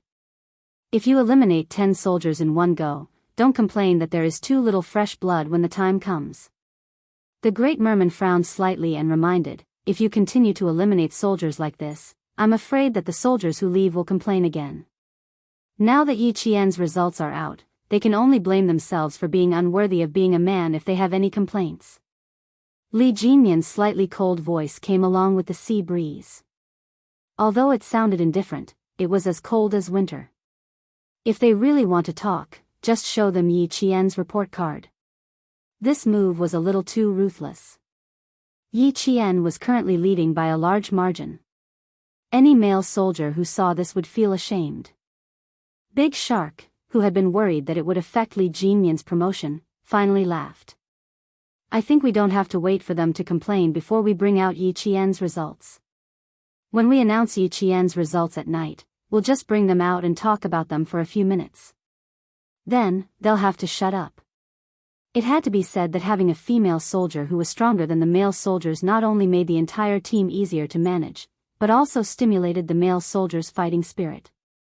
All of them were afraid that they would be outdone by the female soldier. Li Jinyan was surprised by the results. After 2 weeks of training, not only did he not see Yi Qian tired, but he also showed everyone her perseverance that was as deep as the sea and her tenacity that refused to admit defeat. Although he could not be sure if the female soldier could last until the end in a week, 1 week was enough for him to see clearly that she had a fierceness that even the male soldiers could not compare to. After a while, the great merman, who had not left, suddenly sighed. We all misjudged her. This female soldier. Demon King, she's not simple. Chapter 1265. It's not the end yet. There's no need to jump to conclusions. Li Jinyan, who had remained clear-headed the entire time, did not think that Yi Qian would definitely be able to stay just because of her outstanding results. Without seeing the final results, no matter how outstanding her results were, they were only temporary. You've always been strict. I'm only asking for trouble by discussing the issue of staying or leaving with you. De Xiao took the initiative to end the topic and changed the topic to boat training.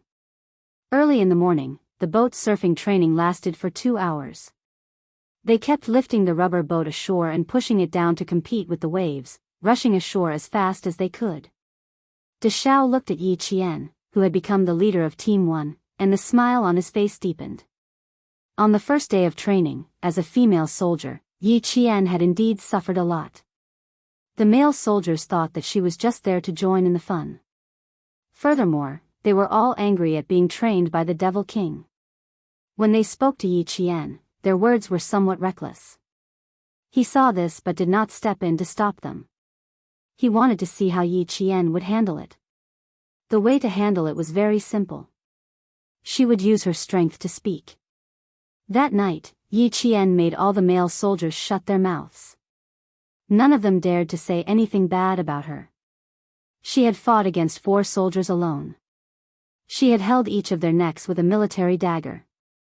How could the male soldiers, who could not win even when they fought 4 against 1, still have the face to say that a female soldier was not good enough? If they had succeeded, they would not have had a military dagger held to their necks by a female soldier. She did not argue. She used her strength to stand firm. Who would dare to say that a female soldier was not good enough? Yi Qian did not know that Li Jinyan was secretly observing her. She, who was wholeheartedly focused on training, lifted the rubber boat with the male soldiers and walked towards the beach. After 2 hours of training, everyone's mouth was washed by the salty seawater until it tasted bitter. When they reached the shore, they pounced on the water bottle and gulped down water to wash away the salty taste in their mouths. 6 days of the week-long extreme training had passed. Perhaps everyone knew that the second elimination list would be released at any time. Every male soldier's expression became more and more solemn. Even when they spoke, there was a hint of ruthlessness. There's still one more round of surfing training. Let's rest after that. Otherwise, when the Demon King comes, we'll have to stay in the sea for half a day like the third team. A male soldier said with lingering fear. He hurriedly drank a few mouthfuls of water and didn't dare to stay any longer. He asked his teammates to hurry up and finish the last set of surfing training. The boat surfing training was one of the many physical training programs that had been eliminated. After that, there would be rock carrying, obstacle surmounting training, and log carrying training. These were all daily essential training. Not only that, all the soldiers, including Yi Qian, would be doing more running, swimming, and physical training than the previous week. For example, today, they had to complete the 6-kilometer endurance race, the steeplechase race, and the 2-kilometer swimming race. Furthermore, there was a strict time limit. Once they exceeded the time limit, they would be disqualified. There was no mercy. Yi Qian did not sleep more than 4 hours a day when she was training, because she trained for more than 20 hours a day. When the last round of surfing training ended, every team member spread out their legs and put their hands behind their backs. They straightened their backs and waited for Li Jinyan's inspection, or rather, for criticism. Li Jinyan, who had walked over from the other side, used his cold, knife-like gaze to sweep across the soldiers who had entered the last round of elimination. Even his voice was as cold as a knife. Every word he spoke sent chills down the soldiers' spines. Chapter 1266. After breakfast, rest for an hour and then swim 100 meters. He glanced around and didn't criticize them like he usually did. He only left a cold sentence for the soldiers who stood out from the 100 soldiers and entered the second round of elimination. Although it was only a sentence, it was like a nightmare. The soldiers who were eating breakfast didn't have the mood to do anything. The swimmers' hands had to be tied behind their backs and their legs had to be tied. They had to rely on their body to complete the swim. This was a task that not only required good swimming skills, but also good mental fortitude. Perhaps they had all guessed that the second round of elimination had entered the most critical moment. Even though they had entered the most difficult part of the training, every soldier's expression was extremely serious. They didn't show any signs of fear. Their faces didn't show it, but when they stood on the water's surface, the corners of two male soldiers' mouths twitched fiercely. Their small bellies and legs also began to tremble slightly. This scene was recorded by the members of the Storm Commandos and included in their individual scores. Relax your body. Just like when you swim without moving your hands and legs. Big Whale, who was tying Yi Qian's hands behind her back, reminded her softly, use the strength of your waist to push forward. You have to be fast. Don't relax halfway. Yi Qian smiled and joked, fortunately, it's only 100 meters. If I had to do 200 meters like you guys, I wouldn't have much confidence. Although Yi Qian trained with the soldiers, her identity was still special. She knew the uniqueness of Li Jinyan's team, so she could joke around with the members of the Storm Commandos. The members of the Storm Commandos also liked to chat with Yi Jian, who was stronger than the male soldiers. She was a proper female soldier from the Special Forces. Hearing this, Big Whale chuckled and replied, "You're swimming well." Our Navy's commander sighed for a long time, lamenting that you're not from the Navy. The 28 soldiers had their hands and legs tied. They were waiting for the whistle to blow before diving into the water one by one and diving for 100 meters. It was time to test their swimming skills and mental fortitude. A sharp whistle sounded. Yi Qian turned into a fish. Her speed was extremely fast, and her diving posture was extremely graceful. She dove into the water without any hesitation. The entire surface of the water began to boil, and a series of plop sounds could be heard. 28 figures jumped into the water. The Storm Commandos who were holding stopwatches had already started counting down. They were only waiting for the soldiers to finish the 100-meter dive before recording the time they spent on the scoresheet. Just like what the whale had said, diving with both hands and feet tied depended on the strength of the waist. Yi Jian was not the best swimmer, but she was definitely one of the most flexible. Coupled with her high C02, she had good endurance and adaptability. Even though she was not a swimmer, she still managed to squeeze into the top 3. She's the first one to jump into the water, Demon King. I bet she'll definitely squeeze into the top 3. Big Whale whispered to Li Jinyan, unable to hide the excitement in his voice. At this rate, we can definitely recruit a female frogman into our team. Demon King, why don't you consider snatching someone from the tiger's mouth? Not only did the great whale think so, but so did the naval commander. Li Jinyan glanced at his comrade. How do you plan to snatch it? Will you step in? I think the commander has this idea. Unfortunately, it won't work, Big Whale said sadly. He saw that some soldiers had already surfaced from the water. Then, he saw Yi Qian following closely behind. His eyes lit up, and he was so excited that it was as if he was the one who had been training. He could barely suppress the excitement in his voice. Top 3, top 3. Top 3 indeed. Chapter 1267. Yi Qian did not know that she had won second place. She only knew that if she did not swim with all her might, she would probably sink to the bottom of the water and would not be rescued in a short time. If she wanted to survive and not be drowned by the water, she had no other choice but to swim with all her might. At the same time, she had to thank Demon King Li for being merciful and not letting them swim in the seawater filled with seaweed. Otherwise, it would have been even more dangerous. When she could finally emerge from the water and breathe heavily, Yi Qian had a lingering fear that she had escaped death. After a few years of training, this was the first time she had felt this way.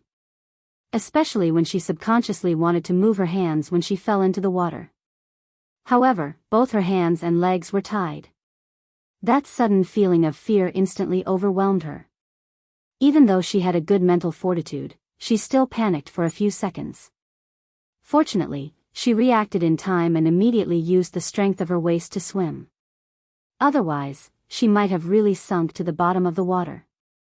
You struggled underwater and the skin on your legs has been broken.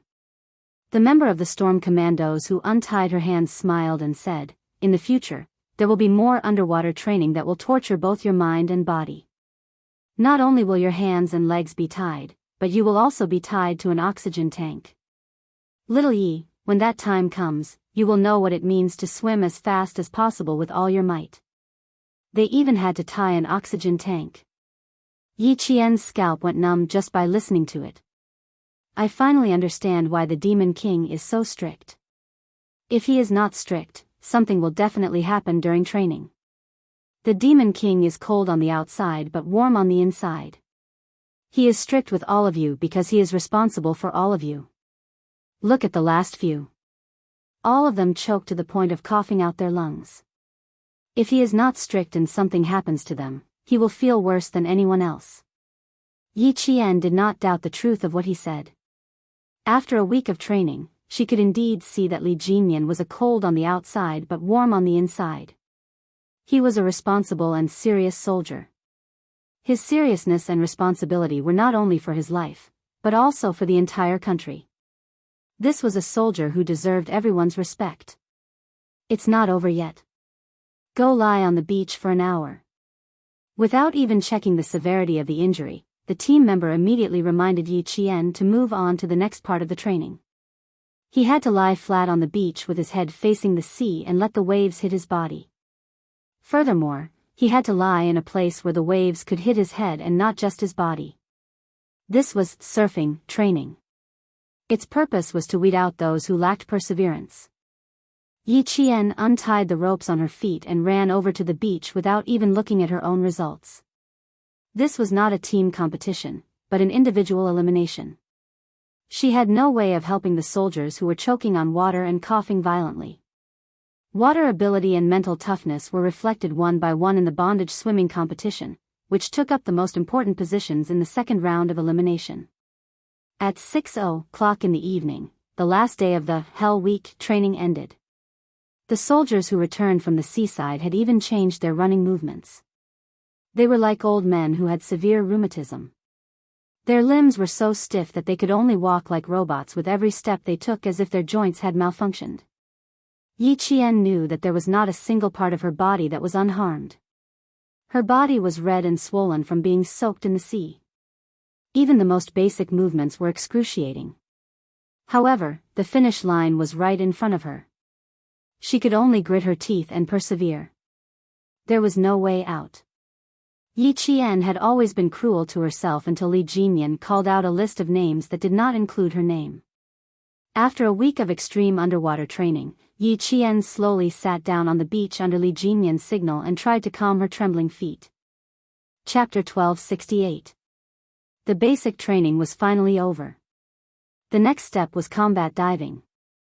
The eyes of the remaining male soldiers were slightly red. It had not been easy. They had endured until who knew how many layers of skin had been peeled off. The male soldiers who left did not complain. They were not even as good as the female soldiers. How could they dare to complain?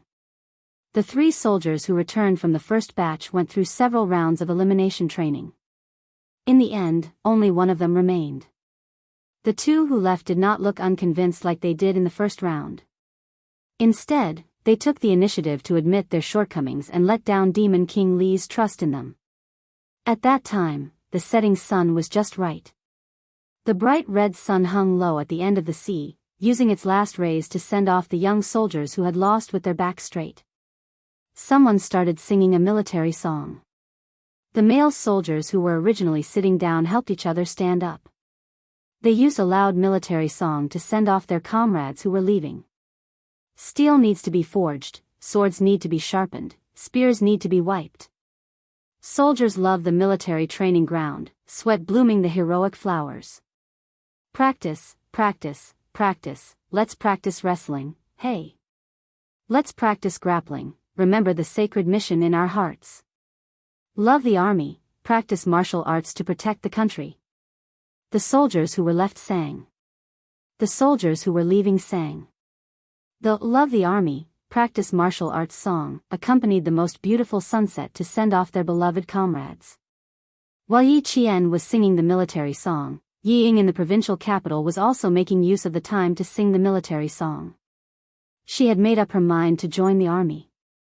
Under Yi Jifan's selection, she decided to enlist in the military arts. She had a foundation in singing and dancing. She could also play the piano well. In addition, she was 165 centimeters tall. Her temperament and appearance were not bad. As long as there were no accidents, enlisting in the army would not be a big problem. In order to let his daughter Yi Ying enlist in the army, Yi Jifan, who wanted her to enter the capital's political group, had already started to run around. He was trying to make arrangements for his daughter to have a good future. Ying, are you done? Sun Dongqing's urging voice came from outside the room. Tonight, the family of three had invited a guest whose family had connections in the capital for dinner. As the main character, Yi Ying was still tidying up her room and had not come out. Sun Dongqing saw that it was already 6 o'clock. She was afraid of being late and leaving a bad impression. She could not help but urge her daughter. Hurry up, it's already 6 o'clock. We're supposed to arrive at 7 o'clock, so we have to be there 10 minutes earlier so as not to be rude. In the room, Yi Ying looked at herself in the mirror. She nodded in satisfaction as she looked at herself in the mirror. She was wearing an aqua blue knee-length princess dress. She smoothed her beautiful black hair before opening the door. My family has a daughter who has just grown up. The 19-year-old Yi Ying is indeed a pretty girl in terms of appearance and temperament. Sun Dongqing couldn't stop smiling when she walked out after tidying herself up. Yes, yes, my Ying is so beautiful. Look at her small mouth and big eyes. She's really beautiful. Yi Ying smiled and twirled in front of Sun Dongqing. She raised her chin and said arrogantly, "How can I embarrass you and Dad?" She heard that the guests tonight were not ordinary people. There was even a diplomat in the family. If she didn't clean herself up, how could she be worthy of her family's painstaking efforts? Once she entered the army, she would definitely let that wretched girl Yi Qian have a look. Yi Ying, who left home with great ambitions, followed her parents to the most famous restaurant in the provincial capital. She stood upright and had a smile on her face.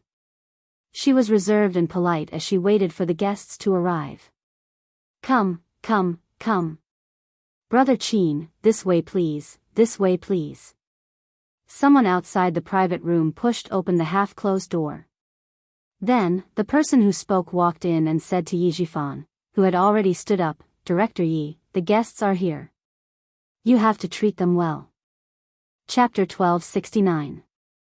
When the door was fully opened, Yi Jifan saw a young man in a suit and leather shoes walking in with the middleman. Old Jiang, the head of an industrial company in the provincial capital. Director Yi, this is the son of the Qin family in the capital. You know the Qin family, right? Brother Qin is the son of the Qin family. Old Jiang respectfully invited Mr. Qin over and only introduced him to the Qin family. He did not mention anything about Mr. Qin himself. Old Jiang was in his early 30s and met Yi Jifan at a banquet. He inadvertently found out that Director Yi wanted to send his daughter to the Beijing government regiment to be an art soldier. He remembered that he had heard rumors that Director Yi was likely to be promoted to be the second in charge of the provincial construction. He wanted to enter the real estate business, so he took advantage of the opportunity when the Qin family came to the provincial capital to celebrate grandfather Chao's birthday to act as a middleman. As for whether or not he could persuade the Qin family to help him, it was not up to him alone. It depended on the progress of the banquet. But Old Jiang secretly glanced at the corner and felt that there shouldn't be a problem. Director Yi had a beautiful daughter and Qin Yi was famous for being a womanizer. If he really took a fancy to Director Ye's daughter, wouldn't it be a piece of cake for him to get her into the Beijing political group? Yi Jifan clearly saw the young man that old Jiang had brought over. Not only was he too young, he even had a frivolous look on his face. Before he even opened his mouth, Yi Jifan's heart sank. Yi Ying stood up and looked at the so-called nobleman. She could not help but frown. A diplomat? Is this what a diplomat looks like? Why does he look so unreliable? Yi Ying looked at the so-called young diplomat, and the diplomat, Qin Yi, did not avoid looking at Yi Ying. Brother-in-law Jiang really didn't lie. The little girl looked fresh and lively. Her almond-shaped eyes were big and bright, revealing a charming charm. Also, with that slender waist, she was worthy of being a dancer. At first glance, one could feel her tenacity. In the capital, Qin Yi was famous for being a playboy. He was proficient in eating, drinking, and playing. His appearance had inherited the Qin family's usual gentle and handsome appearance. His clothes and speech were all good. Therefore, he was particularly popular with women. When Yi Ying first met Qin Yi, she was also deceived by his gentle and handsome appearance. She thought that he was really a gentle diplomat. When she saw him looking at her with a slight smile, she hurriedly returned a smile with her face burning hot. She then shyly lowered her head, her actions revealing the coquettishness of a girl. Unknowingly, Qin Yi's heart felt as if it was being scratched by a cat's paw. "Brother Qin, this is the director Yi that I mentioned to you before." Old Jiang was seriously trying to pull strings. From his words, one could tell that he was very respectful to this young Master Qin from the capital. Qin Yi, who had been arrogant and haughty just a second ago, suddenly smiled and said politely, "Nice to meet you, Director Yi. I'm Qin Yi." As he spoke, his eyes never left Yi Ying. "Hello, young Master Qin. I didn't expect to be able to directly invite young Master Qin over tonight. Old Jiang really gave me a big surprise." Qin Yi took the initiative to stretch out his hand. Yi Jifan hurriedly stretched out his hand as well. He did not want to be impolite. He also happened to block Qin Yi's gaze from the corner of his eye. He smiled and said, I'm sorry. Please take a seat." No matter how big the other party's background was, or whether the matter entrusted to him was reliable or not, he could only take one step at a time. Old Jiang would not dare to casually find someone to pretend to be young Master Qin to deceive him. Chapter 1270. Qin Yi, whose line of sight was blocked, curled up the corners of his mouth and quickly warmed up to Yi Jifan. The smile on Sun Dongqing's face was a little forced. Especially when she saw that Qin Yi kept looking at her daughter when he sat down, she felt that this person was not very reliable. How could he look at a young girl as soon as he came in? He was too impolite and too frivolous. "Director Yi, you are too polite. I am just a junior. How can I be worthy of your toast? Every time my father came back to China, he told me to be humble outside and not do whatever I want in the name of the Qin family. You are a friend of Brother Zhang's, so you are also my elder. I should toast you with this cup of wine." Qin Yi's appearance was not only deceptive, but his glib tongue was also equally deceptive. His words not only reflected his extraordinary status, but also gave Yi Jifan an opportunity to ask his father about his work. Yi Jifan, who had been wondering if Qin Yi had some sort of connection, laughed heartily and said, "Sure enough, only a talented person from a prestigious family can have such a broad mind. Young Master Qin is young and promising, and with the support of his family, his future is limitless. I wonder where young Master Qin's father is in politics. If there is a chance, I must pay him a visit. My uncle is the ambassador to Russia, Qin Wenba.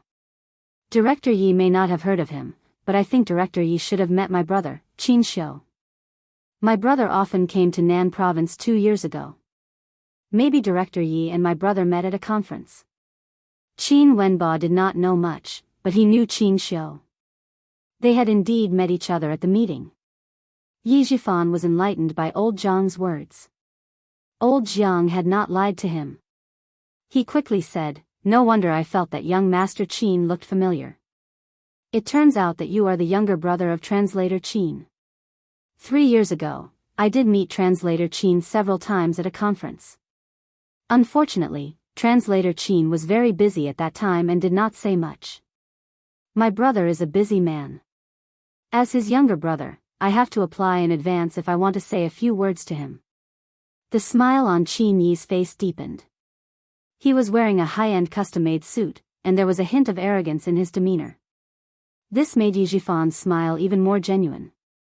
Although this young Master Qin in front of him was a little frivolous, he was indeed a member of the Qin family. Upon closer inspection, he did look similar to Qin Xiu, whom he had met a few times. Old Jiang, who was sitting next to them, could not help but let out a sigh of relief when he saw the two of them. Qin's name was Qin's name was Qin's name. After all, Qin's mother's family, of Qin was Qin's, of course. Was. Of Qin was of Qin of his of. Qin Xiu's. Brother Qin, you talk to Director Yi first. I'll go and see if Grandfather Chao has arrived. Old Jiang stood up, intending to leave some space for Qin Yi. If Grandfather Chao arrives, I'll come and find you immediately. Qin Yi could not wait for him to leave. He smiled and said, "Thank you, brother-in-law."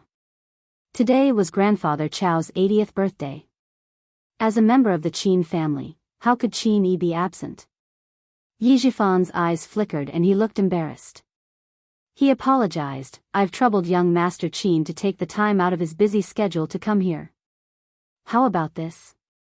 If young Master Qin is still in the provincial capital tomorrow night, I'll host another banquet to thank young Master Qin. The first time might not work, but the second time would be more likely to make it happen." Chapter 1271. Old Jiang was amused when he heard this. Officials were different. They knew how to make dinner parties better than businessmen. He laughed and tried to pull the strings again.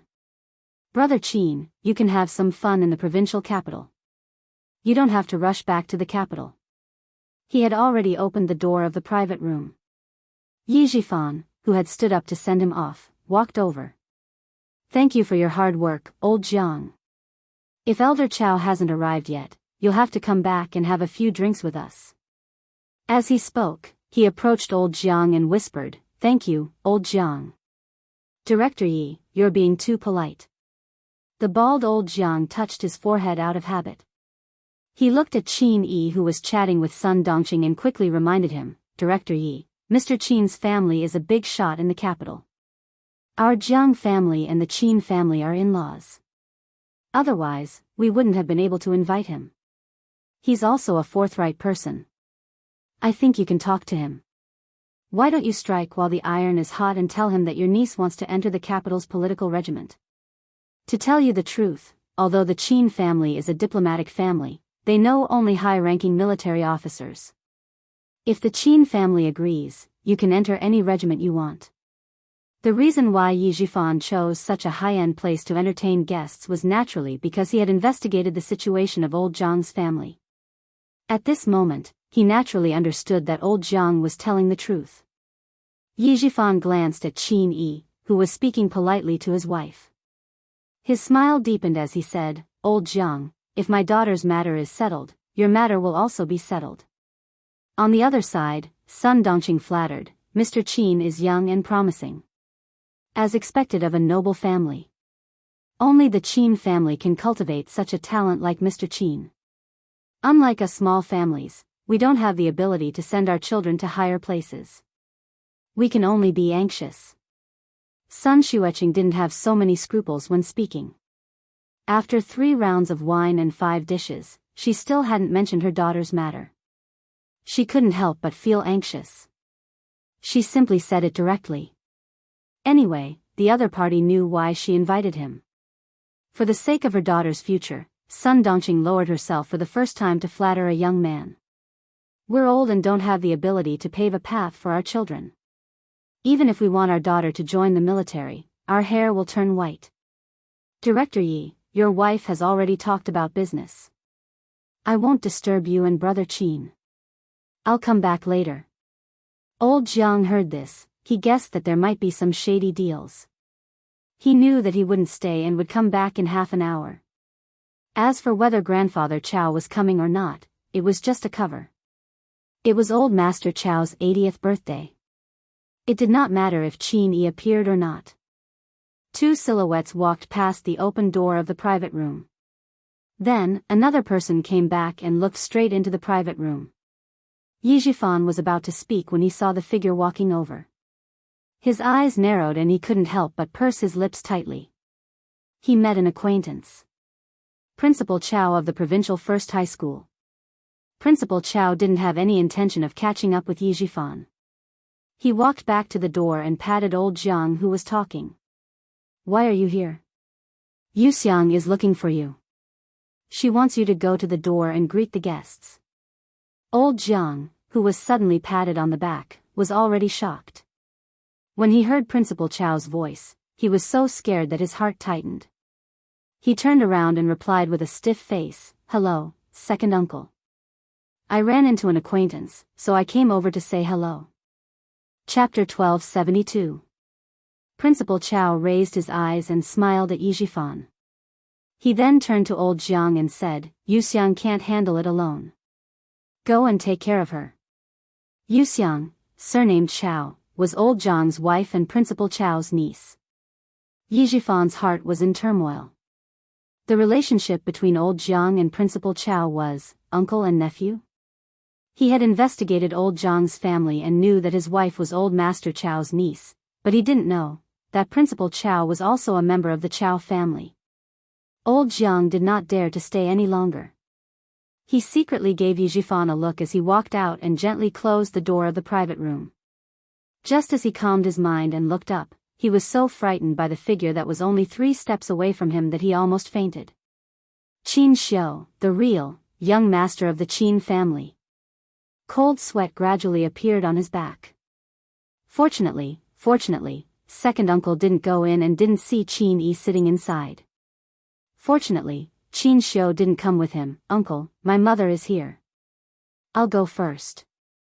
Under the bright crystal lights, the tall and handsome Qin Xiu stood there like a jade carving, attracting the gazes of all the guests who came and went. They were all attracted by his noble aura.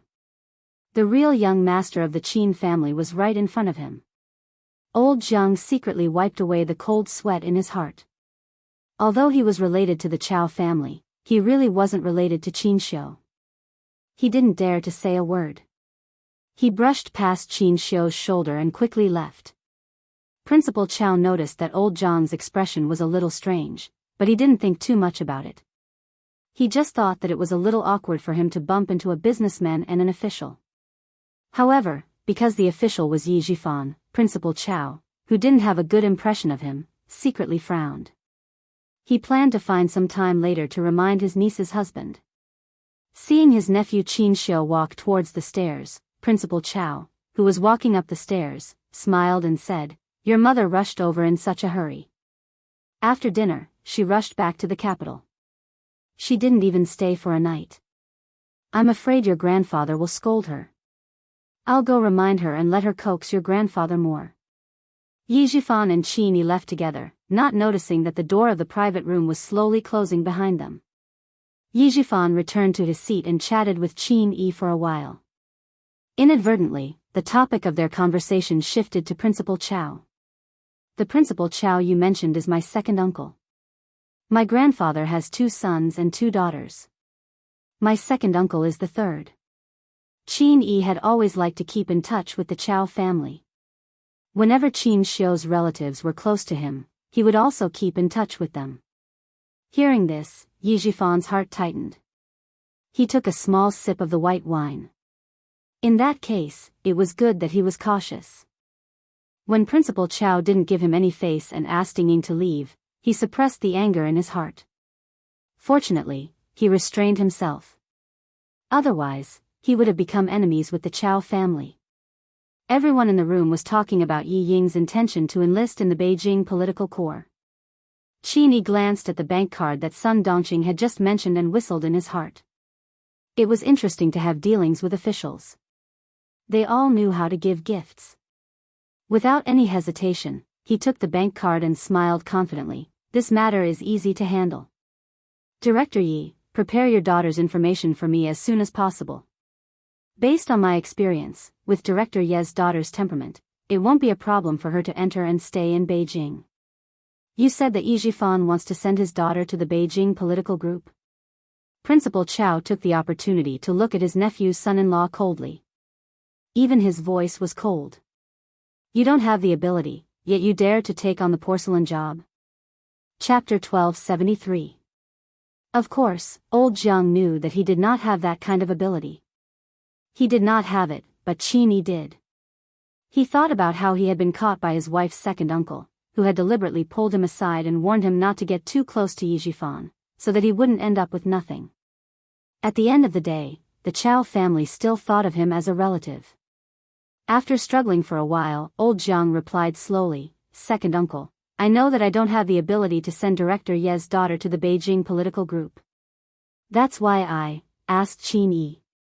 He knows a lot of people in Beijing. He must have a way. I heard from the grapevine that Director Yi is very likely to be promoted to the provincial construction department at the end of this year. I thought that if I were to contract the provincial construction project in the future, I would have to interact with Director Yi in the future. Seeing that he is busy with his daughter's matter, I might as well take a risk. If I succeed, I will show my face in front of Director Yi. It should be easier for me to get the project in the future. It doesn't matter if it doesn't succeed. He knows that I have done my best. You know that we are businessmen. We must be careful." I took advantage of the old man's 80th birthday to arrange a meeting between Director Yi and Qin Yi. After listening to his explanation, Principal Chow slightly narrowed his eyes. Director Yi is a provincial official. He doesn't need to rely on his connections to send his daughter to the army. It is not difficult for his daughter to enter the Beijing political group. Why does he need to rely on his connections? With his influence in the southern province, he can write a letter of recommendation and bring it to the army. The army will consider or prioritize it. There is no need for him to rely on his connections. He paused for a moment and asked old Jiang, "Jingyan, are you close to Director Yi?" Old Jiang, full name, Jingyan. "Second uncle, if I want to be close to him, why would I need to go through so much trouble to ask Qin Yi to help me? I'm just trying. I won't lose anything anyway." Jiang Zhengyan smiled embarrassedly. Although he had a small achievement, he was still far from the real big boss. Now that he finally had the opportunity to double his business, even if there was only a slim chance, he wanted to try. Principal Chow didn't blame him. Jiang Zhengyan was considered a promising person among his nieces and nephews, but he didn't use the Chow family's name to expand his own network. Today, he said that businessmen should know how to be careful, know how to curry favor, and know how to have a good relationship with the government. These were all right. Every profession had its own rules for survival, and Jiang Zhengyan was still considered to be abiding by the rules. However, there was one thing he didn't quite understand. His relationship with Yi Jifan wasn't very good. With Yi Jifan's cautious nature, why would he agree to Zhengyan's arrangement? This was tantamount to giving his political opponents evidence of abusing his power for personal gain. "Zhengyan, I'm afraid this matter isn't as simple as it seems. He is already an official in the provincial office. If he wants to send his daughter to the army, it should be a simple matter. Why does he still need to rely on others?" Principal Chow reminded this junior, whom he admired, that the Chow family had been going downhill. If it weren't for the Qin family and old Master Chow, the Chow family would have been an ordinary family. He didn't want his nieces and nephews to go down the wrong path. Jiang Zhengyan really didn't understand and didn't want to investigate. Seeing him like this, Principal Chow sighed and reminded him again, "Zhengyan, be careful not to get what you want. Instead, you will get into trouble. I think there must be something behind this matter that even an official like him can't solve." Chapter 1274. Principal Chow rarely interfered with the family affairs. He spent most of his time at school. His wife took care of the family affairs and looked after his nephew and son-in-law. He was so young and already bald. Alas, I should remind him more. He continued, "Also, don't provoke Qin Yi. I'll ask Qin Xiu to call him out. As for the matter between you and Director Yi, I think it's better to forget about it." "Ask Qin Xiu to call Qin Yi out?" Jiang Zhengyan's face changed. He wanted to stop Principal Chow, but Principal Chow saw through his thoughts and said sternly, "Who is Qin Yi? He always uses the name of Qin Xiu to do whatever he wants. Since you know that he is afraid of Qin Xiu, you don't dare to let Qin Xiu know. Why do you still want to use Qin Yi for your own benefit? Moreover, do you think that Director Yi will open the door for you just because you've done what he wants? Zheng Yan, he is a village official with no background. Being careful is his first standard. Do you think he will use his position to open the door for you?" His words made Jiang Zhengyan's body shiver. Principal Chow had already walked to Qin Xiu's side and said a few words. Jiang Zhengyan only felt that the Qin family's legitimate young master's gaze was so cold that he couldn't help but shiver. Although he could be considered as Qin Xiu's brother-in-law, he didn't dare to call himself his brother-in-law. Only Qin Yi would give him some face. Qin Xiu's handsome face was cold. He pursed his lips and said in a cold voice, "If Qin Yi has the ability to get people into the Beijing political group, my father won't have to worry about him." Qin Yi's surname was Qin, but unfortunately, he was the illegitimate son of Qin Xiu's uncle. Qin Xiu's father, Qin Dingkang, couldn't resist the secret pleading of his younger brother, Qin Wenba, and took Qin Yi back to the Qin family. Principal Chow patted his nephew's shoulder and said, "I'll have to trouble you with this. I just warned your brother-in-law that he will not follow Qin Yi's path in the future." Qin Yi, who was still chatting with Yi Zhifan in the private room, didn't know that Qin Xiu would soon come to the door. Qin Xiu held a wine glass in one hand, and his smile and words vividly reflected the elegance of a rich playboy.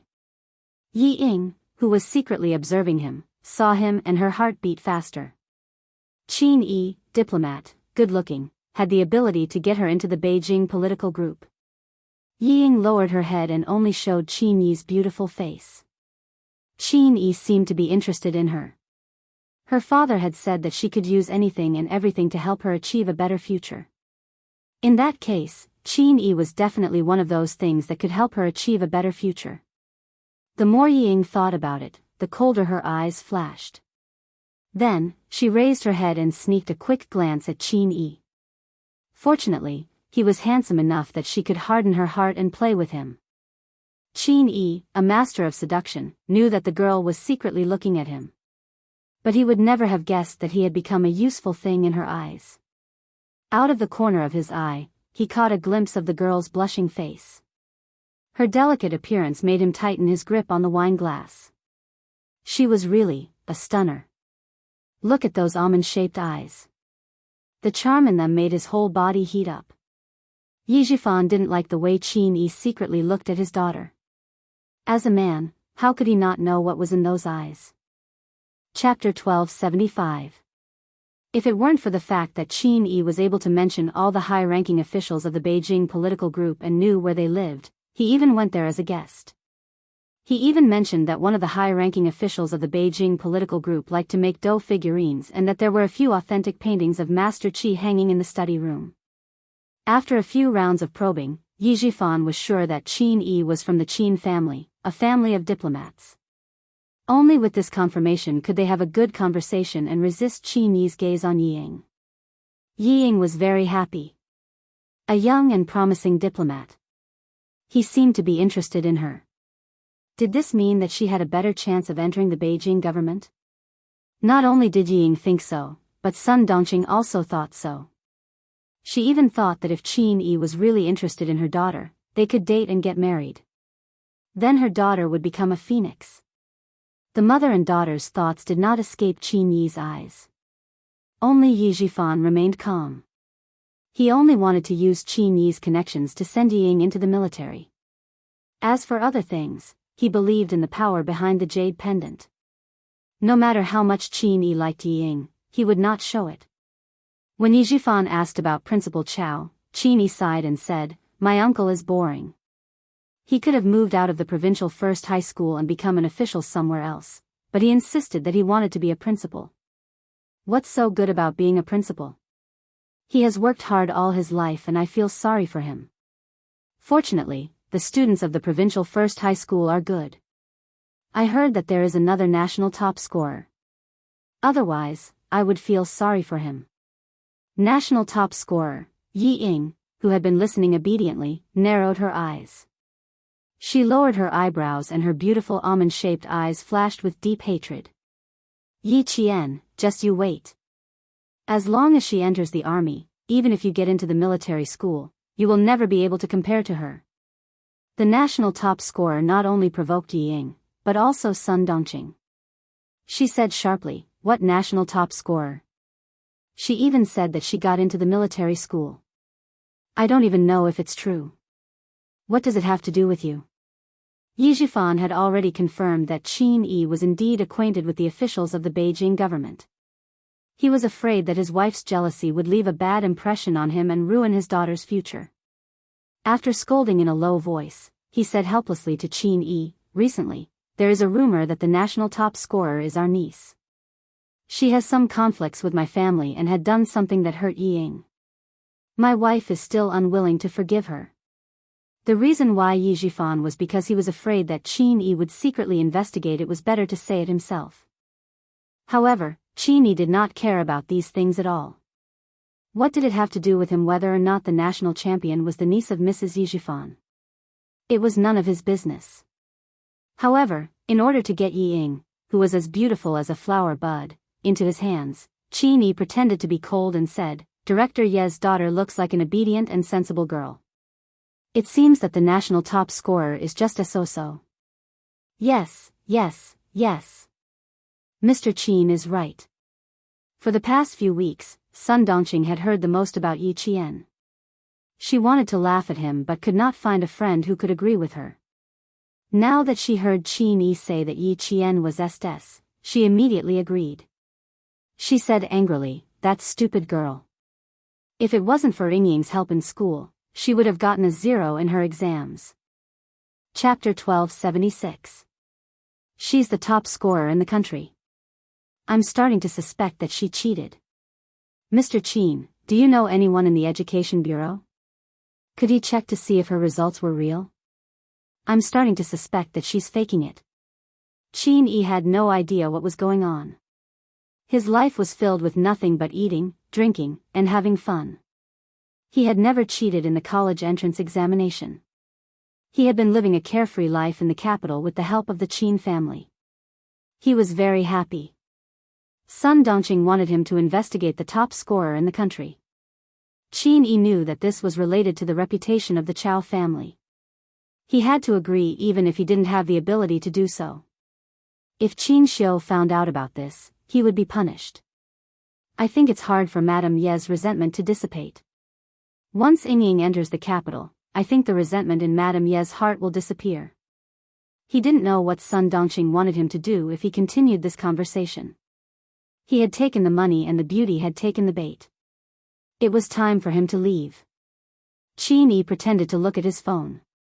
He frowned and said, "I should go back too. I'm afraid Grandfather Chao has already arrived." He placed his hand on the folder containing Yi Ying's personal files and bank cards. Just as he was about to speak, someone knocked on the door.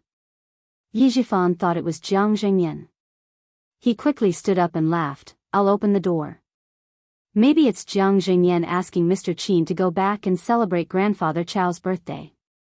Qin Xiu, who was knocking on the door, heard the laughter inside. His usually gentle eyes flashed with a cold light. He said, "Qin Yi, it's time for you to come out." Qin Yi was so shocked that he didn't even take the folder with the bank cards. He stood up and hurriedly said to Yi Zhifan, "Excuse me, Director Yi." Qin Xiu. How did Qin Xiu know that he was here? Oh no. Could it be that the principal of the Chao family saw him and told Qin Xiu? Thinking of this, Qin Yi did not dare to stay for even a second. He anxiously walked over and opened the door. "Hey, Mr. Qin, I forgot to take Ying Ying's files." Sun Dongqing's eyes were sharp. She saw the folder containing her daughter's files fall to the ground. She quickly got up and handed it to Qin Yi. "Mr. Qin, please take care of Ying Ying." The envelope was stuffed into Qin Yi's hands without any explanation. Just then, the door of the box opened and Qin Xiu appeared in the line of sight of the Yi family. "Brother, why are you looking for me?" Qin Yi, who didn't want to take the folder, had no choice but to take it in front of Qin Xiu. He tried to calm himself down and smiled. Is the old man here? Qin Xiu glanced at the file that Qin Yi wanted to hide but had nowhere to hide. He glanced at Yi Jifan with his seemingly gentle but indifferent eyes. Then, he slowly glanced at Sun Dongqing and asked, "Did I interrupt your plans?" "No, no." Qin Yi denied. He closed the door and stopped Yi Jifan from going forward to talk to Qin Xiu. "Brother Zhang's friend. I'm just here to get to know him and have a chat." In the room, Sun Dongqing was shocked and said, "The sons of the Qin family are really outstanding. I think Qin Yi is already good enough, but his brother seems to be even better." As she said this, she looked at her daughter Yi Ying and thought about Qin Yi's brother. Sun Dongqing said softly, "Old Yi, I think Qin Yi's brother seems to be more powerful. Why don't we let Yi Ying try it herself?" Chapter 1277. Save me the trouble. Do you think the Qin family is a vegetable market where you can pick and choose? The appearance of Qin Xiu reassured Yi Jifan. He was 100% sure that Qin Yi was from the Qin family. He was 100% sure that Qin Yi knew the senior officials of the Beijing political group. Sitting back in his chair, Yi Jifan looked at his daughter and reminded her, "There's still a long way to go before the winter conscription. Let's see if Qin Yi can get it done. Don't listen to your mother. Also, don't mention Yi Qian's relationship with our family in the future. She was admitted to the military academy as the nation's top scorer. You have no right to question her. The matter is settled. Don't waste your time thinking about it. Think about how to get Ying Ying into the Beijing political group."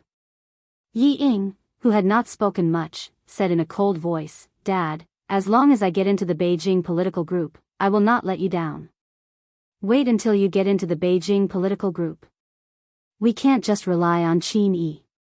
We have to continue to look for other connections." Yi Jifan did not have the habit of pinning all his hopes on one person. He was used to making preparations. He took a sip of wine thoughtfully and said, "As for Qin Xiu, we can give it a try." Sun Dongqing pursed her lips. "That's what I was thinking. Didn't you disagree?" "Mum, Dad means that he will go to Qin Xiu, not me." Yi Ying sighed and explained, "It's best if Dad comes forward. I should take the initiative to go to Qin Xiu. Is that right?" She then asked Yi Jifan, "Dad, are you going to go to Qin Xiu later? When Grandfather Chao's birthday party is over, I'll try my luck." Yi Jifan's brows did not loosen as he sipped his wine. He could only try his luck. Principal Chao of the provincial first high school had become Qin Xiu's uncle. He was especially protective of Yi Qian. He was not sure if he would be able to talk to Qin Xiu. The atmosphere was a little heavy. Yi Ying bit her lower lip lightly, tears flashing in her eyes. She had taken a wrong step, and now it was difficult for her to take another step forward. She had never thought that she would be banned from taking the college entrance exam, and never thought that that damned girl, Yi Qian, would actually get into the military academy. However, Principal Chao felt that it was not impossible for Yi Ying to find Qin Xiu personally. He opened the file that Qin Xiu had placed on the table and skimmed through it. Then, this principal who had always been kind to his students revealed a cold smile. "Looks like Director Yi is determined to go against Yi Qian. Now that Yi Qian has entered the military academy, he wants to send Yi Ying to the Beijing government regiment. The fact that Yi Qian has entered the military academy has greatly affected their family. Yi Qian got into the military academy because she has the ability to do so. Even if she didn't get into the military academy, she would still have a bright future if she joined the military." Qin Xiu secretly added in his heart.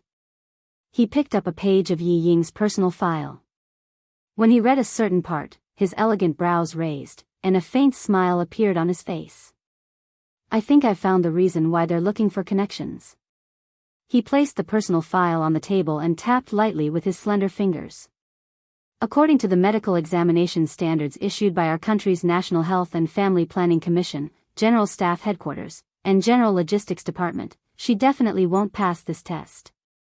Also, according to the political assessment rules issued by the Ministry of Public Security, General Staff Headquarters, and General Political Department. Her performance during military training also makes it impossible for her to join the military. There were 2 points in the personal file that also gave Yijifan a headache. There were 2 points that he had not told his daughter. First, heart disease. Second, conduct failure during military training. Chapter 1278. It was the 2 points written on the file that made Yijifan's heart turn cold when he inquired about the application conditions. He also thought about deleting the file or disguising it, but he rejected all of them. If they found out, not only would his daughter's future be ruined, his career would also be ruined. The risk factor was too high, so he had to give up. She wanted to be a soldier, and she also wanted to join the Beijing government regiment. Going through the normal application process was impossible. Therefore, Yijifan tried to use his connections to get Yi Ying into the army. Principal Chao did not look at Yi Ying's file in detail, but he knew the requirements. Principal Chao picked up the file and looked at it. He sighed again and again. You are too smart for your own good. You could have been a soldier, but you destroyed your own Great Wall. No wonder Qin Yi was so arrogant and said he would not implicate you. He probably knew what was going on when he saw it. Otherwise, he would have been kicked out of the Qin family by Grandpa. Qin Xiu put Yi Ying's file back into the portfolio. He straightened his tie and stood up with a gentle smile. I have to see the guests out. Uncle, should you go out with us? Principal Chao and Qin Xiu did not like to socialize. After the birthday party, they sat together in the lounge and did not want to go out. At this time, most of the guests in front of them had left. It was enough for them to go out and show their faces. Qin Xiu was okay. After all, his surname was Qin. He only needed to stand beside his mother and say a few polite words. Principal Chao, as a son, not only did he have to talk to his mother, but he also had to see the guests out of the restaurant personally.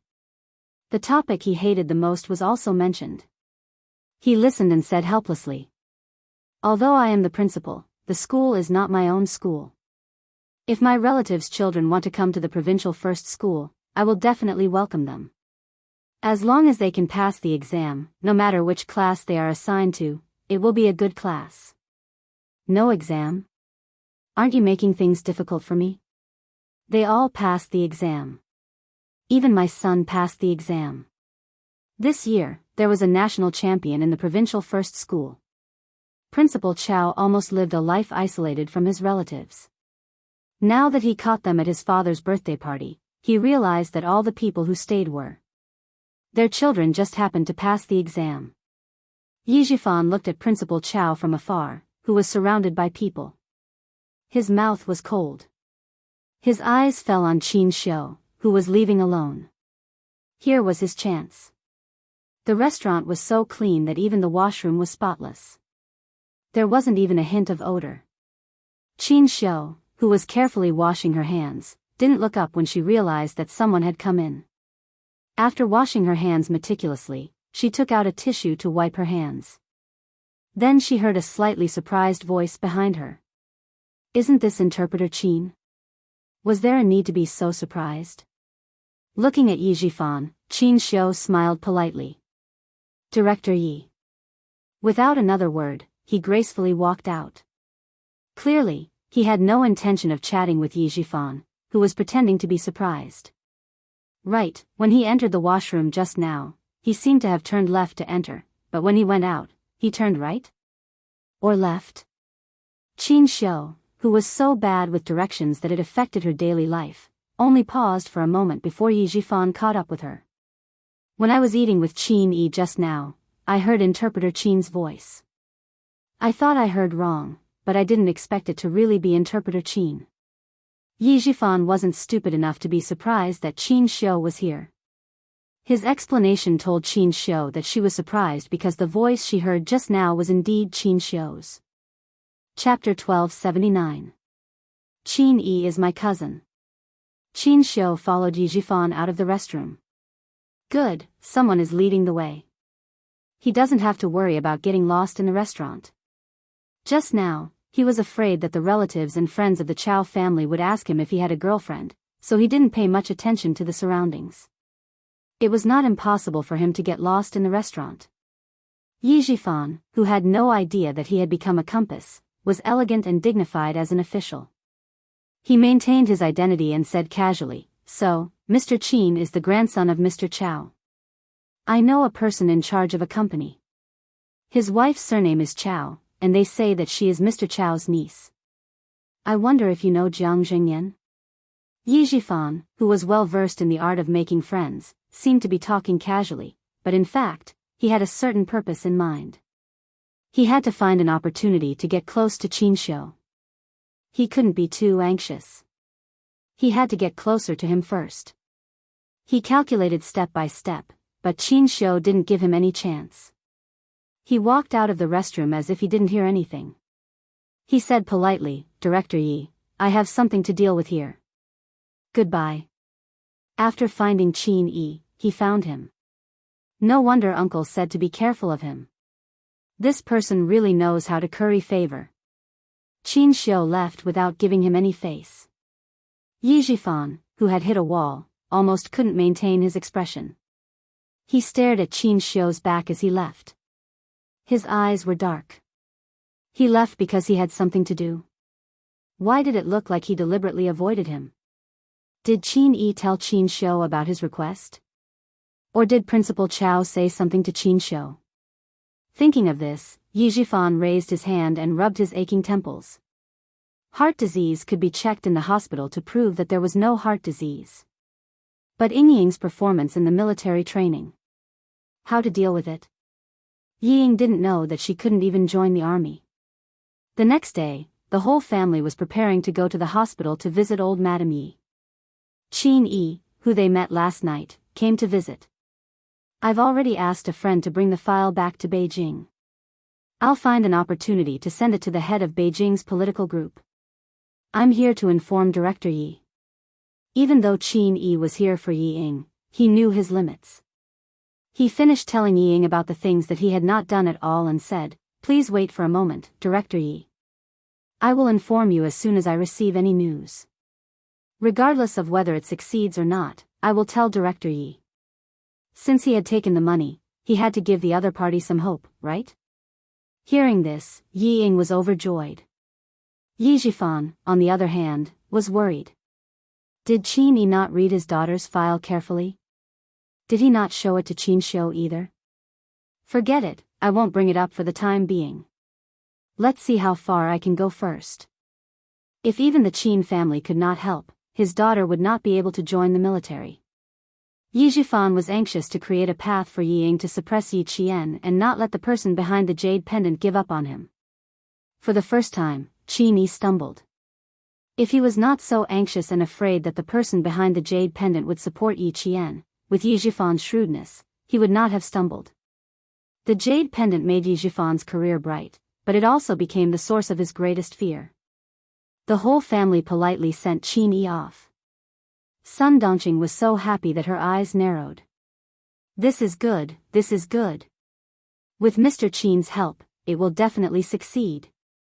Hearing this, old Madame Ye's crooked mouth smiled even more crookedly. She said vaguely, "Good, good, good, our Ying is promising.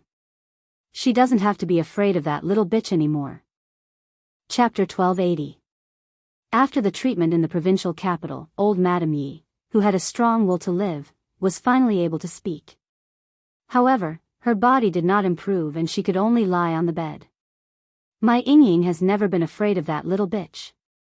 Mom, just you wait. Even if Ying is not a boy, he will still be better than my sister-in-law's 2 sons. Sun Dongqing would poke at old Madame Yi every time she came back to the hospital. Otherwise, she would feel uncomfortable. Every dog has its day. Now it was her turn to hold her head high.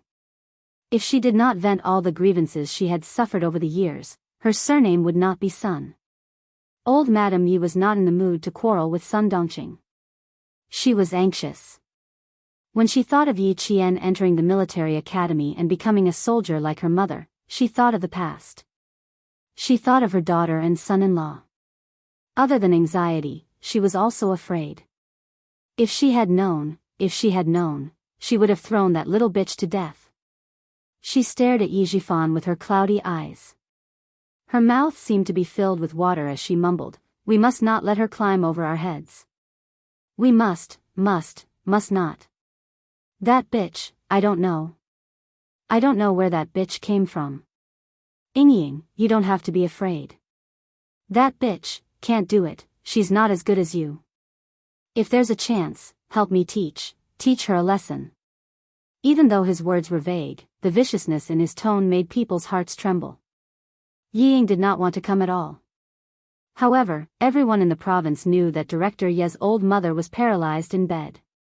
They had no choice but to come to the hospital and pretend to be filial. Yi Zhixiang, the one who started it, would always tell the hospital how filial her brother was.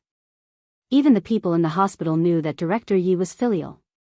In order to gain a good reputation, the whole family had to come even if they did not want to.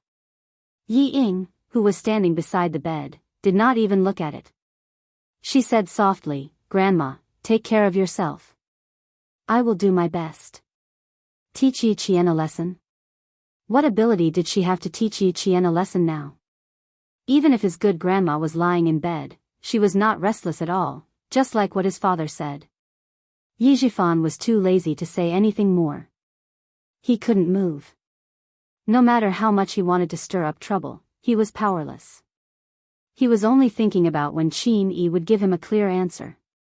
Yi Qian knew that Yi Ying wanted to join the Beijing political group in the middle of August. There was still half a month before her reporting date.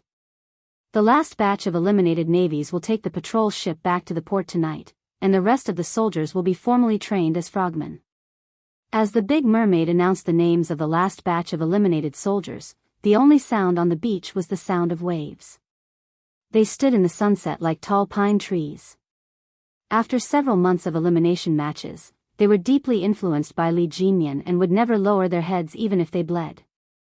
Even if they lost, they had to maintain the iron bones of a soldier.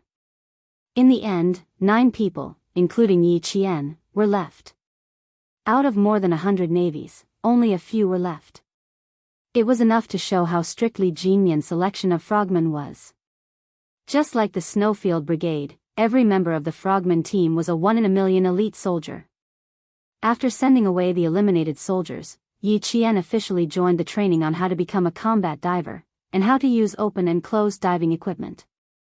To officially become a frogman, the navies had to show a high degree of adaptability underwater. They had to be able to complete the training under great pressure and in a murky environment. This made Li Jinyan, who always had a cold expression on his face, reveal a faint smile that was rarely seen in a year in front of all the navies. Chapter 1281. The Great Mermaid standing next to him saw him smile and joked, "Do you feel like you're a father? You've finally raised a bunch of kids, haven't you? You must be happy." Li Jinyan felt a little helpless at such a comparison and teasing. His comrades in the team didn't seem to have any talent for language. Even he, the captain, was the same. But he was right about one thing. He was indeed happy. Those who stayed are the best of the best. "We can move to our camp now." Li Jinyan's gaze was cold and sharp as he stared at the rippling water surface. He said calmly, "After the National Day ceremony in October, we will have a competition with another army special forces led by Xia Jinyuan. Those who have been selected to join the army will also need to go to the battlefield. Big Shark, our training needs to be more intensive." The military had already agreed to the joint application of the Navy and Army for the competition to be held immediately after the National Day celebration. It was the middle of August and there were less than 2 months left. The Great Mermaid's expression turned cold. Time is indeed tight. What about Yi Qian? She probably won't participate. Participate. The Great Mermaid's reaction was slow for 2 seconds. She immediately asked, "Which camp does she belong to?" "Our army." "Army?" There was a night diving equipment exchange training under the water. The training required 2 soldiers to enter the water and wear masks to exchange diving equipment. It was 6:50 in the evening and there were still 10 minutes until the end. The underwater frogmen's activities caused the ripples in the water to deepen. Amidst the undulating waves, 2 soldiers in diving gear were the first to surface. Li Jinyan looked at the time. Yi Jian, Lu Zhen, first. She belongs to our camp. Our camp? Lu Zhuanhai. Demon King, you're not joking, are you?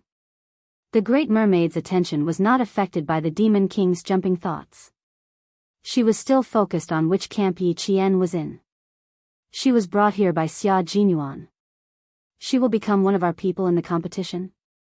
Demon King, we can't let this be one-sided.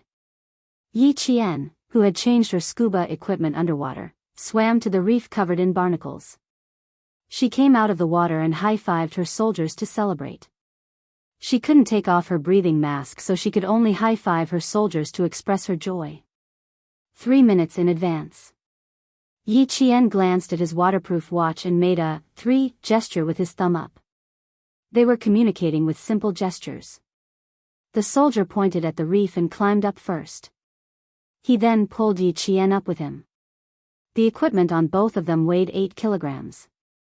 When they reached the bottom, they would be able to increase their weight and quickly dive underwater. When they reached the shore, their movements would be more or less affected.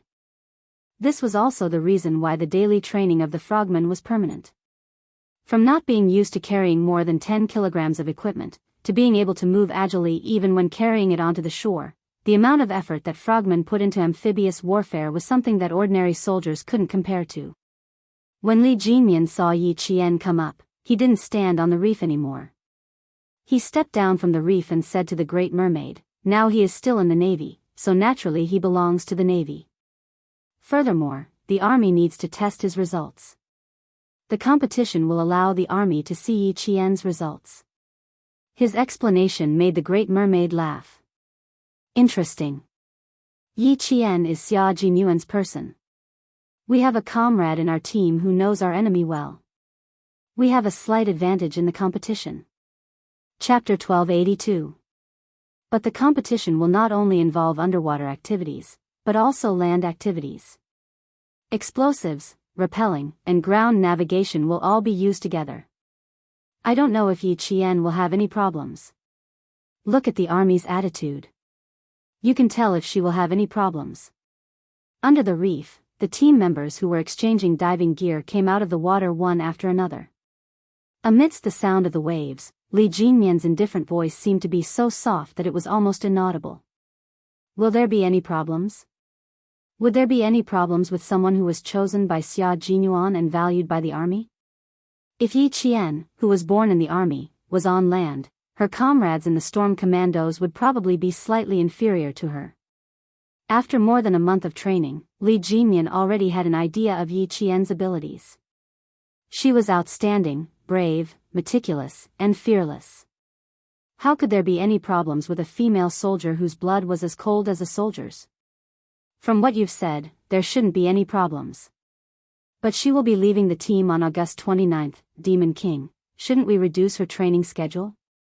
The Great Mermaid's voice gradually lowered. She has to go through basic combat diving at least once. There's too much to learn about frogmen. She has only learned the basics in the 2 months she's been here. She hasn't even gone through helicopter launching or sniping training. The official members of the Storm Commandos had to go through 18 months of basic underwater training and professional qualification training, followed by a 6-month deployment period. Yi Qian had only been here for less than 2 months, and all she had learned was basic underwater training and some basic training subjects for professional qualification training. Yi Qian did not touch on professional training such as naval combat, combat swimming, communications, close-range combat, ground combat, airborne operations, combat techniques, evasion, and so on. That was why Yi Qian had only learned the basics in the past 2 months. To Li Jinyan and the others, what she had learned was just the basics. But to the normal soldiers, Yi Qian already knew a lot. She had touched on both land and sea. But the Great Mermaid felt that Yi Qian had learned too little. Unfortunately, she still has about 10 days before she leaves. Now that she's resting for 3 days, in the remaining 11 days, she can only touch on a few of our training subjects. They will rest for 3 days. Yi Qian will continue. Li Jinyan had other plans for Yi Qian's 3-day break. Big Mermaid felt that Yi Qian had learned too little, but he wanted to see how tough she was. Would she be able to persevere through continuous high-intensity training until she left? The sound of conversation gradually faded away, and the team members under the reef also came out of the water in pairs and swam towards the reef island. That was the end of today's training. At 7:10 in the evening, the last ray of light on the horizon had been withdrawn. The stars above the sea seemed to have lit up in an instant, reflecting the tranquility and vastness of the sea. All the members of the Storm Commandos, who had taken off their equipment and were wearing black rubber diving suits, had gathered. They looked straight at Demon King Li, who was standing in front of them. Looking at the soldiers who had entered the formal training and performed well in all aspects, he, who had never shown a smile in front of them, suddenly raised the corner of his mouth and revealed a very faint smile. Borrowing the starlight from the sky, the 9 spearmen standing at the very front saw him smile like this. Their originally expressionless eyes all revealed looks of disbelief. Demon King Li, who had never smiled at them before, actually smiled. He actually smiled. Holy shit. He actually knows how to smile. Then, a few of the soldiers sucked in a cold breath, and even their expressions changed. Chapter 1283. Yi Qian looked at Li Jinyan's faint smile without much emotion. She wasn't someone who liked to smile. But to the frogmen who had gone through several months of elimination matches, they were like Tang Seng, who had gone through many trials and tribulations before finally achieving enlightenment. Demon King Li's expression was even rarer than seeing the sun rise from the west. As night fell, the soldiers in black rubber diving suits straightened their backs when they saw Li Jinyan's fleeting smile. Their expressions were unprecedentedly solemn. The frogmen seniors in the team said. Demon King Li's smile represented savagery. It represented that everyone's training had entered even more savage and savage days. In these few months, everyone had experienced Demon King Li's savagery. Those who remained were the sharpest soldiers who could withstand Demon King Li's savagery. The new frogmen who finally felt like they were frogmen looked at Demon King Li's savagery, faint smile. It was as if a snowflake wind was blowing in their hearts, causing everyone's hearts to turn cold. It had been 3 days since the last batch of eliminated soldiers left. Those who remained had also begun 3 days of combat diving training. Demon King Li suddenly smiled, causing everyone who remained to feel a chill in their hearts. At the same time, they also felt uncertain. Would they continue to be eliminated? Was someone going to be sent back today? Even Yi Qian, who usually didn't think too much, couldn't help but think too much at that moment.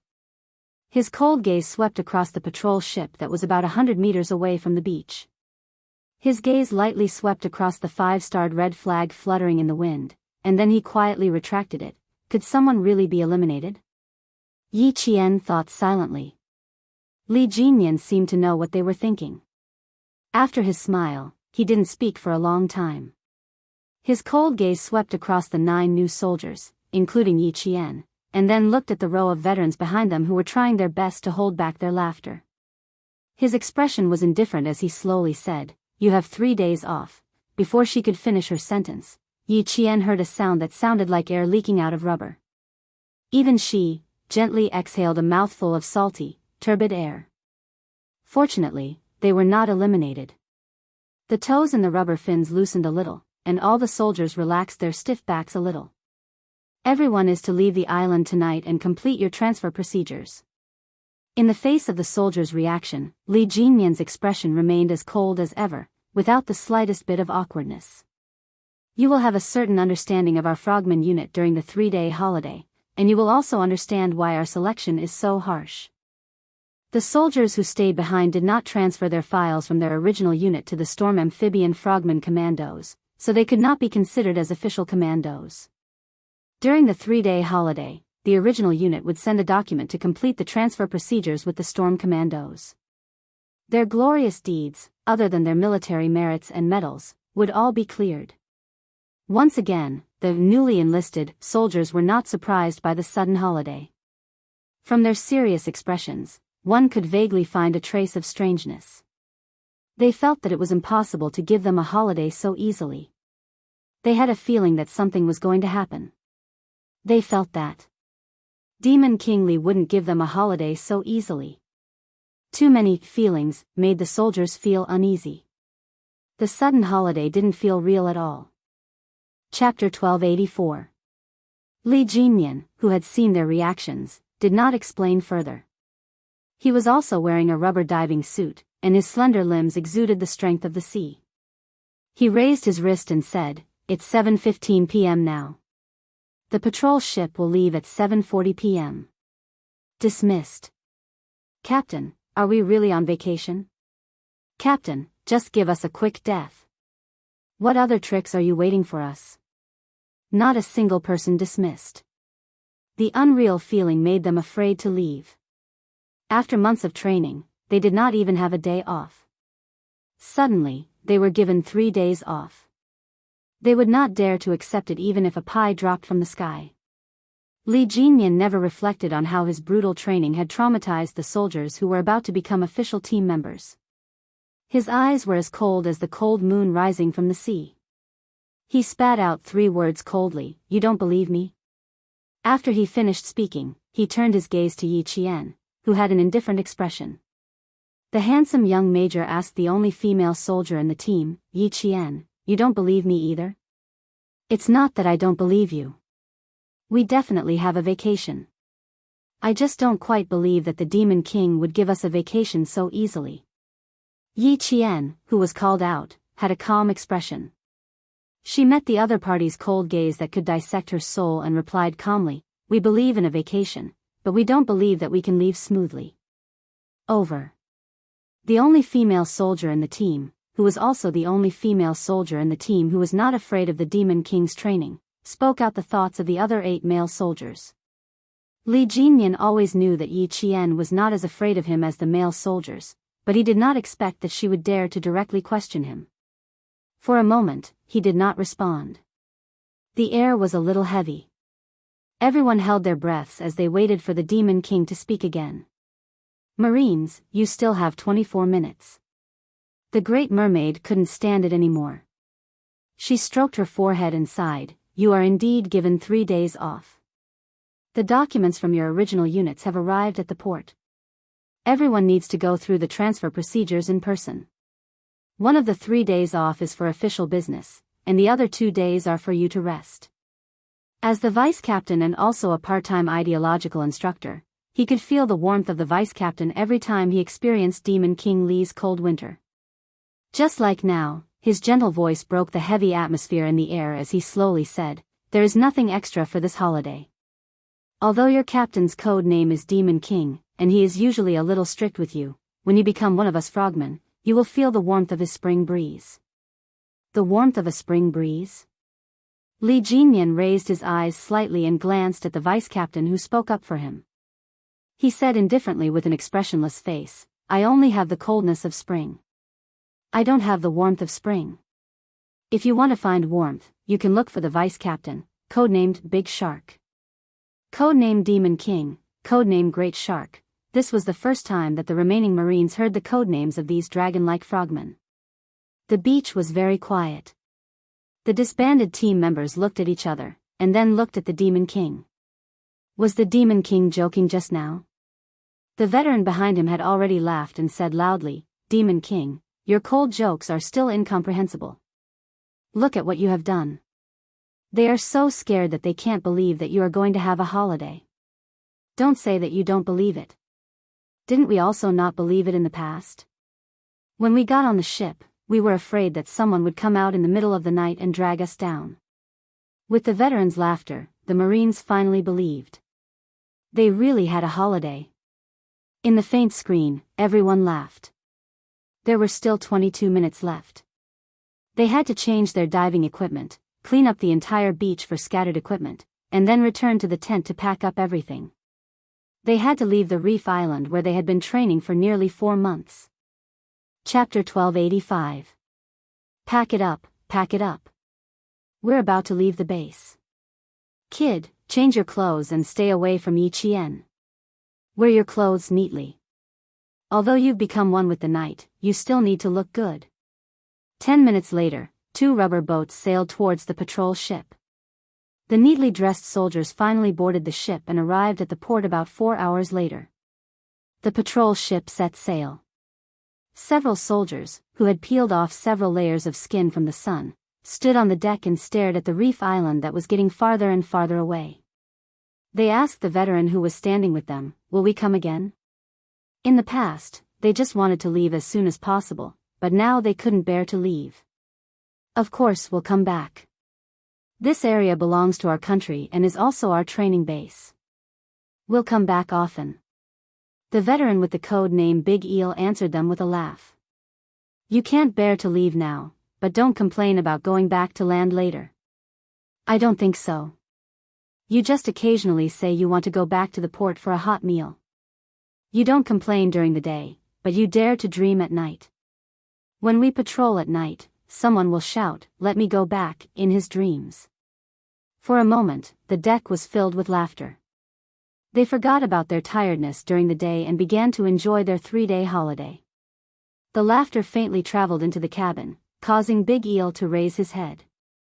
His gaze fell on the deck through the windproof and bulletproof glass. "Only now do you believe that you're really on vacation. Devil King, you've become even more vicious." He smiled and looked away. He asked Yi Qian, "Little Yi, do you think the Devil King is more vicious than before?" The laughing soldiers on the deck were on a 3-day holiday. 2 minutes ago, Yi Qian learned that she didn't have a single day off. She would continue training the next morning at the port. "I didn't see how vicious the Devil King was before, so I can't make any comments." Yi Qian smiled. Her mood didn't change because she didn't have a vacation. On the contrary, she hoped that she could use the next 14 days to train in subjects she hadn't experienced before. Li Jinyan had a cold personality, but he didn't take his comrades' jokes to heart. He sat in the cockpit and stared coldly at Yi Qian, who had impressed his comrades. His thin lips moved slightly as he said, "Gather at the port tomorrow morning at 5 a.m. We'll take you to the base for training. Focus on learning how to fight on the sea and close combat. Me and 3 other members will go together. Do you have any objections?" Yi Qian's smile faded as he said seriously, "I don't have any objections. I'll definitely follow your arrangements." Female soldiers were very good in this aspect. They never questioned the training arrangements. Li Jinyan, who was a man of few words, nodded and ended the conversation with a "okay." The whole conversation took less than 5 minutes and less than 100 words. It was so concise that even the big mermaid was stunned. One didn't like to talk, and the other didn't like to ask. How were they supposed to communicate? How to communicate? "Little Yi, you don't have any objections at all? Should he first learn about naval combat and close-range combat? Why don't you ask us first?" The big mermaid coughed. His dark and resolute face was full of smiles as he tried to get closer to Yi Qian. "It will take about 4 hours to reach the port. We can talk for 4 hours. If you have any questions, feel free to ask. As long as it's not confidential, the Devil King and I can answer them." Yi Qian really didn't think that he had anything to ask. However, when he saw the big mermaid's bright eyes and the pitiful appearance of a ferocious beast, Yi Qian couldn't bear to refuse. Chapter 1286. You guys talk. Li Jinyan stood up. "If you have any questions, you can ask the big mermaid first. If she can't answer, you can ask me." Chatting with female soldiers was something he had never done before, so it was better to leave it to the vice captain and ideological instructor. Yi Jian stood up and saluted as she watched the major with the highest military rank in the team leave. Her slender figure was straightened by the light and she stood like a lighthouse. Even when the hull of the ship swayed with the waves, her feet did not sway at all. After 4 hours of sailing, Yi Qian didn't ask about naval combat or close-range combat. Instead, she asked about the frogman's training cycle. This was a good question. The big mermaid, who felt that she had stayed for too little training, said earnestly, "The members of the Storm Commando team have to go through about 4 months of elimination and selection training. Those who can pass the selection process can't immediately carry out missions. After 18 months of basic training, professional training, and 6 months of mission deployment, they are considered beginners. And to participate in their first underwater mission, they need to go through about 12 months of advanced training. In other words, it took about 3 years to train an outstanding frogman. Yi Qian was in awe. Completing our first mission well doesn't mean that we will be outstanding in the future. We still need to constantly learn and strengthen new skills. We need to always be in peak condition. If we can fight, we must win. Our country's first amphibious frogman commando team is our Storm Commando team. It's also the only special force that doesn't belong to any military region. It's a true independent special force. The force has only been established for a short period of time. There's too much to learn. Take the recent Southeast Asian countries for example. The 126th Assault Team Concord's elite frogman team can stay silent underwater for more than 20 hours. In this aspect, we can't compare to them. Because we were established late, we need even more rigorous training. A strong country has no weak soldiers. Only a strong army can make a strong country. A country can only stand proudly in the world if its military strength are improved. She didn't ask about naval combat or close-range combat. Instead, she gained a deeper understanding of the storm. Then she learned about the frogman forces of Western countries and the gap between their country and theirs. It was also a reward for Yi Qian. She knew that even though she had gone through hellish training, what she had learned was just the tip of the iceberg. If she wanted to learn more and become an excellent frogman, she would need at least 2 years. If she could, she wanted to come to the frogman unit to study every winter and summer vacation. At 11:00 in the evening, Yi Qian, who had just woken up, saw the lighthouse that guided all the ships. They had arrived at the harbor. Disembarking from the warship and stepping on the thick cement floor, she looked at the brightly lit Yi Qian, who had been accompanied by the sea for more than a month. Her eyes curved into crescents as she revealed a bright smile. The feeling of stepping on solid ground was very solid. Yi Qian did not return to the camp immediately. She wanted to give Uncle Jen a call to ask about the situation. After getting Li Jinyan's permission, a Marine on duty led her to the phone booth. At midnight, Principal Chen received a call from Yi Qian. "We can rest assured that Captain Xia will take you away. Everything is fine at home. Girl, don't worry about us." After receiving Yi Qian's call, Principal Chen didn't even feel sleepy anymore. He answered her questions in a loud and clear voice. "Uncle Jen's health is fine. People tend to have some problems when they're old. Don't worry, I'm here." Chapter 1287. Hearing the voice of her family, Yi Qian's mood was as peaceful as the starry sky. "You have to take care of yourself too. Don't overwork yourself. I have the army to take care of me. You don't have to worry about me. Don't worry, don't worry. You've always known how to take care of yourself. It's just that you're too competitive. You're even more competitive than the male soldiers. You have to change that. We can't be sloppy during training. You have to rest well during rest. Only when you're fully rested can you train better." Principal Chen, who came out of the army, said that he wasn't worried. Every word he said was a reminder. He was afraid that Yi Qian would be too competitive and hurt herself. Yi Qian pursed her lips and smiled. She looked at the starry sky and listened quietly to the elder's advice. Time ticked by for nearly 10 minutes. "I've received the acceptance letter. The village chief said that he wanted to celebrate, but my uncle rejected it. Everyone in the surrounding villages knows that there's a top scorer in Shuku village. Some parents even came here to buy your old teaching materials." Speaking of the village, Principal Chen's smile deepened. "Thank goodness you don't have a photo. Uncle said that if you did, people would take it back and paste it on the children's bookcases." Yi Qian also smiled.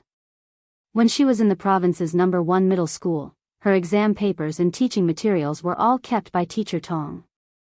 Some students left with 2 big boxes of books and exam papers, but she didn't have a single book or exam paper except for a few sets of clothes. You didn't disturb your uncle, did you? If people keep coming, you might as well stay in the army for a while. Yi Qian's eyebrows were quiet. She lacked the sharpness of training during the day. She was like an ordinary girl who had left home. Her words revealed her attachment to home. After we received your acceptance letter, we stayed in the army for a week before coming back. Because of your influence, a few high school graduates in our village have plans to become soldiers. Even Yi Ying, who has heart disease, said that she wants to become an art soldier. At the mention of Yi Ying, Principal Chen's expression dimmed. Your aunt said that Yi Ying wants to be an art soldier in the Beijing government regiment. She's already handed in her files and is waiting to enlist. Yi Ying wants to be an art soldier? Is that possible? Hearing this, Yi Qian directly laughed. We all know that she has heart disease and her military training files. Isn't she afraid of being happy for nothing if she wants to be an art soldier in the Beijing government regiment? The matter of Yi Zhifan's family was brought up after a few words. Whether or not Yi Ying could become an artistic soldier did not affect Yi Jian. If she really joined the army, Yi Jian felt that she would have another evidence of Yi Zhifan's bribery. The news of Yi Ying joining the military had already spread throughout the village. It even overshadowed Yi Jian's entrance into the military academy. Sun Dongqing's gloominess was swept away. Wherever she went, she would happily talk about her daughter joining the military. At this time, Yi Jian was already sitting on the helicopter with a sniper rifle in her hand.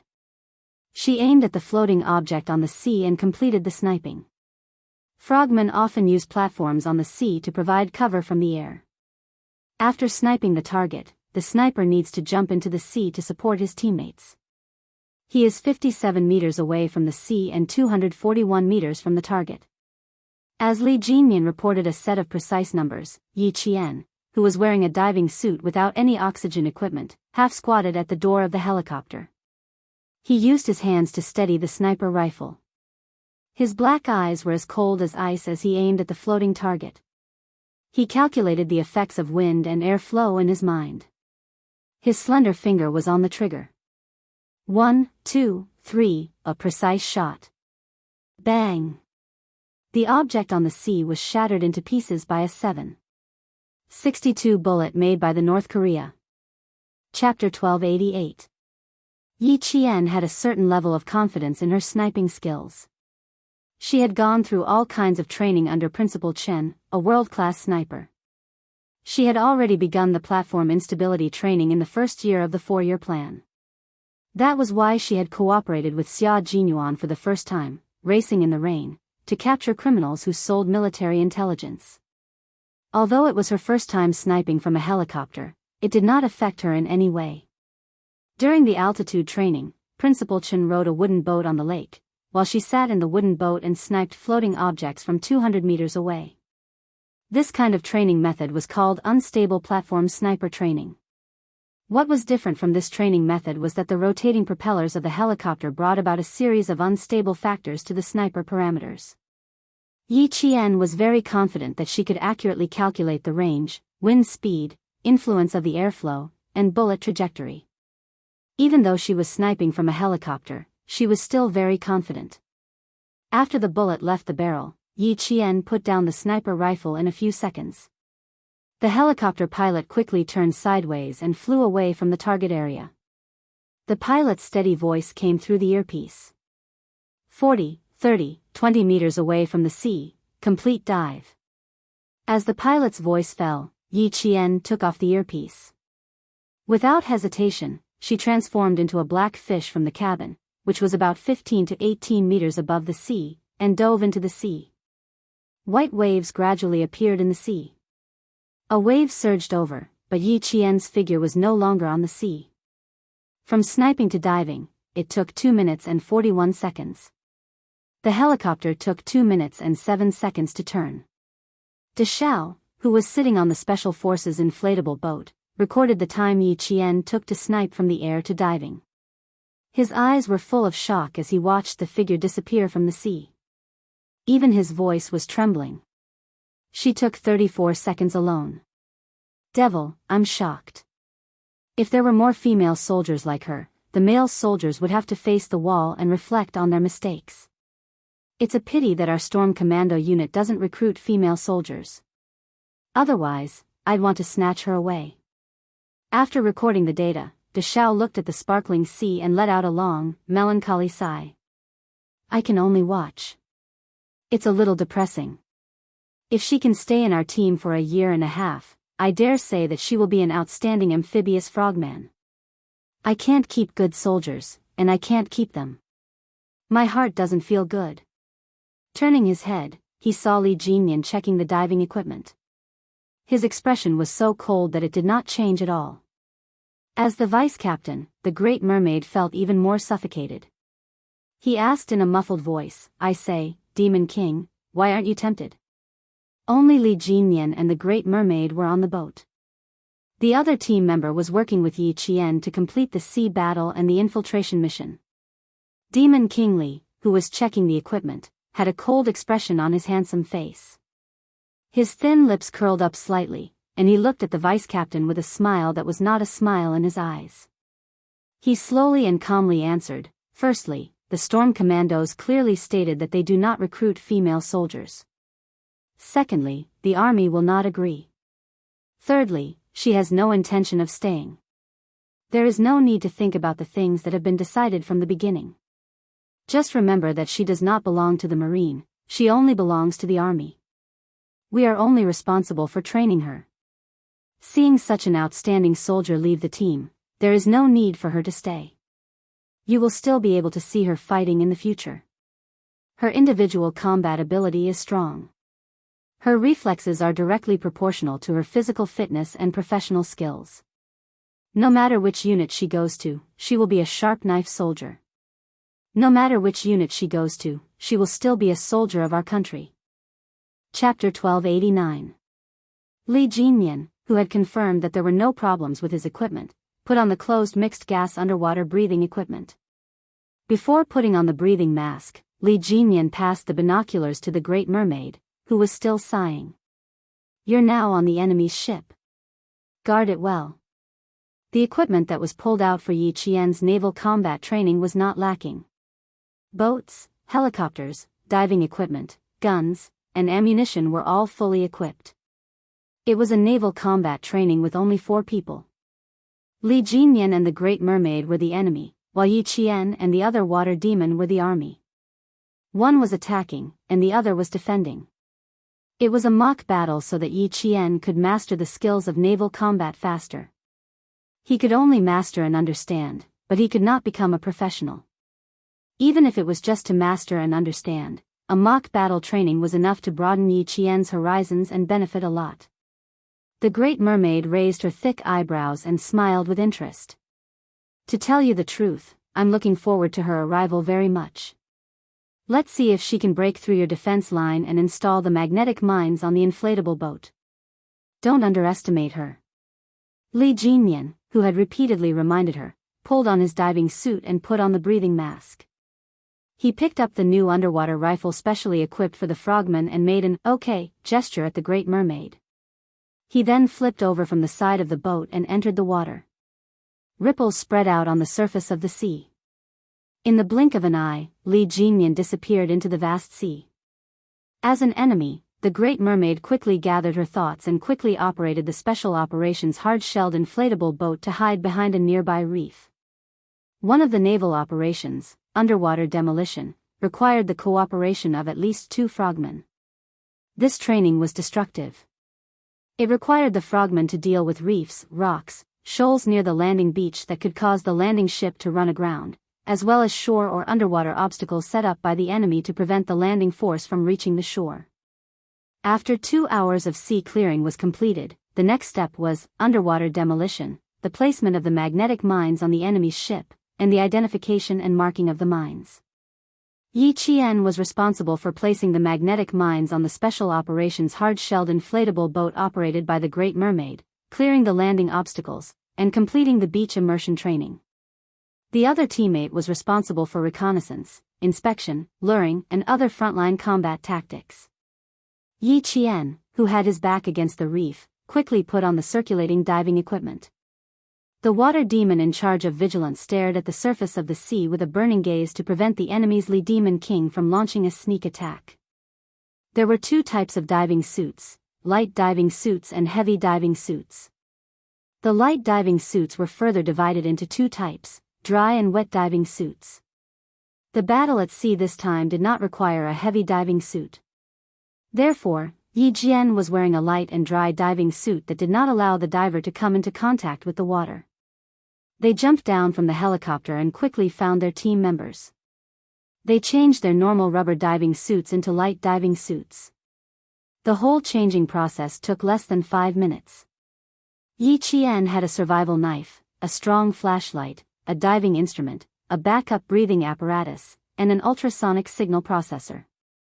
There were no problems with the diving suit's charging equipment, and the buoyancy control vest's shoulder vent valve was sealed properly. Yi Qian, who looked like he was in a sci-fi movie, used a total of 4 minutes and 31 seconds to finish changing. The water demon in charge of vigilance heard the TSS sound coming from behind him. Based on the sound alone, he knew that she was only wearing a mask and headgear. The water demon, who only revealed her head and the new waterproof rifle, shortened the distance between her and Yi Qian to less than 30 centimeters. Although her voice was low, she said each word coldly. The Demon King likes to attack. Let's dive deep first and take care of the Great Mermaid. Chapter 1290. At this time, the water ghost looked like he was really going to fight at sea. His eyes were full of murderous intent and vigilance. I'll be in charge of luring them. You'll be in charge of installing the magnetic mines. Try to reach the enemy's sea area within 3 hours. Yi Qian looked at the most advanced underwater breathing equipment on his body. His eyes were as bright as stars and cold as ice. His lips curled into a sharp smile as he said slowly, I'll cut in from the back. Otherwise, it'll be a waste of this diving equipment. Her words made the water ghost chuckle. That makes sense. This equipment is most suitable for infiltrating the enemy's rear area. You'll have no problem cutting in from the back. The diving equipment on the two of them was specially designed for combat frogmen. It allowed the frogman's exhalation to not be discharged into the water, but to be stored in a breathing bag after being processed. It would then enter the equipment for recirculation. Through chemical filtration, the carbon dioxide in the exhaust gas would be filtered out, and the oxygen consumed would be refilled. This was the purpose of long-term, long-distance diving. In addition, there were two major features. First, no air bubbles were produced during the breathing process. This greatly improved the concealment of frogmen on special operations missions. Second, the backpack design was more suitable for underwater combat and increased the sensitivity of underwater combat. Yi Qian put on his helmet and mask. He gestured to his team members to dive at the same time. Two dark figures disappeared from the surface of the sea along the reef. At the Frogman training base about 100 miles away from this area, the Navy commander and the Army commander, Jun Weha, sat in front of a row of surveillance screens. The top 4 surveillance screens were monitoring the sea area where Yi Jian and the others were in 360 degrees from the east, west, south, and north without any blind spots. The 4 surveillance screens in the middle showed that Yi Jian not only had to deal with the underwater obstacles, but also had to avoid the anti-diver equipment set up. The bottom 4 screens showed the landing point on the beach and the final assembly point. Old Yang, the female soldier you sent over is this. The Navy commander watched Yi Qian complete a precise sniper shot from the helicopter and then dive from a high altitude. He sighed and gave Yi Qian a thumbs up. I've been in the army for 34 years, and this is the first time I've met such an outstanding female soldier. Every time the vice captain called, he mentioned that it's a pity that our frogman unit doesn't recruit female soldiers. Otherwise, he would really want to force her to stay in our navy. Old Yang, you're lucky you acted early. I dare say that as long as she attends the military academy and her overall results are out, all the major military regions will fight to recruit her. With a slight smile on his face, the Major General replied politely, in this line of work, you have to be fast and decisive. Once you find a good seedling, you should grab him from a young age. He didn't sound polite at all. This time, you really won. The Navy commander looked at the two figures that had entered the surveillance range and said with appreciation, in less than 2 months of diving training, her speed is only 3 meters behind our frogmen. Talented, talented. The water ghost in front of him didn't slow down just because he was followed by a recruit. A simulated naval combat training mission was all about realism. Yi Qian didn't ask him to stop and wait for her either.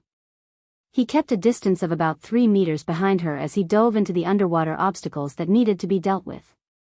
Alert, 20 minutes, complete. As they entered the sea, the water ghost in front gestured at Yi Qian. He pulled out his life-saving knife and started to be in charge of keeping watch in an area about 10 meters away from Yi Qian. He also activated the ultrasonic detector to detect if there were any intruders 10 meters away.